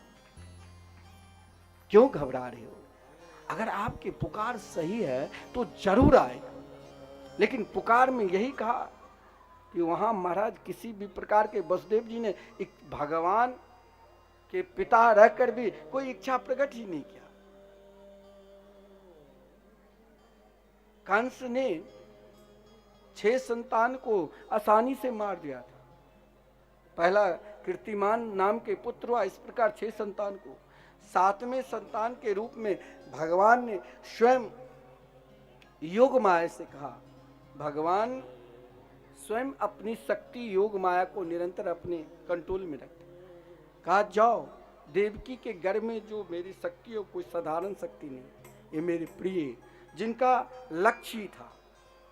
अब देखिए भगवान क्या पद देते हैं। भगवान आपको कभी छोटा नहीं दिखाएंगे। छोटा दिखाना तो आपस में हम सब की आदत है। भगवान तो अपने भक्त को सदा बड़ा बनकर ही लाते हैं, छोटा बनाते ही नहीं। लखन लाल जी ने सेवा किया तो भगवान कृष्ण अवतार में बड़े बनाकर भेजा बलराम जी को। और जब स्वयं आया तो देवता ने कहा कि आप अपने वचन से सत्य है ना? तो भगवान ने कहा मैं वचन से निरंतर सत्य हूं, क्यों घबरा रहे हो? नक्षत्र काल सब सही है। भादो मास, अष्टमी तिथि, बुधवार, रोहिणी नक्षत्र से युक्त, रात्रि के ठीक 12 बजे सब सो रहे हैं, लेकिन भजनानंदी वसुदेव भजन कर रहे। जो जाग रहे हैं आज वही पा सकते हैं। तो महादुर्दांत, देखिए दुष्ट हर द्वार को बंद कर दिया था। कहा गया महादुर्दांत कंस के कारागार के निकट 10,000 सुरक्षा कर्मी थे। हथकड़ी बेड़ियां वसुदेव जी को लगे हुए थे, परंतु कंस भयभीत था, क्योंकि जब 7वें संतान देवकी के गर्भ से रोहिणी के गर्भ में स्थापित हो गए तो कंस को लगा जरूर ये परमात्मा की कोई चाल है, तब से भयभीत हो गया था। लेकिन देवता ने भगवान के निकट आकर स्तुति की, आप तो सत्यनिष्ठ है, भूलोगे तो नहीं, इन दुष्ट का उद्धार करोगे ना, कहीं ये आपके शरण में आ जाएगा। भगवान ने कहा चाहे इस शरण में आएगा तो मैं उसी क्षण उद्धार कर दूंगा। और वही मंत्र कंस ने एक मंत्र लिया था, कंस भी मंत्र लिया था, ऐसा नहीं। इसीलिए तो भगवान कंस के उद्धार क्या, कौन? तो गोप्या कामात भयात कंसो, कंस के हृदय में भय रूपी मंत्र था, जो घबराते थे कि कहाँ कृष्ण कब मिलेंगे, कहाँ मिलेंगे, किस ओर मिलेंगे, जिधर भी देखता वहाँ कृष्ण ही कृष्ण। तो बताओ, भय रूपी मंत्र को अपने हृदय में गुरु मंत्र मानकर निरंतर भय से कृष्ण को पुकारते थे। भगवान ने कहा देवताओं के, जब देवता ने भगवान की स्तुति की कि सत्यव्रतम सत्य परम ति सत्यम, सत्यव्रतम सत्य परम ति सत्यम, सत्य से योनि नीतम च सत्य, सत्य से सत्यमृत सत्य नेत्रम, सत्यात्मकम ताम शरणम प्रपन्ना। आप सत्य स्वरूप है प्रभु। आप, भगवान ने कहा हम सत्य स्वरूप है, हम त्रिकाल बधित सत्य है, हम जो भी कार्य करेंगे वो सत्य मानकर ही करेंगे। देवकी और वसुदेव को भी देवता ने स्तुति की, लेकिन जब देवता चले गए सब सो रहे हैं। देखिए संसार के बालक जब जन्म लेता है तो माता पहले देती, लेकिन भगवान जब अवतार लिया तो भागवत में स्पष्ट लिखा है तमद्भुतम बालकम वसुदेव इच्छता। वहाँ भगवान चतुर्भुज रूप में अवतार लेकर वसुदेव जी को दर्शन दिया और वसुदेव जी ने भगवान के सुंदर स्तुति की, देवकी भी भगवान के स्तुति की। भगवान ने कहा कि आप चिंता मत करो, अब मैं अवतार ले चुका। लेकिन देवकी ने कहा मैंने तो पुत्र के रूप में उपासना की। भगवान ने कहा इस रूप में मैं इसीलिए दर्शन दिया कि पूर्व जन्म में आपने मेरे को उपासना की तो मैं 3 बार अवतार लिया आपके लिए। पहले वृष्णिगर्भ, फिर आप दोनों बने अदिति और कश्यप, तो मैं वामन के रूप में। इस बार मैं आप दोनों वसुदेव और देवकी बने हैं। वसुदेव कौन है? वेद का सार तत्व ही वसुदेव है। वेदोयम वसुदेव स्यात् देवकी सर्वदेवता। हम जब वेद को मानेंगे और जब हम देवता को आदर करेंगे तभी तो कृष्ण कन्हैया अवतार लेंगे, तभी तो कृष्ण कन्हैया आएंगे। वेद को भी आदर देना पड़ेगा, देव को भी आदर देना पड़ेगा, तभी तो कन्हैया अवतार लेते हैं। भगवान ने सारी योजना वसुदेव जी को बता दिया कि आप घबराओ नहीं। देखते ही देखते एक छोटा सा बभुआ प्राकृतिक शिशु की तरह हो गए और उन वहाँ हथकड़ी बेड़ियाँ सब खुल गई। सब के सब प्रहरी गहरी नींद में सो रहे हैं। एक छोटा सा सूप में वसुदेव जी कृष्ण कन्हैया को मस्तक पर लेकर ले जा रहे हैं। कहाँ? आज समस्त ब्रह्मांड के नायक सूप में बैठकर वसुदेव जी अपने मस्तक पर ले जा रहे हैं। कहाँ? तो गोकुल नगरी, जहाँ सब उत्सव के लिए, आनंद के लिए, आज उनके लिए आनंद उत्सव, रात्रि भी लगता है जल्दी जल्दी रात्रि समाप्त हो जाए ताकि प्रातः काल हम उत्सव मनावे। और सूप में आज ब्रह्मांड नायक विराजमान हैं और महाराज जा रहे हैं। यमुना किनारे जब पहुँचे वसुदेव जी रात्रि के समय, धीरे धीरे बारिश भी हो रही है। समस्त ऋतु महाराज श्री कृष्ण के स्वागत के लिए उपस्थित है। आज महाराज सब हर्षित है, बादल भी हर्षित है, आकाश भी हर्षित है, आसमान भी हर्षित है, समुद्र भी हर्षित है। और इधर सूप में बैठकर मेरे लाल जी जा रहे हैं। कि चले कन्हैया शेष की छैया, चले कन्हैया शेष की छैया, दृश्य निराला जी।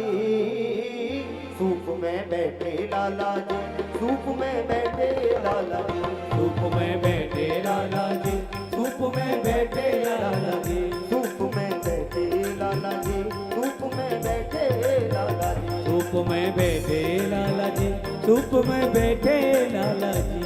ओ चले कन्हैया शेष की छैया, ओ चले कन्हैया शेष की छैया, चले कन्हैया शेष की छैया, दृश्य निराला जी।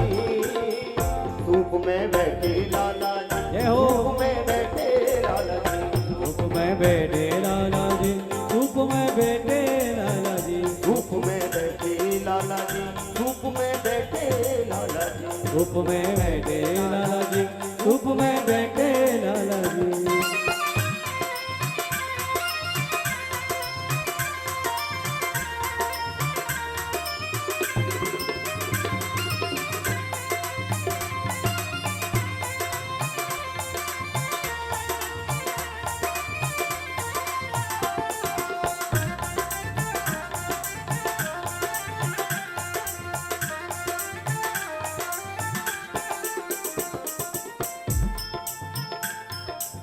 जेल के ताले टूट गए हैं, बंधन सारे छूट गए हैं। जेल के तारे टूट गए हैं, बंधन सारे छूट गए हैं। जेल के ताले टूट गए हैं, बंधन सारे छूट गए हैं। बंधन सारे टूट गए हैं, बंधन सारे टूट गए हैं। कृष्ण को अपने सर पे उठाए, वासुदेव जी गोकुल आए। वासुदेव जी गोकुल आए, वासुदेव जी गोकुल आए। चले कन्हैया शेष की छैया, कन्हैया शेष की छैया।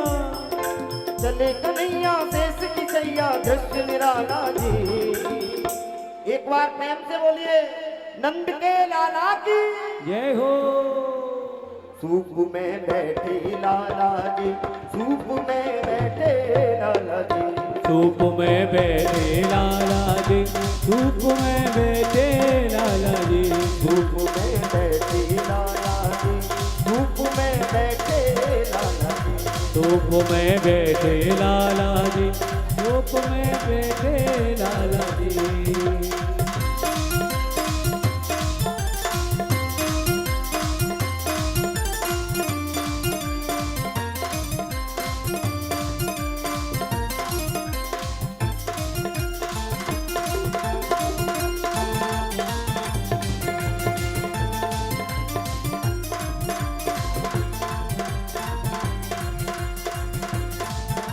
सब बैठ जाइए ताकि आप सब बधाई के आनंद लेंगे।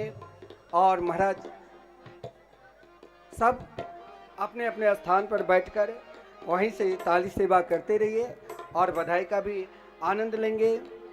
गोकुल में जब महाराज सुना कि नंद सभी के बैठे रहिए लाला अपने हुआ स्थान है पे। तो संपूर्ण ब्रजमंडल के जितने भी गोपियां हैं, गोप है कि नंद बाबा की 88 वर्ष के अवस्था में लाला भय हैं।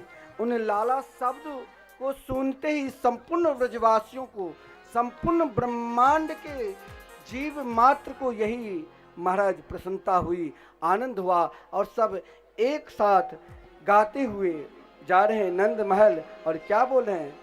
ब्रज में है रही जय जयकार, नंद घर लाला जायो है। ओ ब्रज में जय जयकार नंद घर लाला जायो है। ओ ब्रज में रही जय जयकार, नंद घर लाला जायो है। ओ ब्रज में जय जयकार नंद घर लाला जायो है। हाँ लाला जायो है, नंद घर लाला आयो है। ओ लाला आयो है, नंद घर लाला आयो है।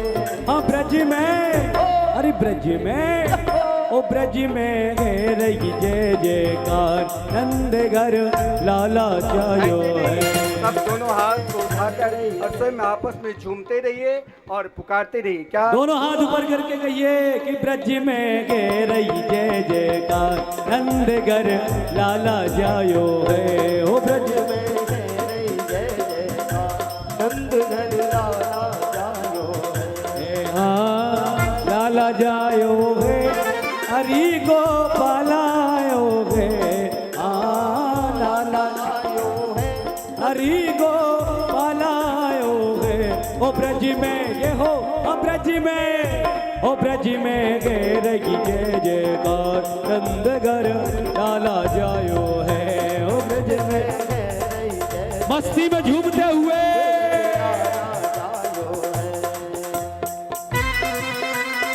बोला नंद के लाला की हरि वो, बोला नंद के लाला की जय हो।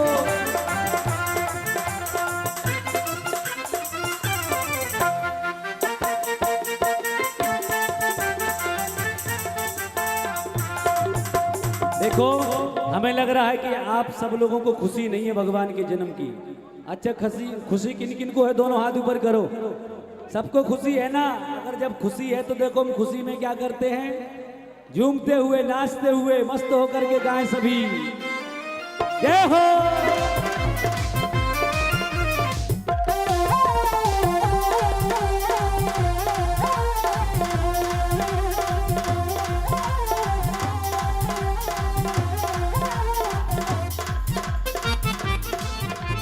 बोला नंद के लाला की।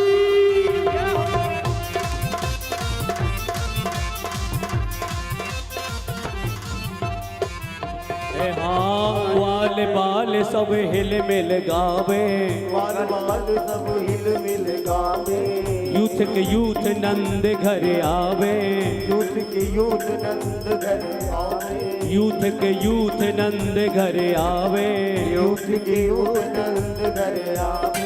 ब्रह्मानंद समान आज सुख सबने पायो है। हाँ ब्रह्मानंद समान आज सुख सबने पायो है। हो ब्रज में, हाँ ब्रज में, सभी दोनों हाथ ऊपर कर लीजिए। हो ब्रज में कह रही जय जयकार, नंद घर लाला जायो है। ब्रज में है रही जय जयकार, नंद घर लाला जायो है। जय हो।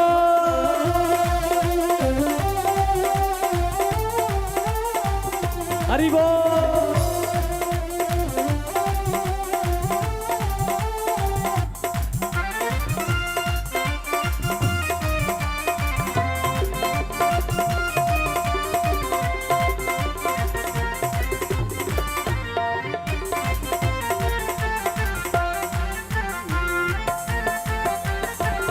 जय हो।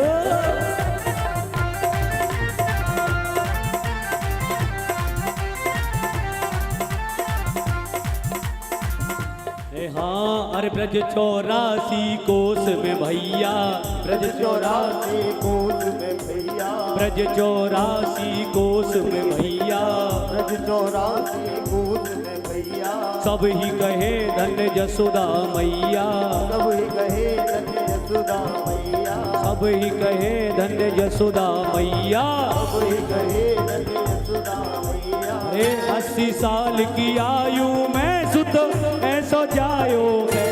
हो 80 साल की आयु में सुख ऐसो जायो है।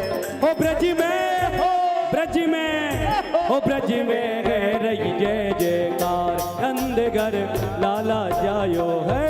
ब्रज में है रही जय जयकार, नंद घर लाला जायो है। जय हो। ब्रज मंदिर में आइए और हम बधाई सबके आनंद लें। बोलो नंद के लाला की जय हो।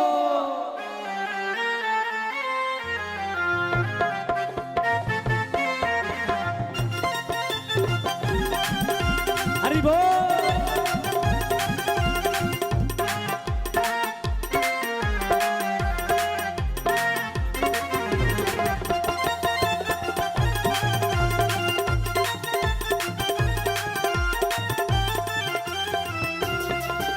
मस्ती में झूमते हुए जय हो।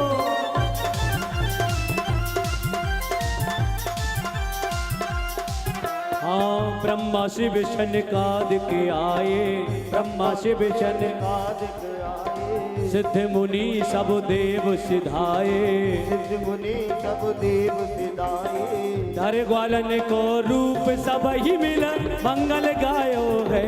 हाँ धर ग्वालन को रूप सबई मिले मंगल गायो है।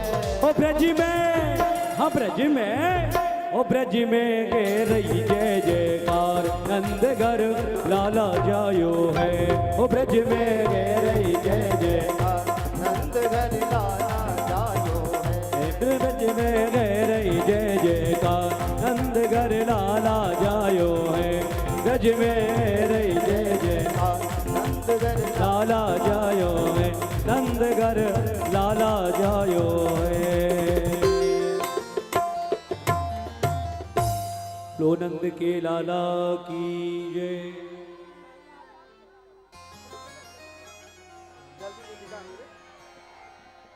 सौ सौ बार बधाई लोगो,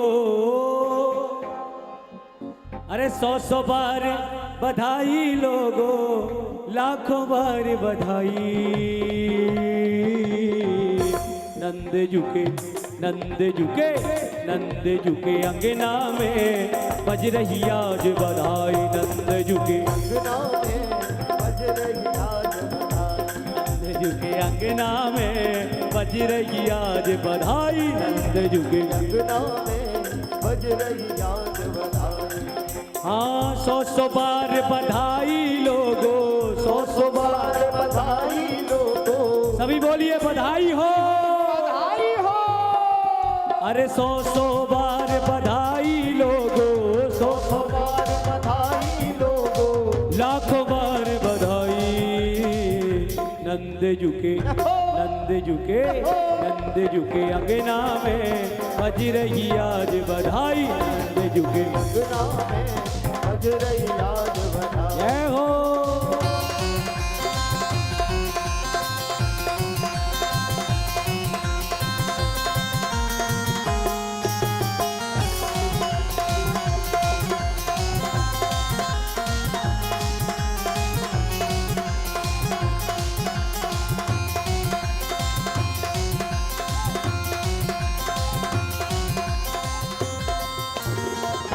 जय हो। मस्ती में झूमते रहिए।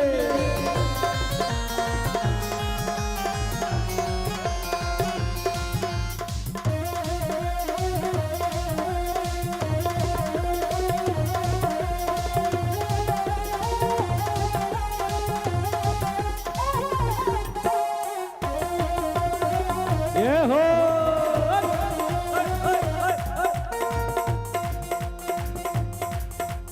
चमत्कार सा हो गया लोगो, हो गई बात निराली। चमत्कार सा हो गया लोगो, हो गई बात निराली। चमत्कार सा हो गया लोगो, हो गई बात निराली। चमत्कार सा हो गया लोगो, हो गई बात निराली। अरे रात ही रात में नंद बाबा की, रात ही रात में नंद बाबा की दाढ़ी हो गई काली। नंद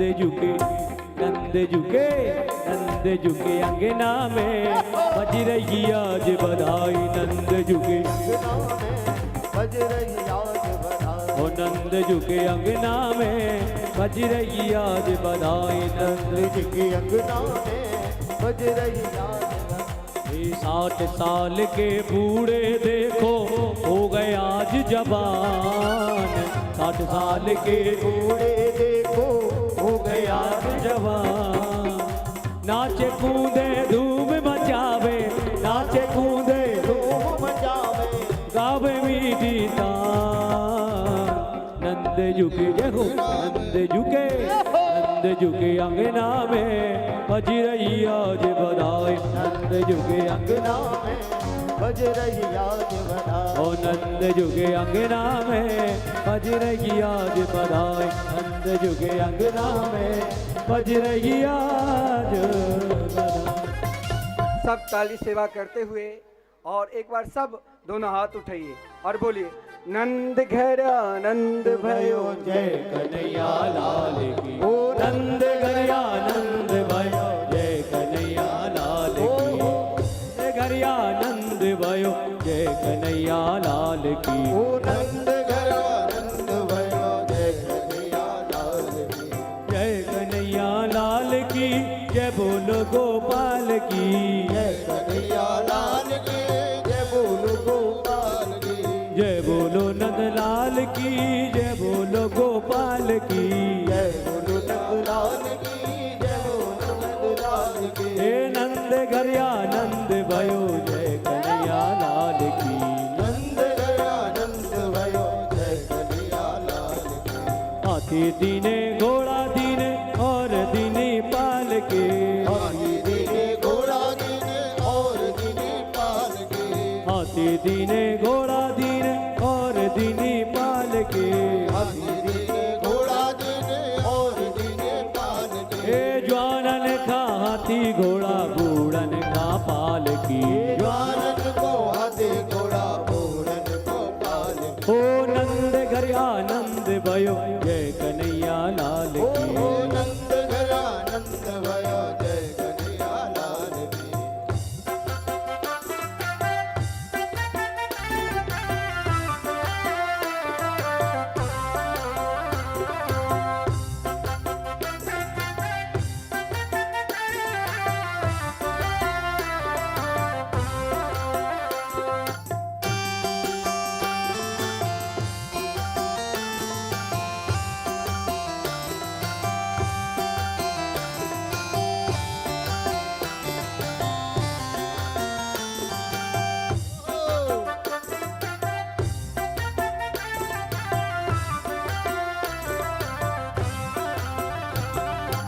लड्डू दीने पेड़ा दीने और दीनी लापसी, लड्डू दीने पेड़ा दीने और दीनी लापसी, लड्डू दीने पेड़ा दीने और दीनी लापसी, लड्डू दीने पेड़ा दीने और दीनी लापसी, ज्वानन का लड्डू पेड़ा बूढ़न का लापसी, जानन को लड्डू पेड़ा बूढ़न को लापसी। ओहो नंद घरिया नंद भयो जय कन्हैया लाल की, नंद घरिया नंद भयो, ओ नंद घरिया नंद भयो जय कन्हैया लाल आप की। दोनों हाथ उठाकर पुकारिए एक बार जोर से, नंद के लाला की जय।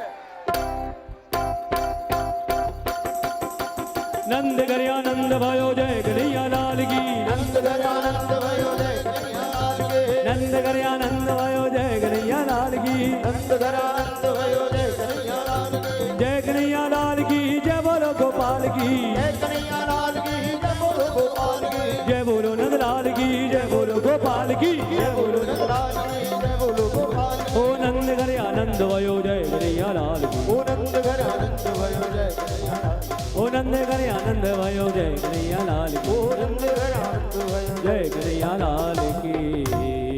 बोले कृष्ण कन्हैया लाल की जय। बोलो नंद के लाला की, आज के आनंद की, नंद महा महोत्सव की जय जय श्री राधे।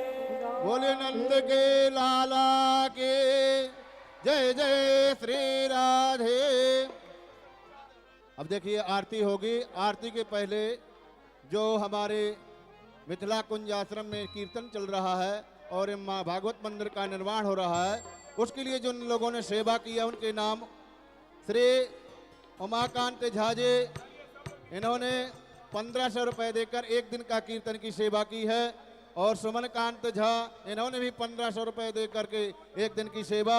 और श्री मनसुख लाल हीरा राम जी सुथार राजस्थान वालों ने, इन्होंने मंदिर के लिए 1100 रुपए देकर के एक ईंट की सेवा की है। और श्री मोहन लाल भानिज राम जी सुथार जी राजस्थान, इन्होंने भी 1100 रुपए दे करके एक एक ईंट की सेवा की है। इन सभी भक्तों के लिए जोरदार से ताली। बोलो बोलो वृंदावन बिहारी लाल की।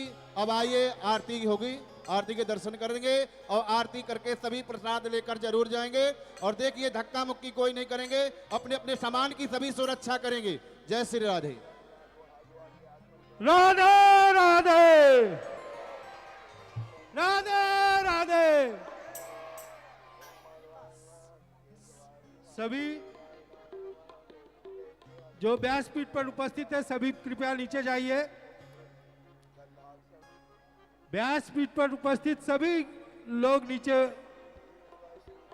सब लोग अपने फ्लैश लाइट, मोबाइल का फ्लैश लाइट ओपन कर लीजिए और अपने स्थान पर खड़े होकर भगवान का आरती कीजिए। आरती के लिए बस आमंत्रित करना चाहूंगा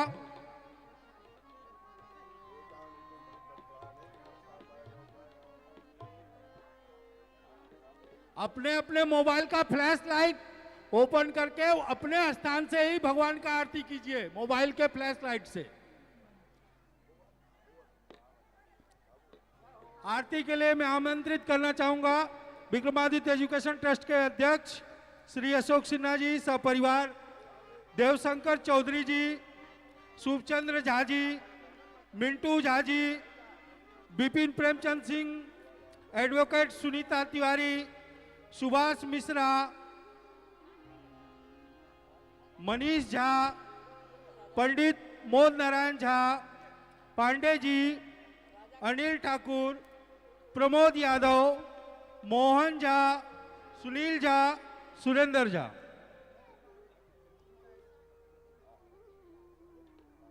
रामबाई भूरिया,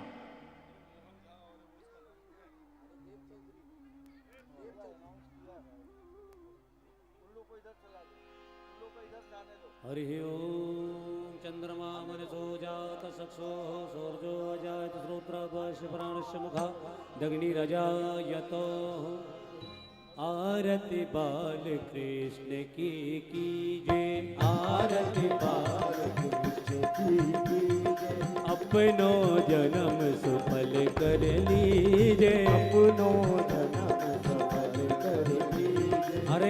जसोदा को परम दुलारो, यशोदा को परम दुलारो, बाबा की अखियन को तारो, बाबा के अखियन को तारो, ओ गोपिन के प्राण में सो प्यारो, गोपिन के प्राण सो प्यारो, इन पर प्राण न्यौछावर कीजे, और दीवार कीजे, ओ बलदाऊ को छोटो भैया, बलदाऊ को छोटो भैया, कनुआ कहे कहे बोलत मैया, कनुआ कही कही बोलत मैया, ओ परम मुदित मन लेत भलैया, परम मुदित मन लेत बलैया, यह छवि नैनन में भर लीजे, और दीवार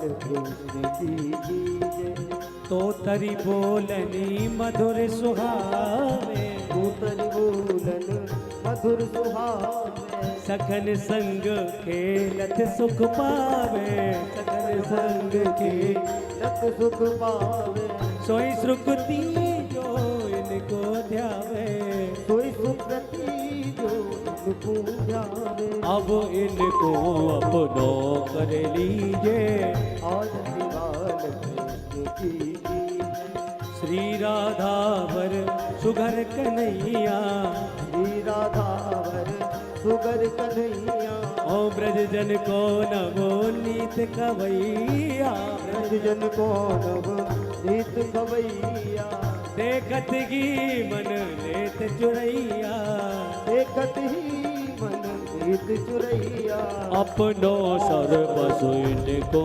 दीजे, अपनो सर्वस्व दीजे, आरती बाल कृष्ण की कीजे, जे अपनो जन्म सुफल कर लीजे, आरती बाल कृष्ण जय हो।